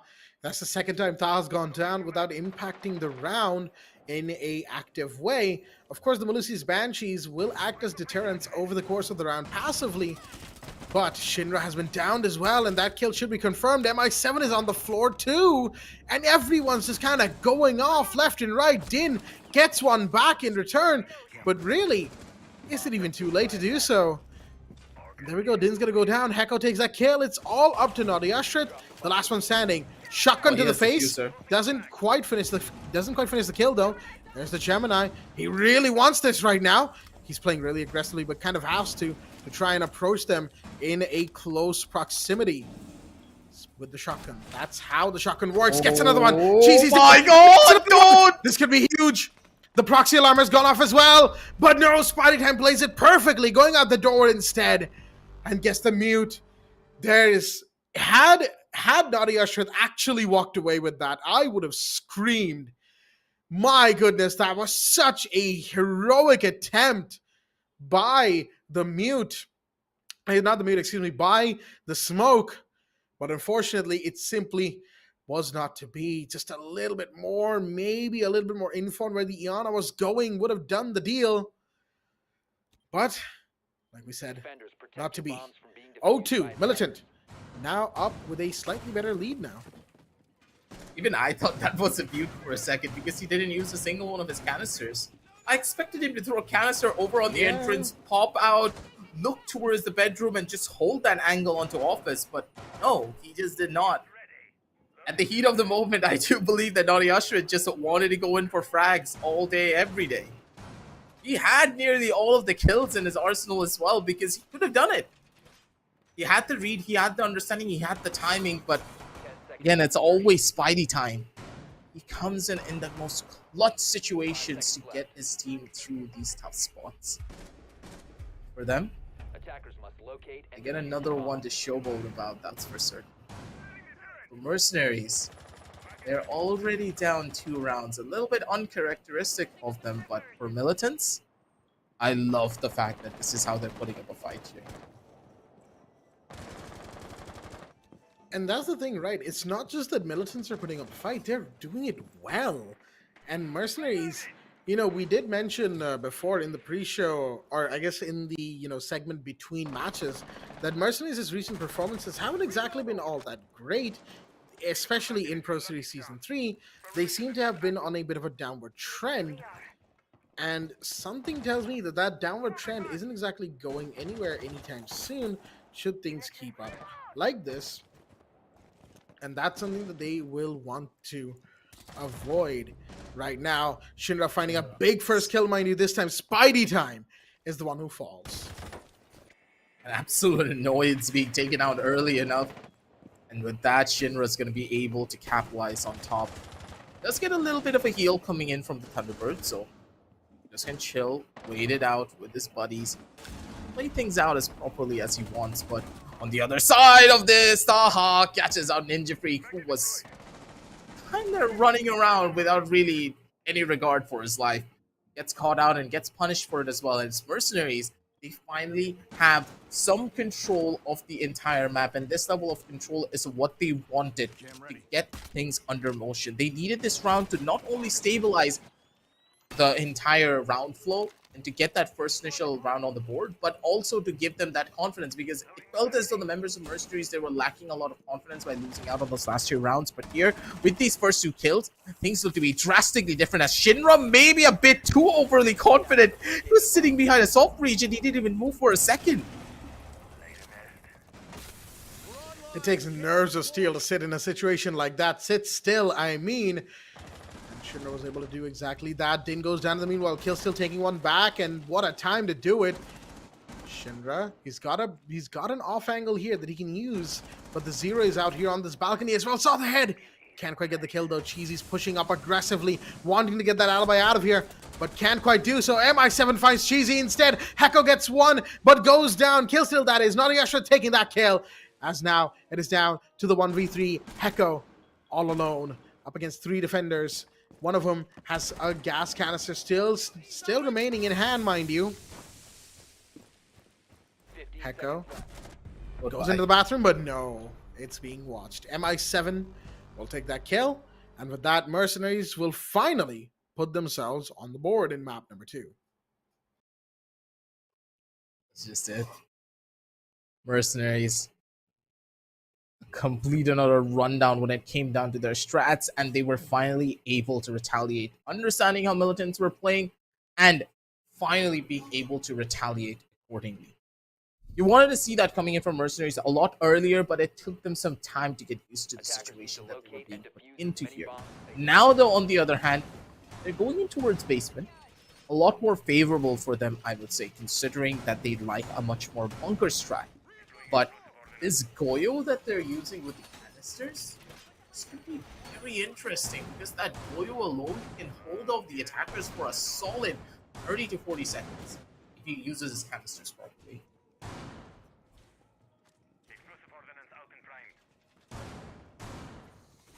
They have a lot of stall here, Jack, and it could just work out for them. 10 seconds to go. It could. Mercenaries on the defense on Chalet, I mean, again, we've said this before, right? Not quite as, Locate and defuse a bomb. I should say, not quite as robust maybe as the Hunters. Like, they've had their moments for sure. But again, Mercenaries gets compared to the Hunters because those are the 2 teams with the most history, if anyone was wondering, of course. But right now, we'll have to wait and see as to how this, Bomb located by goes attackers. for these 2 teams. Breach potentially coming in. Yep, there we go. The Sam Fisher solo breach right here will get that done. And that means the wall down below should be open. No, somebody's impact tricking it, actually. And that's what happened to the first breach, but the secondary hard breach has been used up. In the meanwhile, Killstream coming into Big Garage, trying to clear out this back end of the map before pushing ahead with anything else. As the meanwhile, drone has found where one of the defenders are. That's a Goyo as well. Shinra I was playing the Goyo, and he's going to be playing that this round as well. The drone has given away the fact that he's in kitchen, but the grenades that have been flying, unfortunately, haven't been able to pinpointly give away his location. Him falling back is spotted, but again, they're taking their sweet time with this. And if even one of these attackers goes down while trying to get this one Goyo, well, never mind. Cheesy's going to get that kill. That's the Sam Fisher coming in with a brilliant, brilliant shot, probably. And that is the Goyo gone. It's a beautiful kill to get as well. The Goyo being a complete and utter nuance that you have to deal with over on the other end of this. They don't get much done. The keeper barriers also get opened up, and the Florist is just so good for this. Banning out the Florist could have been a game changer for them, but they're not really getting much done. Okay, eat claws, though. I don't believe it's going to get broken out. Yep, it's completely fine and dandy. It's safe, but these hatches are not. More to find, more to get here, and Killsteal's just being an absolute nuisance, running around, destroying all of the utility before they can even get a chance to pop and try to slow them down here. The Goyo, the setups that he has already set up, it's not really getting that much value, not getting that much information, but did on the other side of it, holding down the garage angle, takes down Spidey time. That's huge for them. And now the Snowmobile garage hold can last for even longer.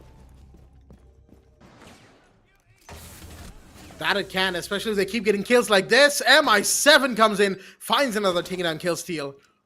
And Mercenaries are looking poised to make it a 2-2 right about now. Shots are about to be fired. The Sam Fisher gets the down on one, confirms it as well. Taha going down. 15 seconds left. But there's only so much A lot that of he can time. do alone. Where Why'd is you Hector? reload? Coming down blue. Down. Din has the cover by 7 and kills Cheesy. And with that, we are going to be in a 2-2. Equalizer coming in from Mercenaries, whom look like they are now waking up on this second map.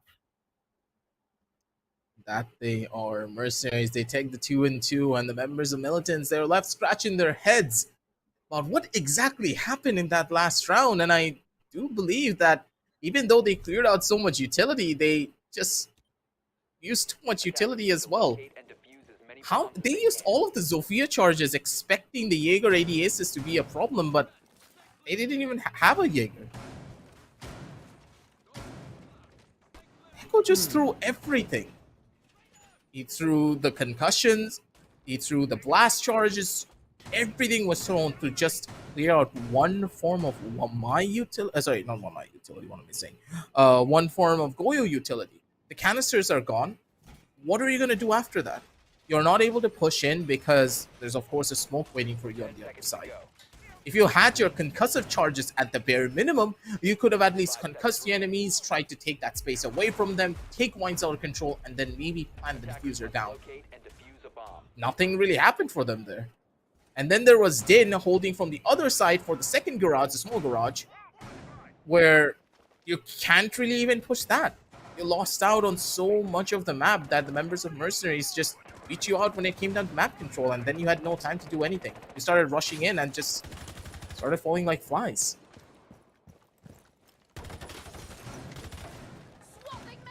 It's really going to come down to how they approach this round as well. Both Militants and Mercenaries, as Ta takes a ton of damage, but Ninja Freak is the one who gets down, and Ta walks away with a kill, and with his life still, Shinra's the one to go down on the other side. Killsteal taking that one back.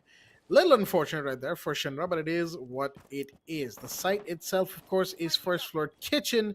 The action has happened towards first floor bar and gaming.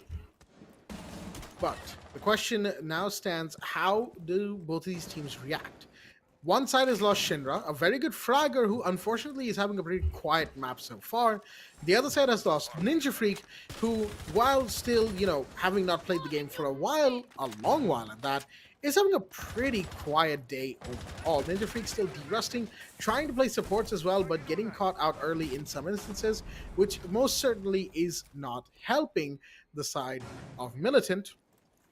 But Ninja Freak will be on the cams, giving away information as needed. You just Naughty Ashra, don't beautiful do time that. to peek that.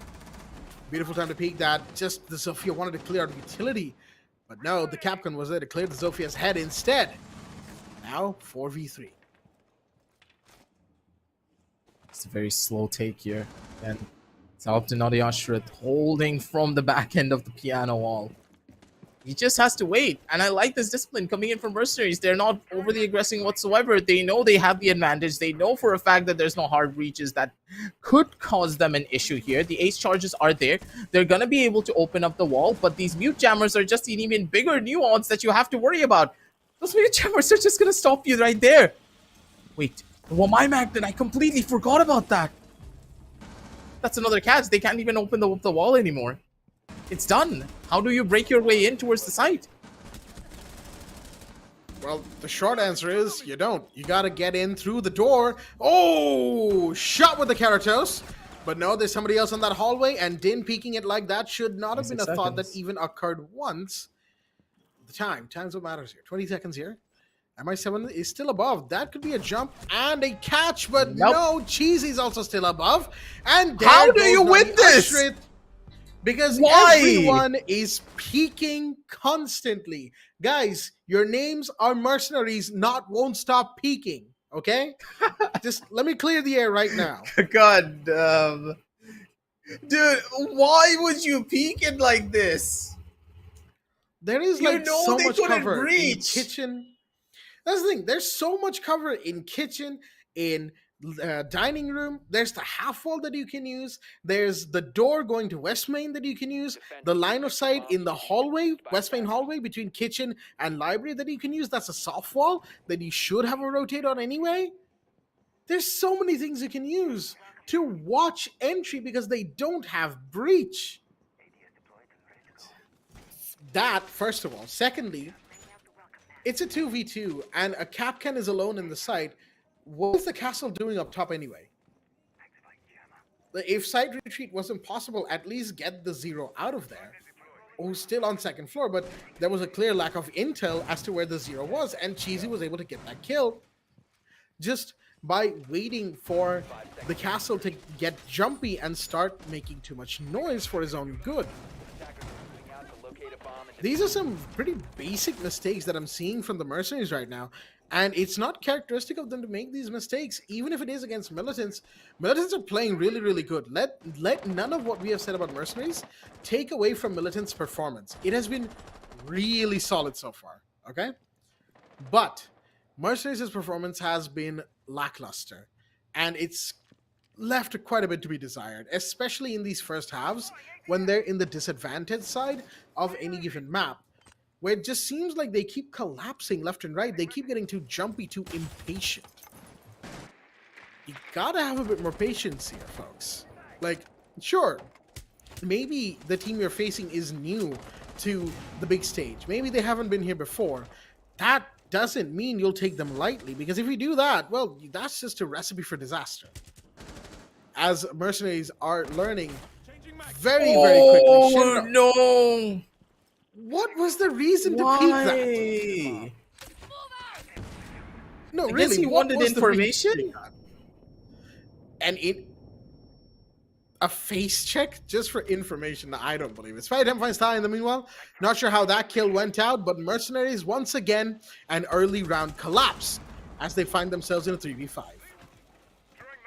What's happening to them? Ion subbed out for Shinra, and this is how the match is going to be panning out now. I understand this is much more of the weaker side of this particular map, but it's the home turf for Mercenaries, and they're getting bodied here like this. 4-2 on the defensive end of this is not something that I would expect coming in from Mercenaries. At the bare minimum of 3-3. Oh, But this Hogmat really coming in handy, but no one's there to even, trying to take a fight against it. Ninja Freak's going to be able to get himself back up scotch-free, and no one is there to contest. The diffuser's going to go down. Naughty Ostrich working around from the back end of this. Has a breach to play around with. Maybe he could get a kill out of it as well. Naughty Ostrich is going to be able to open things up for his teammates, but nope. Does not know that one of the players is on the top side of it. Din very low on HP. He has no way of trying to get this one down. Absolutely nothing, because look at the positioning of Militants. They're all across the map. 3 different crossfires set up. So they just need to wait and see how this one's going to go. Mercenaries. That's not how you play here, buddy. They're overly being aggressive, and they're being punished because of it as well. And that's the thing that really, just doesn't sit right with me right now, is this is not what we see from Mercenaries on a regular basis. This is just simply not it. And I have a feeling that they know that this isn't it, but something or the other is happening that just stops them from actually doing things the way they want to. Some of these peaks, yes, they've made these peaks before and gotten away with it. And yes, we've given praise to them for it, because these are risky peaks. They are face-checking angles just to get information, and they walk away with kills. Yes, that's impressive, because they're not supposed to be able to survive that gunfight. But when you're going to do that constantly, after it worked the first time, it's not going to work the next 70 times you do it. Yep. And for whatever reason, Mercenaries keep making that same mistake over and over and over again. That's what does not sit right 10 with me. seconds remaining. Sure, they're on the attacking side of Chalet right now, but they're 2-4 down as well. They're in a disadvantage, and Militant sees that, and they're now going to take advantage of it. At least they'll try to, which is, of course, what Mercenaries need to try and deal with. They need to win 2 rounds first to equalize, and then 3 more to win. That's 5 straight rounds of near flawless siege, and that's not even considering Militant winning 2 rounds. Unfortunately, Heko has a bit of a disconnection, which is really unfortunate. It's in the action phase as well, so they can't even call for a rehost. They're just going to have to wait this one out. Grenades out. Will not find much of anything other than some utility, as Nadia Shit is still peeking the pantry hallway, but nope, never mind. The Jaeger gets the kill anyway. And that's Nadia Shit off the board, immediately equalized to a 4v4. How did that even happen? No clue. You'd expect them to drone it out and then opt to go in for that peak, but nope. No drones, no replicators, no nothing. The Gemini could have been massive there to gain a lot of information up on that second floor, allow that Gemini to recharge, and then use it again for the final entry. But nope. They started taking fights. They started taking peeks. And the members of Militants, they've already tasted blood.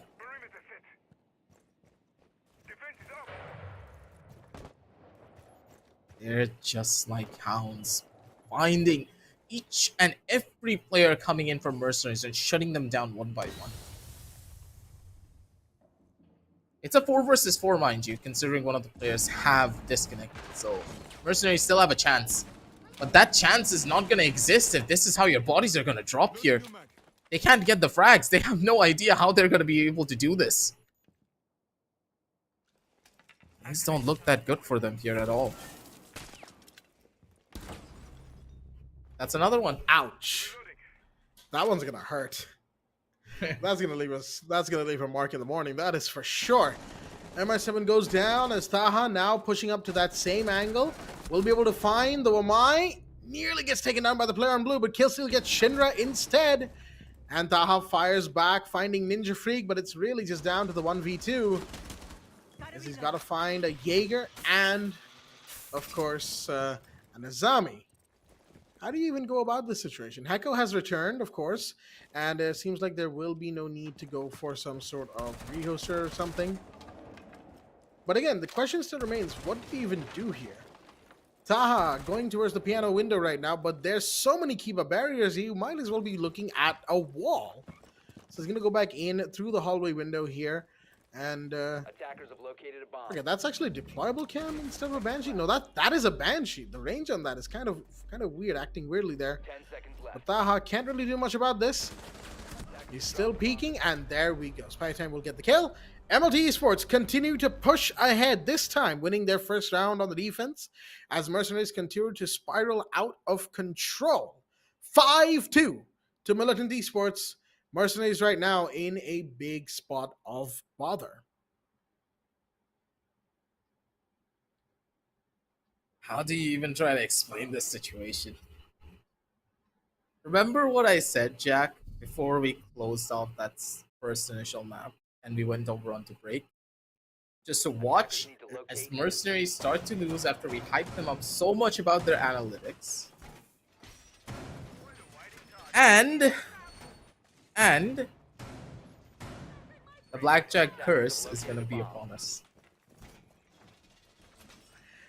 Okay, in my defense, Why do you I do didn't this, expect Jack? it to start acting. Why In do my you do this, defense, Jack? I did not expect it to start acting on day one. Okay, Yeah, sure, I thought buddy. I'd have at least 1 or 2 days of free time from this thing, but I guess not. Curse of the Jack always exists. Yep. Doesn't matter what game we cast together, it happens everywhere. You know, Curse of the Black Pearl. This is Curse of the Blackjack right here. Yup.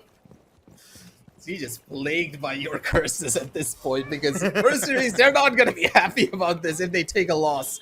But again, there's still room for them to, come on back. It's not the end of the world. They tried to figure out exactly what Militants were trying to do, so Hakuna Matata. It'd make it happen, but at the same time, it's not gonna be that easy for them to take over this map as well. Militants have a good read, they have a good understanding, and possibly a pause coming in from Mercenaries could have changed the tides of how this one panned out, because Militants, they have so much momentum in their favor now that how do you even stop the team? You need to take a breather to reset yourselves and understand what your setups are going to look like on the attack, but Mercenaries, they're just going willy-nilly trying to take 1v1 duels and losing out on it. Cheesy's been an absolute unit, 10-4? It's insane.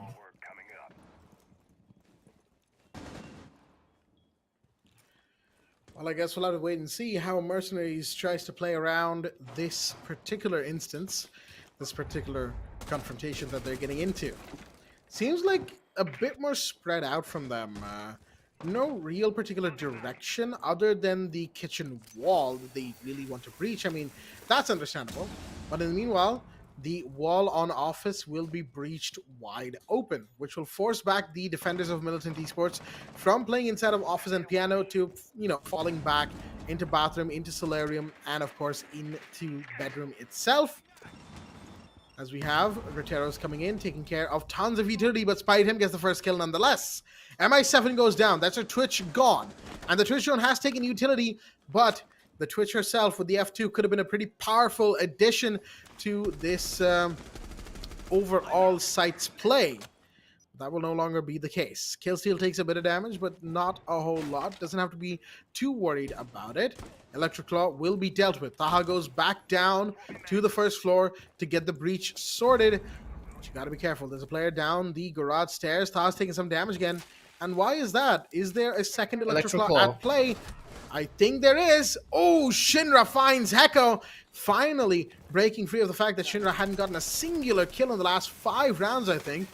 We'll get one more, and a big one of that. Heko on the flank, but no, the Iana just tries to rush in the breach. What? Cheesy and Killsteal get 2. Taha gets Killsteal in return. 2v3. Cheesy's now down as well. He's going to go for the plant, the thermite that is, and... Ninja Freak just stared at it and be like, yes. Go in for the plant, buddy. Go in for the plant, I dare you. 2 seconds later, bye-bye. Mercenaries. Mercenaries. Why are you doing this?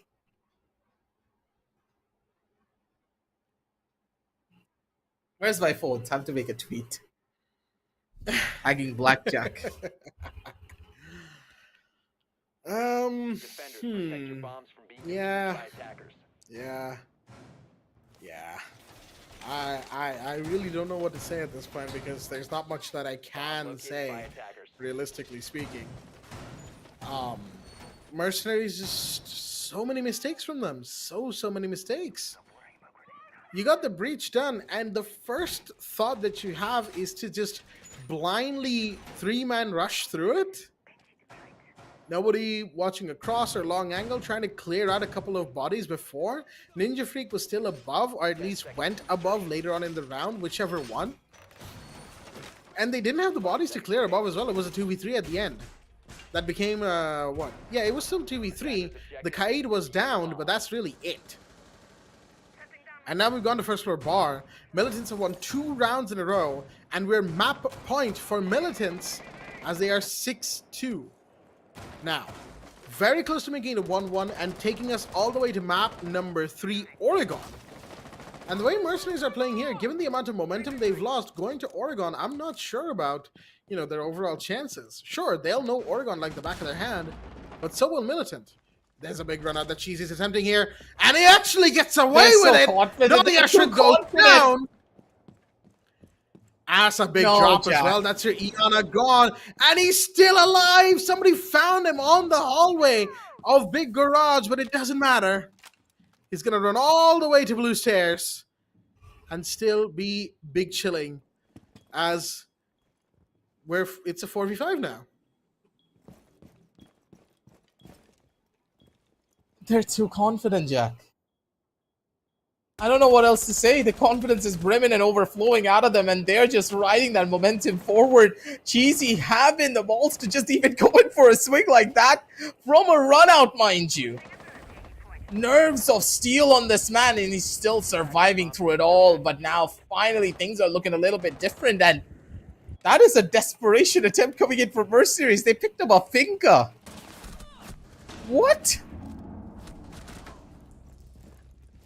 And maybe that desperation attempt is working. They brought it down to a 2 versus 2 for the first time. They have a possible chance to win out on a round. But it's not going to be easy. It's still a 2 versus 2, and you have no idea where Cheesy and Spidey Time are. They could be anywhere across this massive map. You need and that's work one of your the way things that I into think, the side. Yeah, and one of the things we haven't really said much is the whole confidence factor, right? Clearly, Militant really is feeling themselves right now. But on the other side, Mercenaries are, shaking. They're trying to get themselves in order, but what they really need is a round win. No. And just that. MI7 doesn't lose those sorts of gunfights normally. But today he is. Because of the lack of confidence. Yep, absolutely. And there you go. Now pushed and pincered, which means MRCZ have now lost their own map Chalet. And it's not even close. It's a 7-2 to Militant Esports. Beautiful performance from Militant. Let's get that right out of the way, okay? Militant, fantastic performance from them. They deserve this win, 100%. They do. MRCZ, on the other hand, guys, what even happened? What even happened? I'm just completely lost for words. What happened?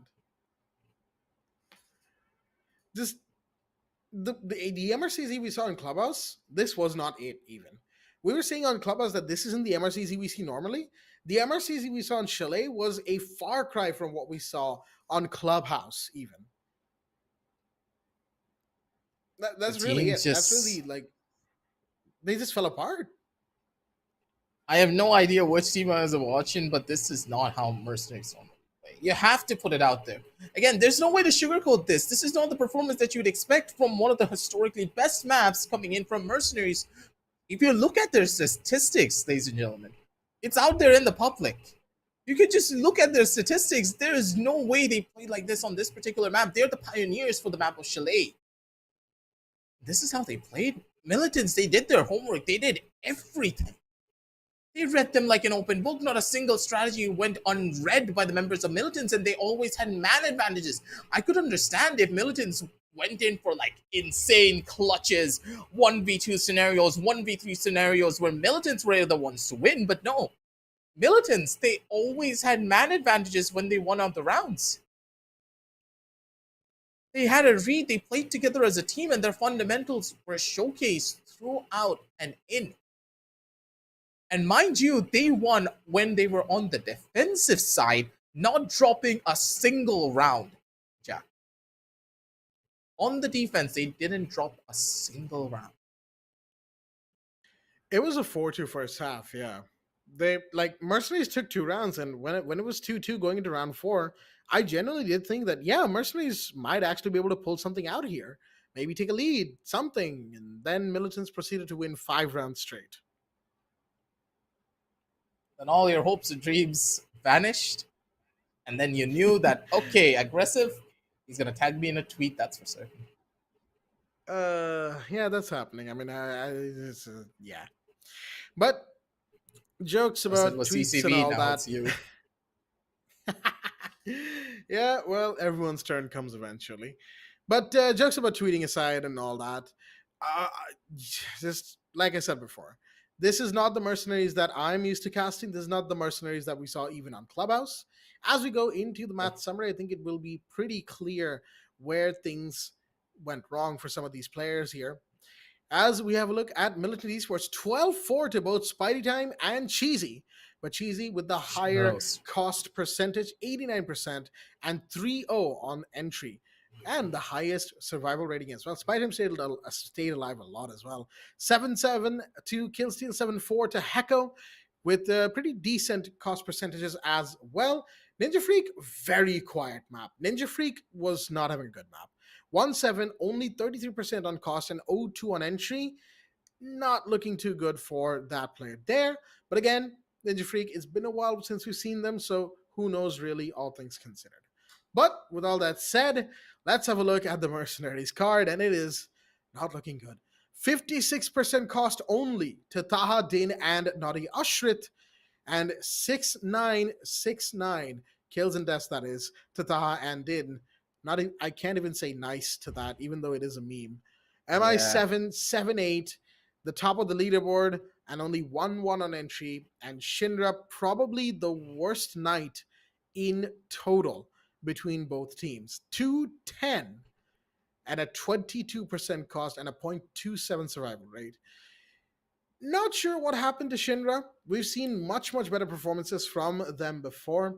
Could just be a bad night that they're having. Who knows? Maybe in map 3, if Shinra is still playing in map number 3, it could be a better performance from them that we might see. But we'll have to wait for that. Because, of course, before map number 3 comes, we're going to be taking a quick breather. And we'll see you on the other side. Stay tuned.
Alrighty then, ladies and gentlemen, welcome back once again to the South Asian Nationals for Rainbow-Six-Siege here at the Esports Club, supported by Ubisoft, powered by Zotac Gaming, and of course, our broadcast partner, Local. I'm your host, Blackjack. Joining me is my co-host, Aggressive, as we are back now for the third map in game number 2 of the very first day of the Nationals itself. The game between Mercenaries and Militant Esports is going to map 3, folks.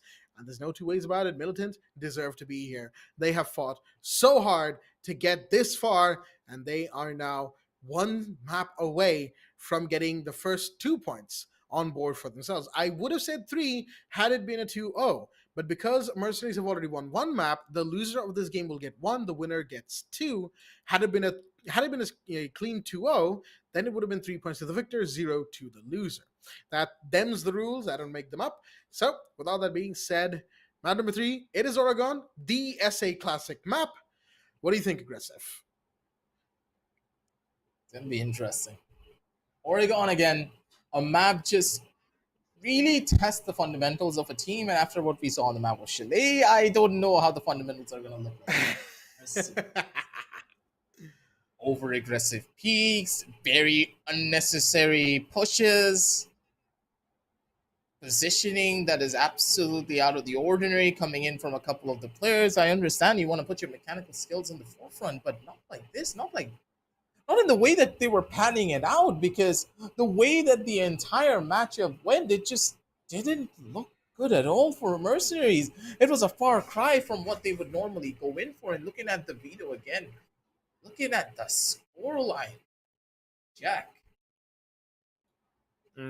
Ouch. Yeah. It's certainly not the best time in the world for them, is it? They, Mercenaries, that is, they will be feeling a little bit down about how Chalet went, but they can still bring it back. They have to play very, very well, but they can still bring it back, I do believe. But it'll be a tough fight. And Militant isn't exactly about to let them have the easiest walk in the park kind of night. I think we can all agree on that front. So, how is a Mercenaries team who unfortunately really didn't have the best of times on Chalet to do? What are they to do here? Well, it's simple. Realign yourself with the fundamentals of your team and, refamiliarize yourself with them. Because at the end of the day, no matter how many advanced strats you have, fundamentals are what make those strats. And if your fundamentals are as shaky as we saw them to be on Chalet, well, then Mercenaries, I'm afraid to say, this map might actually be lost for you. We'll have to wait and see, of course. Once the game goes live, then is the only time we'll be able to say for certain. As who knows, it could just be that Mercenaries on map number 2 weren't exactly feeling all up to it, but on Oregon, they absolutely blow away the competition. It's happened before with these top teams, when they go into 2-1 map situations, 1-1 map situations in BO3s. So we'll have to wait and see about that whole thing, and we'll have to wait and see who, where, and how is going to win this map. But I will say this much, Oregon, it is going to be a very good map. I'm almost expecting overtime. The way Militant have played it, I am almost, I should say, expecting overtime. It should happen, honestly. And the way that Oregon's going to pan out, considering how Militant has been playing in it in the past, I'm going to expect Militant to take this. Don't quote me on it, but I have a good gut feeling that Militants are going to be able to take this one. Shinra's not having a good day. And when Shinra has a good day and a good match, that's when we know any team, let him be on KIRA previously. He could have easily run over an entire map by himself. But if he's having a bad day, then that team just cannot pick itself up. It really goes to show how much impact one particular player can have on a team, especially on Siege, where if that one player dies out a little bit too early or maybe a little bit too late when it comes down to the trades, that just completely throws the entire team off rhythm. Probably the calms are an issue as well, coming in from Mercenaries. And if the comms are an issue, you can't really play Oregon properly. Your comms needs to be crystal clear when it comes down to the rotations, the sounds that you hear. Because if a player comes in from Big Tower, you're just royally screwed. If you don't have any sounds of a player pushing you from the flank, pushing you from the defensive side, you're just stuck. But looking at the bans as well from both of these teams, I wonder how Mercenaries are going to be playing this. What are the bans that they want to find? What are the bans that they want to give? And what are they really scared of coming in from Militants? We're just about to find out.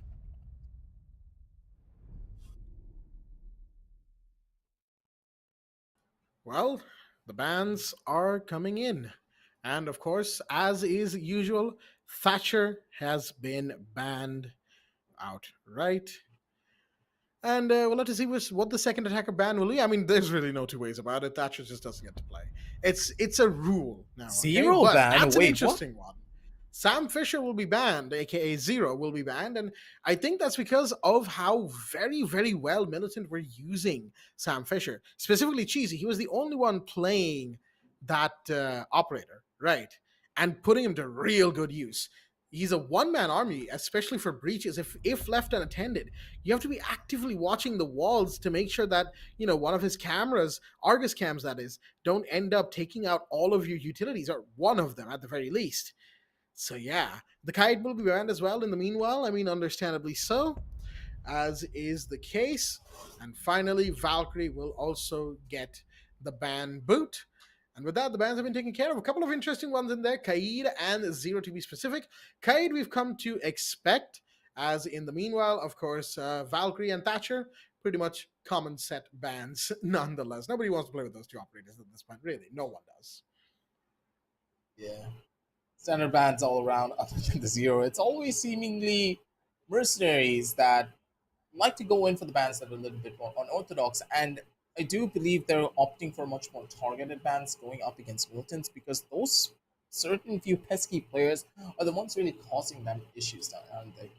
Cheesy, on the other hand, has been an absolute nuisance for them to deal with. Then there is Spidey Time, who's also having an incredible day, mind you. Even on the first map, the guy dropped what? 12 kills, even though his team was losing. And that goes to say something of how incredible he has been playing and the amount of consistency that has been showing throughout this entire best of 3. Hopefully he's going to be able to be as consistent when it comes down to his third map as well, because this is the do or die. You get that 2-point margin, you get that 2-point lead, or you're going to start off with just one. They get the consolation prize, yes, but that 1 point alone is not going to be the thing that propels you forward throughout the entirety of these group stages.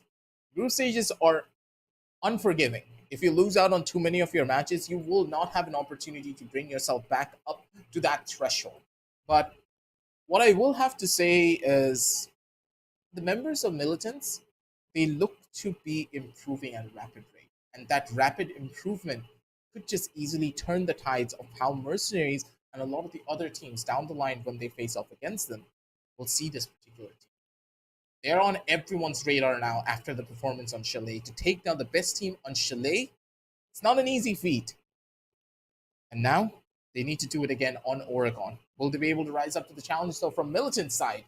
Is what we will find out soon enough, ladies and gentlemen. That is the question, isn't it? Can they rise up to the challenge here and now? Militants, the focus, the spotlight is pretty much on them. And they will be looking to shut down Mercenaries before they can get ahead in the game. So with that being said, folks, let's get into it. Our first map 3 for the South Asia Nationals. And here we go. Oregon, with the site of choice being on second floor dorms and dorms main hall. Here we have the 10 players once again. And particularly Shinra from Mercenaries is definitely not going to be happy with his performance in the last game. So expect Shinra to be pretty not happy right about now. There might be a couple of plays from Shinra that we get to see. Maybe. That's a maybe. I'm not making a prediction here. But for now, let's just zoom back in, as round number 1 is going to be underway. 10 seconds to insertion. Gotta work it around properly as well. Kids, bedroom for Attackers' them to objective hold on is to to. locate a bomb and defuse it. Dormitory is not really that easy to deal with as well. They're on the defensive side, and Militants, we know how strong they are on the defense now, aren't they? Spidey time. Again, being as aggressive as he possibly can. He loves to play it as close to the wall as he possibly could get. But again, maybe it could be a problem. They're waiting for that first part of information, and then nearly lost his head there. That bullet hit his shoulder. I don't know if you noticed it or not, Jack, but I saw the bullet hit his shoulder. It was this close for a death. I'm reloading. It wasn't close. It wasn't that. So, you know, Well, living a little bit forward in the future.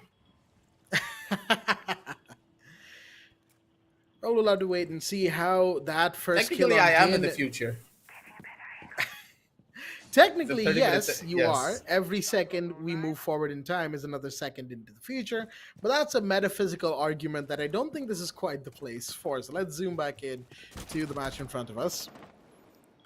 And yeah, we just have to see how the side of Mercenaries reacts to the Zophia going down this early. They're not going to be too happy about this, Din in particular.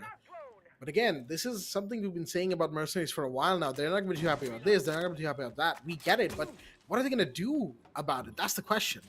And they haven't been able to answer for so long now. They've got a tower push coming in, but they still can't quite do it. Hecko's watching this with an SMG-11, really wants to peek someone right about now, but Kill still finds Ayan in the meanwhile, and it's now 3v5. Sure, on the bottom end of this, that Nook's not really getting much headway or any form of space here just yet. Gets a kill at the bare minimum, but still, this kill came in a little bit too little too late. There's no real players to back you up anymore. Nate's going to be able to catch out Cheesy, and that is perfect. That's a down but not an out situation, though. And they are not looking that good. Shinra loses a pretty important gunfight. Spidey walks away with a kill. They're going to be able to pick up one of the players. Never mind. Doesn't even need to pick up. Heckle with the swing. Catches out the player with the SMG-11. Perfectly done. And Mercenaries. They got bodied on the first round. On the main entrance, mind you.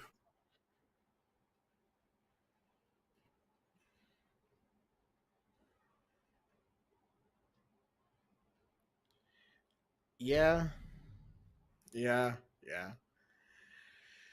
Right now, we're just gonna have to see how Mercenaries again, how Mercenaries reacts to this overall situation. If you're wondering why I'm laughing, I remembered a pretty good joke I heard this morning. Anyhow, 0-1 against them right now. MLT Esports are looking pretty strong off of that first round. The meta is available, and they'll be using that as well. As round number 2 is going to be in play. But the question is, how will, Mercenaries fire back? I keep saying that, but again, there's not really much else to ask here. But interestingly enough, okay, no, I was going to say, if Killsteel was going to set up a mirror window on Blue Elbow, that would have been a decision, I guess. But no, it's going to be on the connector room instead. And yeah, that's it. Setup is done in the site. 2 mirror windows, plenty of ADSs, and there's the Aruna Gates from Ninja Freak as well. But in the meanwhile, Mercenaries have brought out a particularly interesting operator with MI7, aka the Ying. Now, I am interested to see what kind of push they go for with that operator. So have to wait it out and see. But that Ying should give them some headroom to just rush in towards the side if that's what they really want to do. But they need to find one pick first before they can bake their way in towards that basement side. And yep, that's the pick that they wanted. Ion's going to be able to shut down Spidey Time, who has been a massive nuisance run all across these 3 maps. Taking him out early will just allow the team to take a deep breath and finally reset their entire pacing and the way that they want to hit the site. Do not rush it. This is one of the most crucial and the most important things for the members of Mercenaries to understand. Do not rush the fight. Do not rush the play. Take your time for it. And yep, they're able to get the punishment in for it as well. They take down 2 of their members, and now Mercenaries, they're looking pretty here on the 5 versus 3 situation. They can just wait. They can just chill. 1 minute, 30 seconds left on the clock. And now the defenders, they're on the crunch to find a kill. Because if they don't find a kill here, it's gonna both pull back for them. That kill coming in, that's all that they needed. And Heko is walking away with more. Well, not quite. Shinra will shut down Heko nice and quickly. But mind you, the Ying is gone, so whatever planned push was there is no longer in play. They only gets one, but can't quite get two. Shinra shuts it down. It's all up to Cheesy now, the last one standing. Trying to find these players, but no, Shinra on the longer angle will get the kill. The whiffed shots from the Jaeger, but of course, Shinra will not whiff. Instead, gets that kill. And with that, we are equalized in the early rounds here. 1-1 in no one's favor. It could have been so good if Ninja Freak was able to find two. He had the angle, he had the timing, he had the knowledge as well that there was another player present because when the smoke died, he saw two players in that particular angle. First kill came in, and the second one could have come out as well. Could have been completely different, but it just did not really pan out in the way that they wanted. But let's just take a couple of steps back and try and analyze what Mercenaries did. Was it a clean take here in any way, shape, or form? I want you to answer that one for me, Jack, because that did not look that clean. And they looked extremely confused playing for trades. 5 players, like 3 players pushed into blue bunker. 5 seconds left before insertion. It wasn't really a satisfying push from Mercenaries. I think we can all agree on that, you know? It was just awkward, kind of off, all over the place. Yeah. Definitely not They were the kind waiting of push for you would mistakes. Yeah, they were waiting for mistakes were. from Militants, sorry. From Militants, yeah, while making just so many of their own, right? They just happened to punish Militants quicker and keep up with the body count, like keep the body count advantage in their favor, which is all well and good. Don't get me wrong, that's a good thing at the end of the day. But what that round does more is it finally gives Mercenaries a round. After having lost round 1, right? Mercenaries were now down 6 rounds without winning a single one of them. Right, 5 rounds from the last map and the first round of this map. So I would say it's about time they put a map on board for themselves, a round on board for themselves, and now they have. That's going to help them get their confidence back a little bit. The more rounds they win, or the more rounds they push all the way down to the 1v1s and stuff, the more we'll see them play a little bit better. The more we'll see them win these close gunfights, just like Din won theirs, with Killsteal. It's a big kill as well. With this kill, they're going to be able to equalize things out just a little while longer, but the alibi could just be a nuance here as well. Working his way up, Spidey time. He has a lot of information, but the thing is, his position's already revealed. That drone's going to catch him out. Because of it, he needs to have the timing and the shot, but nope, not going to happen. Not against Ion. The Ash is going to be able to survive, get a kill, and Mercenaries, they're back in the driver's seat, baby. One last time, one more time, mind you. And now, it's all about the execution. Get close enough for the hit, because there's a lot of utility being thrown to try and clear out this one particular player. Does find the catch, and Heko goes down as well. A one-off angle and a one-and-done place for him to hold. He gets punished for it as well here, with MI7 getting one more for himself as well from the side, with only Cheesy being the last one alive. The Capcan trying to make the difference, but I don't think it's going to happen. Position already revealed, stuck behind the supply room. He's just done. He's going to get sent back in because of it. And this round was so much cleaner from Mercenaries by far. And that's what they needed, right? They just needed to win one round just to be able to tell themselves that, yeah, we've got a round. All right, we're bringing it back. We just have to continue like this. They've got 2 rounds on basement already. They've put themselves in the lead, something they haven't had in so long. They finally got a lead here, and they're going to be going back to attack dorms on 2nd floor because, of course, that is the side of choice here from Militant. It's been unlocked.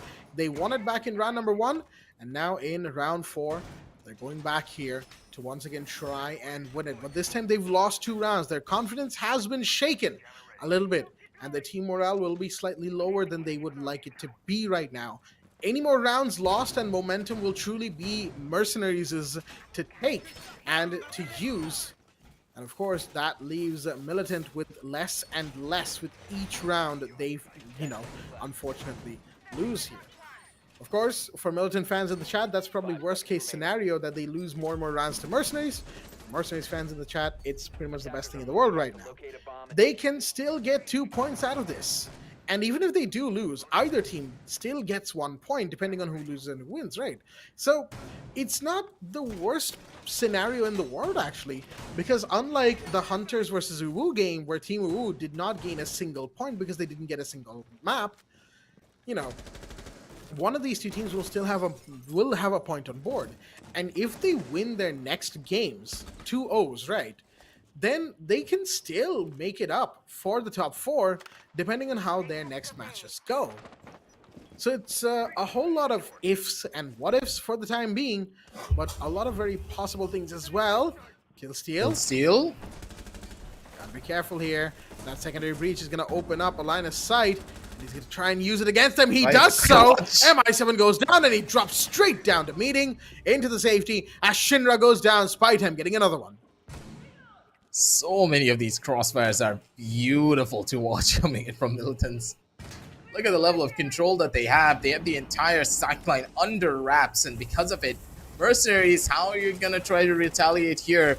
You don't really have a position at the C4, just throw your feet. Hecko, you just did not do that. Oh, that's gotta hurt. Poor old Mercenaries. They do have no idea what's happening to them. Aha, Shinra and MI7 just got killed completely off guard. None of the players had even taken a single point of damage. That's how clean that round was. And they're still living it. Oh, there's one. There's two. The Claymore was there. Didn't place that long ago.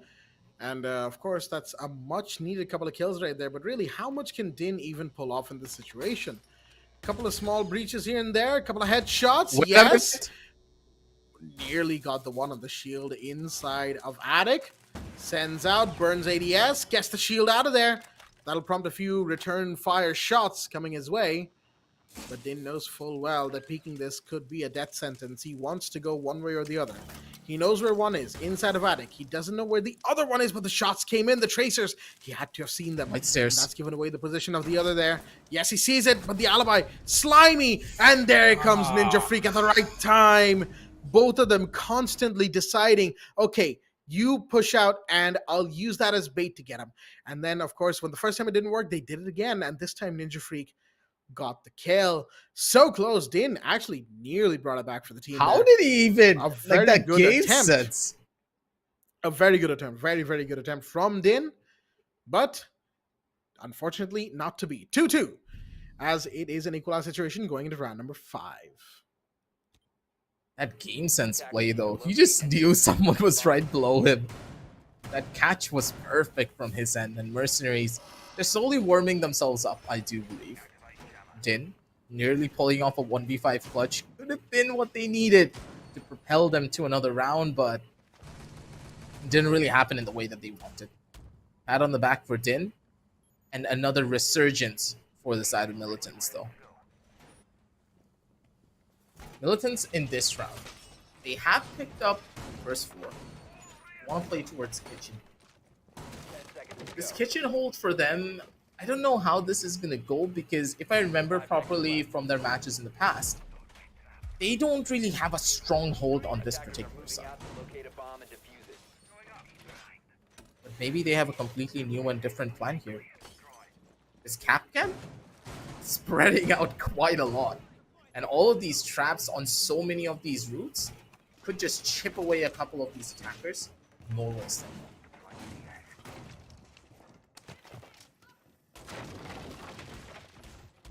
I guess we'll have to see how these bits and pieces that have been brought in by Militant, the Capcan, the Mute, the Castle, how they all come together. What is the decision making here from the side of MLT? Seems like Ninja Freak is actually going to set up for a vertical hold above where the breach normally is, the breach on meeting stage, that is. So that's already pretty interesting decision making, because I don't normally see this from teams, because the wall on Attic gets breached pretty quickly, right? There's a meat jammer and all that to worry about. And there you go. There is a thermite exothermic charge that's going to force... There we go, the Aruni back. Excuse me, I said there we go like 3 times in that one sentence. But the Aruni has been forced back, as MI7 will now use the secondary EMP to allow for the breach on meeting stage. The OSA shield will go off, standing tall as well. Somebody's just got to watch that top hatch, and everything is going to be good right about now. As they want to push in, Shinra's grenade will find Heko. That's one down. They want to find a couple more, though, before they do anything about getting into the site. The Dekebi calls are going to be annoying them so much. Ion finds another in the meanwhile. Taz going for the plant. This could be a round for Mercenaries. They just have to hold this post plant as the diffuser is on the floor now. It's free now. Ouch. Trying to get this retake is going to be pretty difficult, but Killseal opening things up with the charge. Gets a kill on the Shinra. That's a good kill for them to find, but still the positioning is not good. They need one more frag. They look away at the wrong time. The rear stage is still on hold. The Aruni is going to be able to go in for a beautiful peek. Ninja Freak. Give this guy a chance and he's going to be able to take a lot more away. Gets a couple of kills for his own accord, but still not enough to get the map control in their favor. Timing is everything, and down from below a blue. It is going to be the last player for Mercenaries to get that final kill on the board. Mercenaries, they get the plan down, and they made the round as competitive as they possibly could, with Militants nearly pulling off a retake there. That retake would have been very difficult considering how many different positions the members of Mercenaries they were holding. One was behind the OSA shield, another one was on the top of the stairs, another one at the bottom of the stairs, plus someone holding from the rear stage entrance. So yeah, there's a lot of things they need to worry about on that one.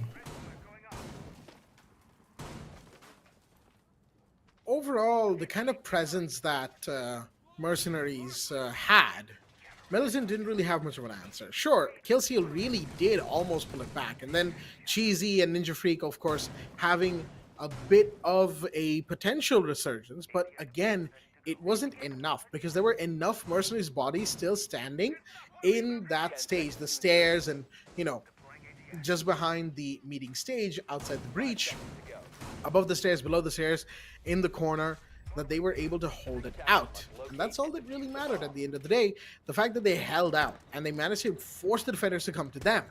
Something that you can do in the luxury of the post-plant, which means getting the plant off becomes really important if that's really what it takes to get Militant on the back foot. But of course, that's not going to be that easy. Now, it's as we all have seen so far. Getting the plant off is like one of the rarest things in Siege competitive. And oh dear me, Ninja Freak with a peek from all the way out of the big tower door manages to find Shinra. That's the first kill already. That's a big one. Took down the soft breacher this early on in the round, who has grenades, mind you, to guarantee a couple of kills. Could just be the end-all be-all for this entire matchup.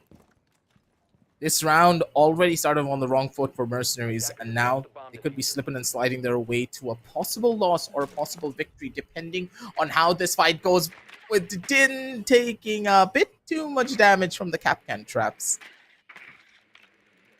Yowza. Yeah. That's a lot of chip damage you have to worry about here.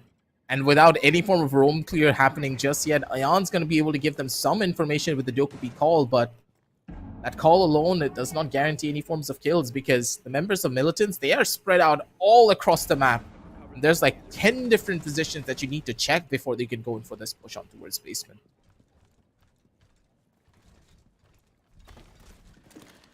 I guess we'll have to see how Mercenaries manages to maybe fire one back, maybe push Militant Esports back a little bit. Because Militant is, once again, moving with confidence. There's a certain air of confidence to them, regardless of the few rounds that they have lost so far.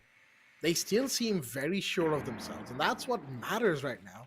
The fact that they're still so sure of what they want to and need to do. Killseal and Nemo taking a ton of damage on the freezer side of things.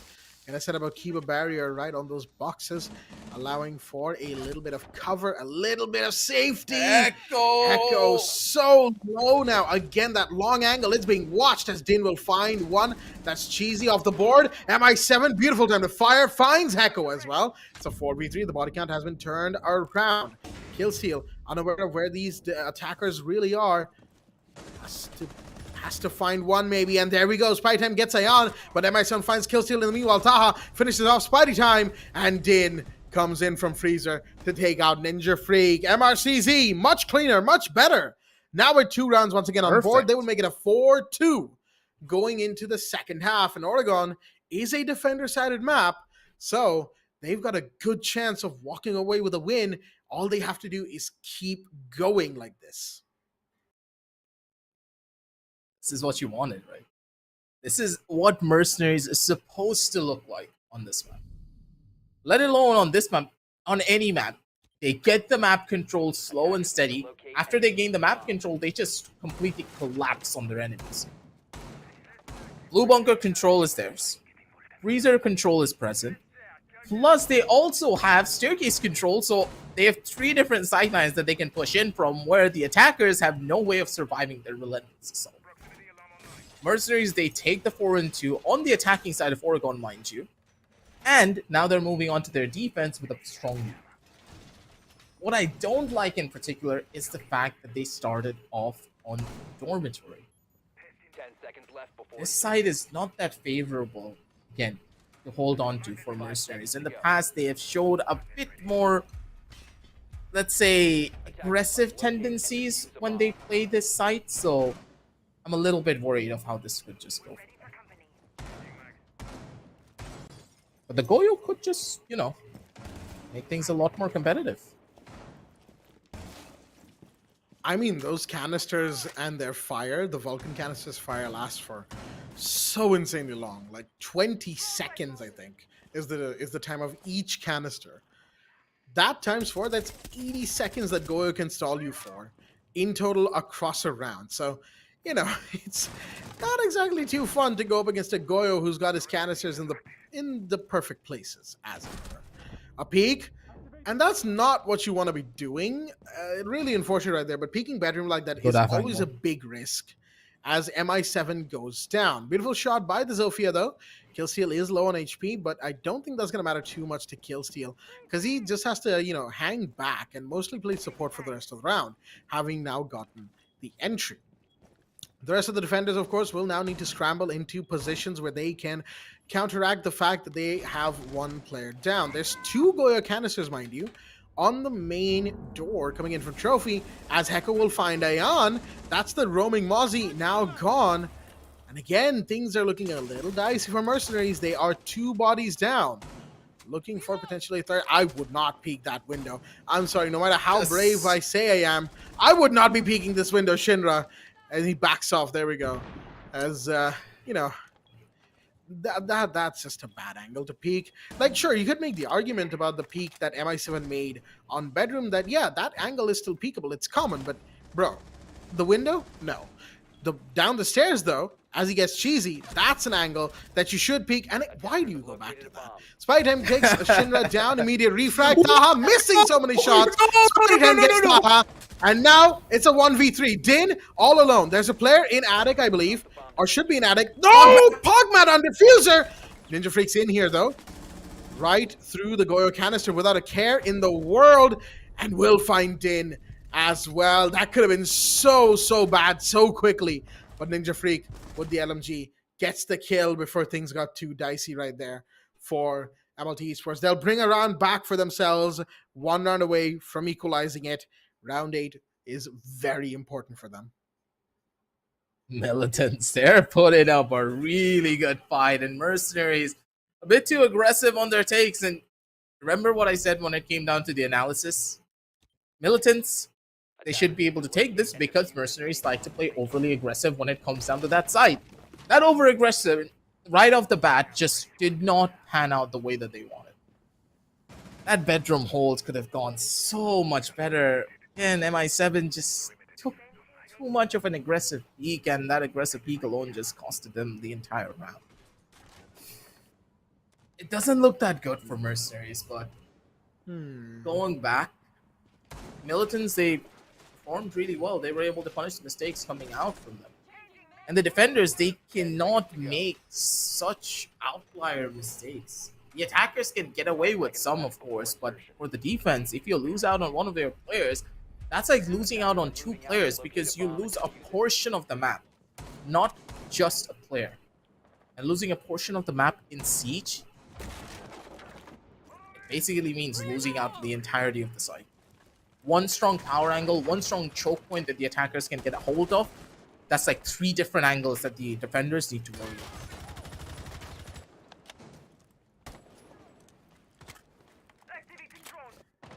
Oh boy. Once again, Mercenaries. They've lost around here, but they could still bring it back. The side being basement, they've played similarly aggressively on basement as they have in top floor, but the difference is that basement allows for a slightly more aggressive overall playstyle. Now, I'm not sure why Heko is just sitting there waiting outside of the foosball window, but Spidey Time will get one of the roamers, that's Shinra, the mute, out from inside of kitchen. One is down, but I think I saw an operator shadow on the bottom of tower. Yes, the Melissa's there, but no way, Spidey Time. What a shot and a half. MI7 lost that gunfight. Let that sink in for a second. Ion gets one, but you got to be careful. There's attackers all over the map right now. Anywhere you go, the wrong move might just get you killed. And the Oryx has to be aware of it. The drone, I think Ion was misdroned there. I don't think the drone actually saw him.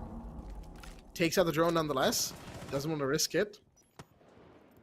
The shots will be fired on these defenders. This Oryx up above is definitely going to be a point of contention for Militant. They want to spare nothing. As there's somebody trying to push. That's an Iana. Oh, nice shot. Tracked. Beautifully tracked right there from Ion. Spidey Time goes down, and even he has to acknowledge that one. One more maybe for the Oryx. Not quite, but taking a gunfight and just runs away. That's what the Rima Dash is for, baby. That's what the Rima Dash is for. Oh, baby. That's the diffuser down as well. Big mistake to have the diffuser player chasing the Oryx. Nice. Joyce will go down, He though. expected it. Ninja Freak, probably not, but that peak, Ninja Freak had the advantage there, I feel like. And that, Still, of course, he pulls just it back down. placed his crosshair right on the head of the Oryx. Located by attackers. Yep.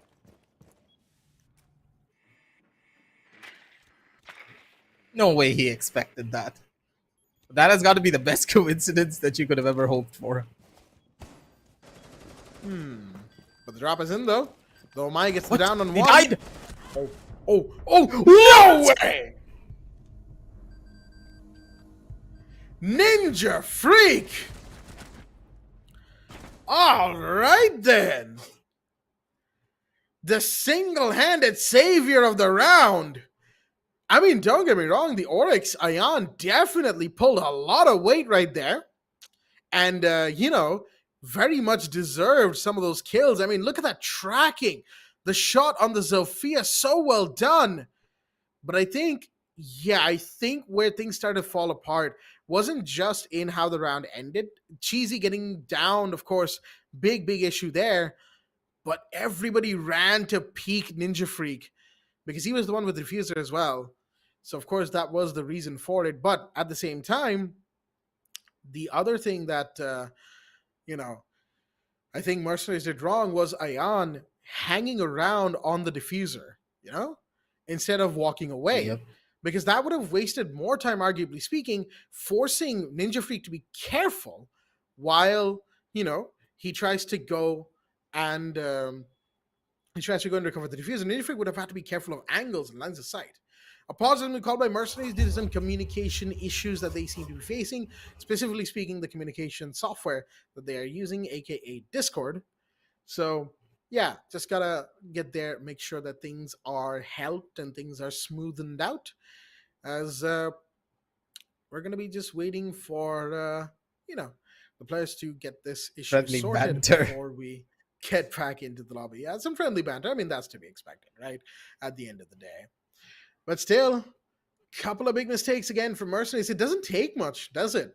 It's just one or two mistakes in their holds, and suddenly they just fall apart as MLT Esports shut them down. Militants. He had no business pulling that round out. But it was Ninja Freak. I think he got a little bit too salty about the fact you underplayed him so much for the last 2 maps there. He just had to show you off a little bit. Yeah, man, what was I supposed to say? It wasn't exactly like he was setting the world on fire. He is now, and that's great. Ninja Freak, I love seeing, this player back, and I absolutely love it. So, like, whatever I said, that was in the context of those maps, and this map, it's different, clearly. So, hey. Yep. The guy is on fire, and he's making sure to bring in the heat when it comes down to taking out Mercenaries. 4-4 on the map of Oregon. And I do believe your analysis, Jack, could just come true. Members of Militants could just take this over to an overtime coming in from either side of this, but the way that the strategies that Mercenary are trying to employ, it's not that clean. They're giving away too many aggressive engagements. They're starting to take fights without really communicating with each other, and if this is what's happening to them, you can't really excuse Mercenaries a little bit too much. They need to communicate. They need to start, at the bare minimum, speaking to each other a lot more frequently, because they're not talking, it seems. A lot of the times I see Ion playing it aggressively. He gets 3 kills, he gets 2 kills, that's completely fine. Is there no one to reel him back in and say that, Ion, nice kills, now let's run back, let's play it slow? There has to be someone. The IGL needs to do something like that. Otherwise, the team's just not going to show any disciplines. At the heat of the moment, of course, players will start to overheat unless you tell them to back off. And I believe that's exactly what happened to Ion there.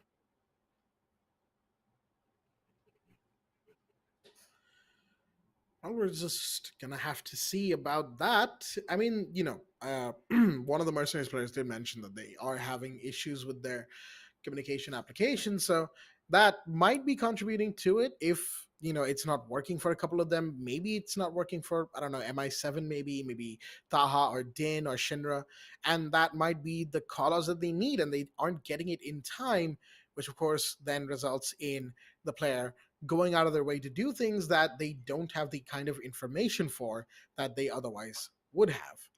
So with all that being said, it looks like Mercenaries are giving us the ready, as in Taha is giving us the ready, and Militant are as well. So we shouldn't be staying paused for too long here, folks. We should be going back in to the match. So the pause, thankfully, not for too long, as we go now into round number 9. The site is second for Kids Dorms and Dorms Main Hall. And with that, let's get back into the game.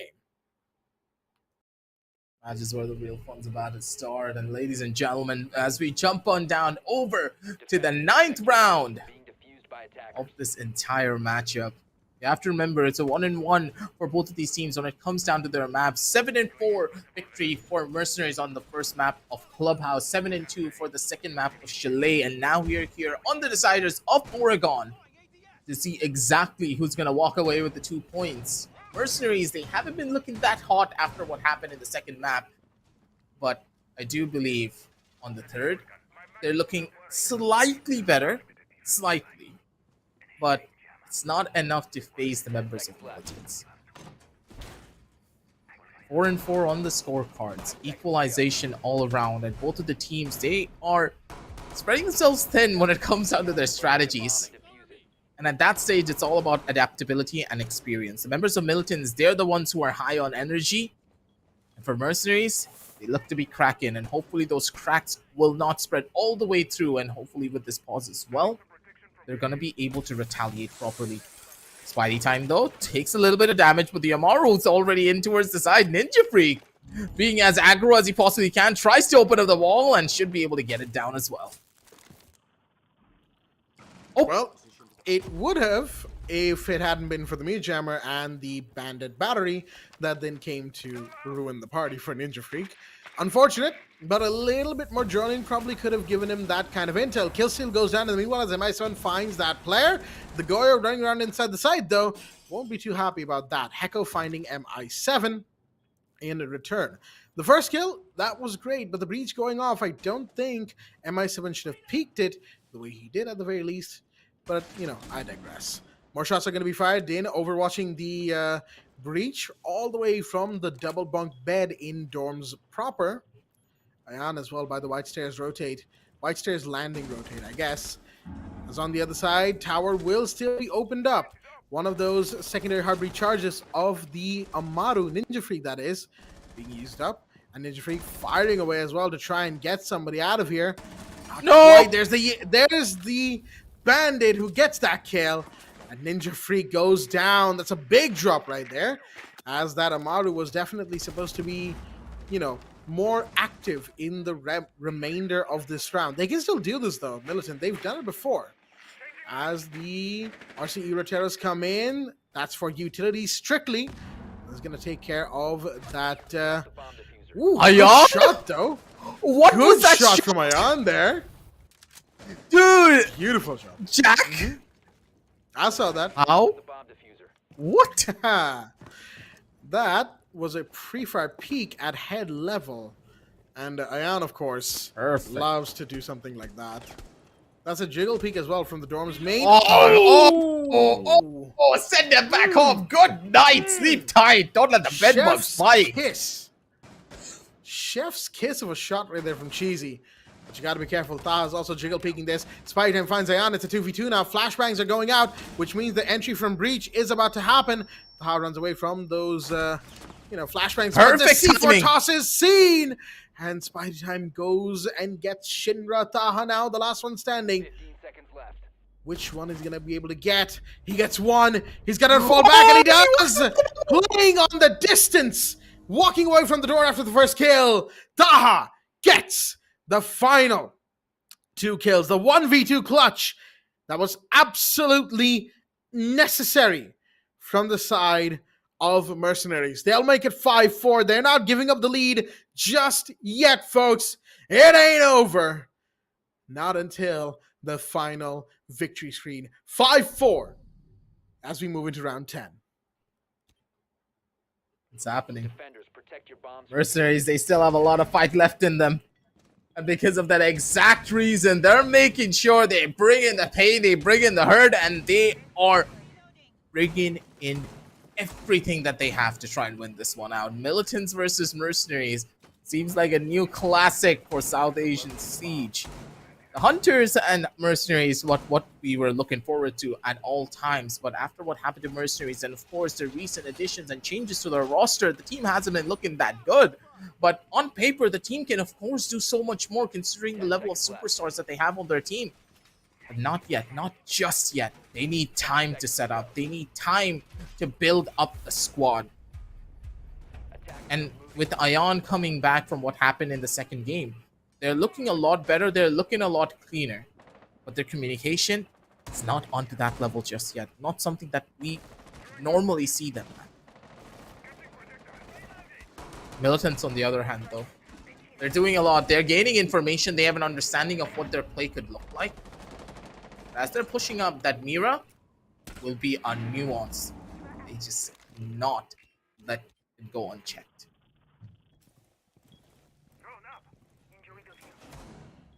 For now, though, it's going to be all about information gain. Militant has to make sure they know what they're getting into. They have to know what to expect here. And again, How is Spidey Time getting away with this? Honestly, it's hard to tell. It's a mix of a lot of factors, but MI7 getting taken down early, not exactly all that great. I get it. Mercenaries wants to. They probably have Highway to the Danger Zone playing in their, in their ears, right, and the background while they play these matches. And sure, it's a great song, but you can't exactly, go all gung-ho every single gunfight you take. And the Mercenaries that we've seen so far has been a mix of both, right, in this map. Despite him taking a ton of damage this time, trying to go down the back stairs here. The blue stairs, I should say. But for the time being, they'll have to fall back. And the thing about Mercenaries, right, the last round that we saw from them, they actually held back a lot. The rounds where Mercenaries have won, most of them are rounds where they have held back, with the exception of maybe 1 or 2. But other than that, a majority of these 5 rounds they've won. they've held back and played it patiently. MLT were the ones who got jumpy because they expect Mercenaries to be too over the top and like that, peaks like these. Yep. Although, to be fair, Ion on the roam is supposed to be doing that. However, because MI7 has gone Not a good down, position. now Ion needed to stay alive. And yes, exactly, that wasn't a great position to be in. So with all that said, how do you go about countering this? Well, the short answer is that it's going to be very hard to do so. Once again, hold back. Don't get hyper aggressive. Don't think that just because the body count is walking away from you that you need to peak more and more and more. That's simply not how that works. But as Taha goes down, it's going to get more and more difficult here. How are they still alive in here? Okay, Shinra was just running around all over the place. Din gets one in the meanwhile. Spy time going down, but no, Din can't shut down Cheesy. The Jackal coming down the front stairs gets that kill, and it's a 5-5 equalizer once again, folks. So now, regardless of who wins this round, round 12 is going to happen, and OT is a very real possibility. Almost 70% confirmed the way these two teams are going. And even if it's a 7-5, it's a 7-5 with each round having come really, really close. They're making it happen. Attackers need to locate and defuse bombs. They're doing it in a way that does not make any sense in my eyes. Militants, they're coming up with a strategy that works against Mercenaries. Mercenaries, they're going into the awaiting arms of Militants, where Militants are just casually taking a stroll in towards the building. Mercenary says hi to them. Militants don't even care about who they are, shoots them in the face, and just keeps on walking. That's exactly what's happening. Mercenaries, they're expecting Militants to get caught off guard by their over-aggressive peaks, but Militants are not phased at all. They know Mercenaries want to take gunfights against them. They know that Mercenaries want to showcase their mechanical skill. And if you're prepared to take the gunfights from players that are overly aggressive, they're not going to take that win. Not anytime soon. Spy Time's just been an absolute demon when it came down to taking the first bloods. And I really want to see how many first bloods this guy has gotten, because he has been on fire throughout this entire set. Well, that much is very true. As the Geminis go in on the bottom floor, they're clearing out the roamers from top to bottom wherever possible. The site, of course, is in the kitchen area of the map. Given that Mercenaries, of course, we know how they operate. As soon as they lose a site, they usually don't like to go back there. They like to change it up. Of course, they won dorms. They went to laundry, basement, they lost it. So now they've changed it up, gone to kitchen and meeting. So how will they play this site? How will they decide to peak and or maybe not peak? That is the question here. Now, mind you, that position Ninja Freak has taken on the bottom floor, that's specifically for anyone who wants to run away from the meeting hatch, like using the meeting hatch, dropping down it. That's what Ninja Freak was there for just a minute. If anybody wanted to make a rotate like that or something along those lines. Secondary hard breach will be used up. That's going to be attic wall blown wide open. And that, of course, allows for another entry point into an advantageous position here. Dokubikola is going to go out. And there's the Lion scan as well. Flashbangs come in as one operator is pinged who's been running around during the Lion E1D scan. But Mercenaries this time are more than content to hang back. Look at the way they're playing. They're not peeking anything. They'd much rather give MLT the map control in exchange for having all of their players alive in the vital moments. But wait a minute. We could be seeing a bit of a turnaround here. A quick rotate as the secondary EMP goes out. That's on the single reinforcement wall right next to the site.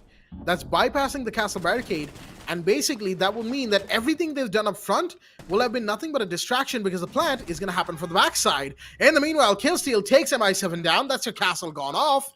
But there are still players above, mind you. Shinra is still here, watching a pretty tight angle. He's got to be careful. Heko finds Dane. In the meanwhile, that's diffuser dropped. That's big, massive even. And the C4 from Ion finding Killsteel. It's all now down to these final players. Time walks in through kitchen, and Cheesy can go for the plan now, but it's been denied from above. Taha is still here. Shinra finding Ninja Freak, and it's all down to Spidey Time taking shots from above. He can't drop. He has to go for the plan. He's got to try and take it. Yep, there we go. He's going to try and stick it, but no. Unfortunately, Yeah, he heard the footsteps. he will There's have no to way. stop. Yep, no way. There's no way that plant was happening. The timer was out. My goodness. Okay, then. Spidey Time. Dude, he Nobody nearly watching the pulled it off. rotate. Mind you, Din was actually watching the rotate, just not the angle that Spidey Time came through. Had Spidey Time been just a little bit more to the left, Din would have caught him out immediately. But Din turned around. Spidey Time went in, took out the other player on the corner by the bomb, Attackers need to locate and then turned around, and Din by then had already turned away from that very rotate, turning back because shots were fired behind him. That micro moment right there pretty much decided the whole round for a quick split second, but Taha and Shinra being off site saved the round for Mercenaries because they were the ones to bring it back and stop the plan from happening. Beautifully done from both teams. That's the kind of rounds I expected from both these teams from the outset, and we're now getting it. So, with all that out of the way, all right, yeah, I had to take a bit of a breather there, but with all that out of the way, Yep. it's match point for Mercenaries and series point as well.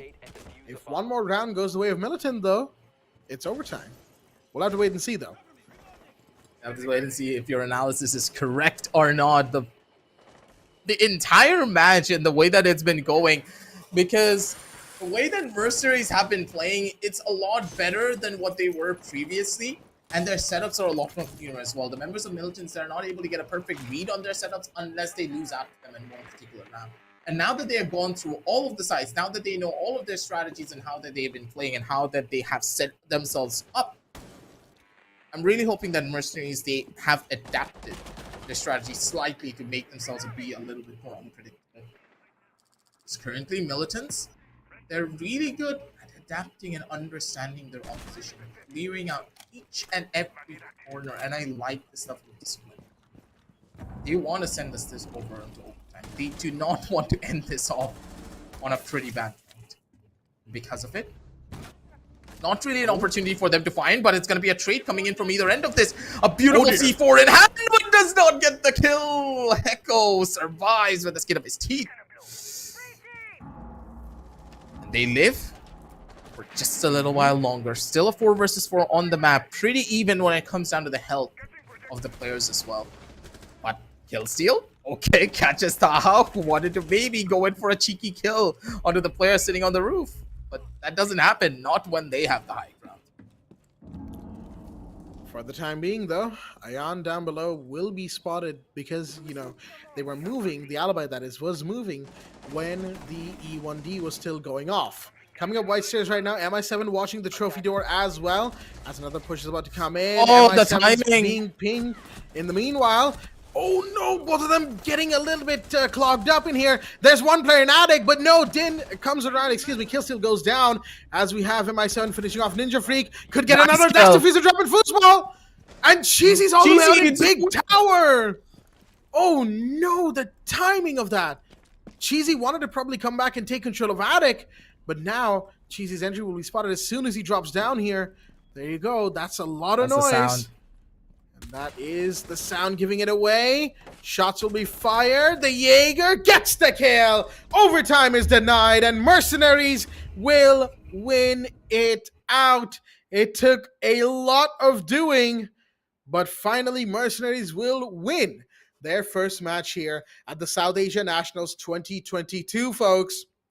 It took a lot of doing from them. It really, really did. And they really had to fight all the way to the wire to be able to bring this map for themselves. But they got it in the end. And that, of course, is what matters. 2-1 to the Mercenaries, as they will claim 2 points. 1 point will go to Militants in the meanwhile for their win in Chalet. And they very nearly had 2 points as well, folks. Let this loss, this 2-1, not dissuade from the fact that it was just one of the closest games that we could have had for beginning night of the Nationals. So I gotta say, fantastic stuff from both teams. And Mercenaries, again, a little bit off form in the middle there, definitely brought it back right towards the end, especially True. when they needed it. But they still need to go a long way. They need to work on themselves a lot if they want to absolutely guarantee themselves a top 4 spot here. And the fight will be tough. They're not going to gain 3 points like their counterparts Hunters did, but 2 points, that's still a good amount to start with. Yep. They're going to be very happy about this one. Because, first of all, you're on a pretty, let's say, uneven playing field. You had a pretty rough start when it came down to your first map, where Militants were able to take you down 4-4. As we head on down over into the highlights to recap this entire map. First map, 7-4. Second map, you had, I don't know what happened. We don't talk about the second map. A 7-2 loss for Mercenaries. Their best map is no longer their best map anymore. And on the third, Militants nearly pulled off a proper lead where they're going to be the ones to win. And on my analysis, Militants should have won that. But they lost out it right at the very end because they were not able to keep their composure and they were not able to keep their pacing up. They got the first initial couple of kills. They had the advantages, but they started to overly aggress. They started to push in a little bit too much to try and close out this map. And they just started falling like flies. The defensive side of Militants were so strong.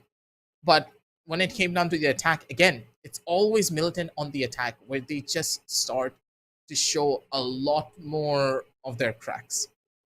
They need to work on that. Slowly but surely that they can, that's for certain. But the team's reset and the team's mindset is there. They have improved so much in just the span of 1 or 2 months. Imagine what's going to happen to the squad if you give them even more time. They can perform, and this performance coming in from them is a one to show for.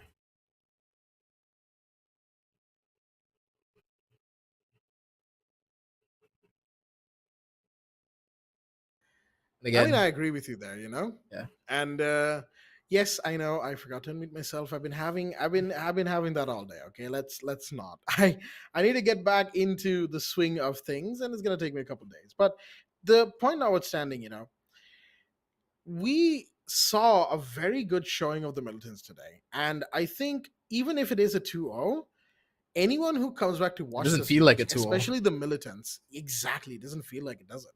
It feels like a much greater game than that. It's a 2-1, but even then, it could have swung either way. And the summary for this particular map is going to be very reflective of that. There's going to be a lot of kills, a lot of first bloods, and a lot of, survival ratings that aren't exactly above 1 because, well, a lot of people died a lot in this map because that's just the kind of game it was. It was cutthroat. It was close.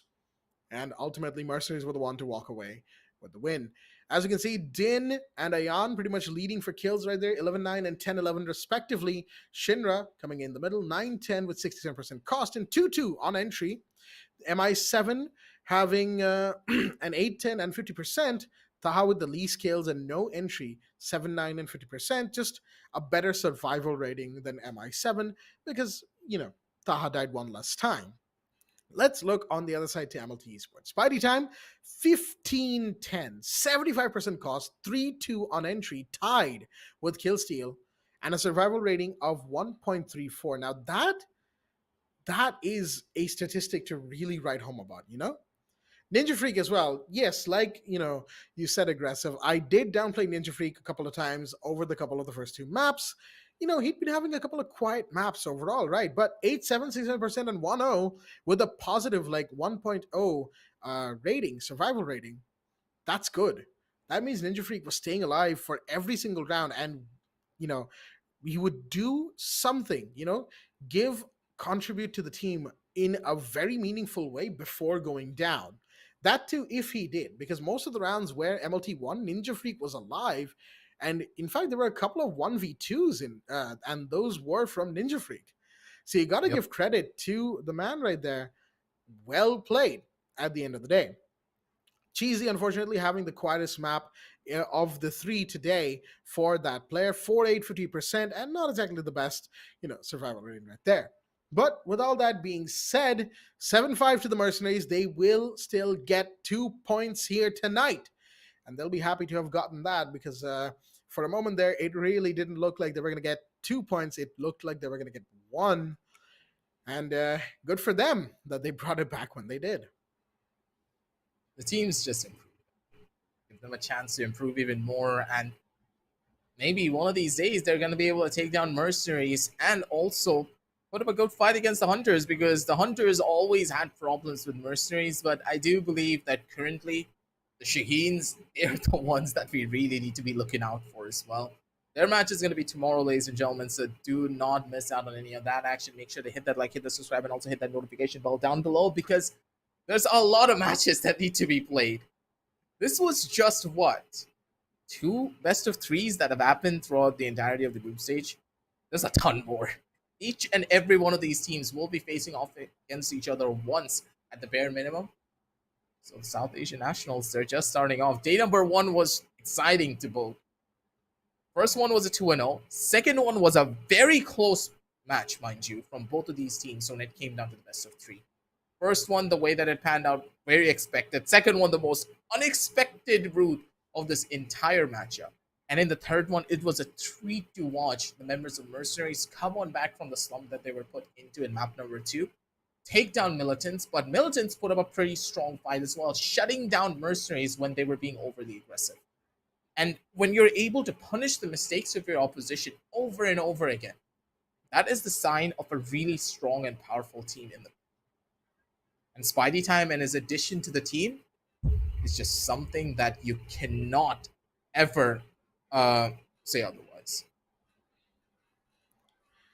Yeah, I gotta agree with you there. You know, just fantastic performance from Militant. It's a shame that they didn't win, because just like Mercenaries, they also deserved those 2 points. But they can still get it from their future matches, the matches that they will be having going forward. Like we said, of course, this is only day 1 of the South Asian Nationals. So with that being said, the results for today that we had, of course, Hunters LFO winning 2-0 on their match against Team UWU, and then Mercenaries winning 2-1. As we go into the match results, the very thing I'm talking about, 2-1 for Mercenaries over MLT Esports. That's 2 points to them.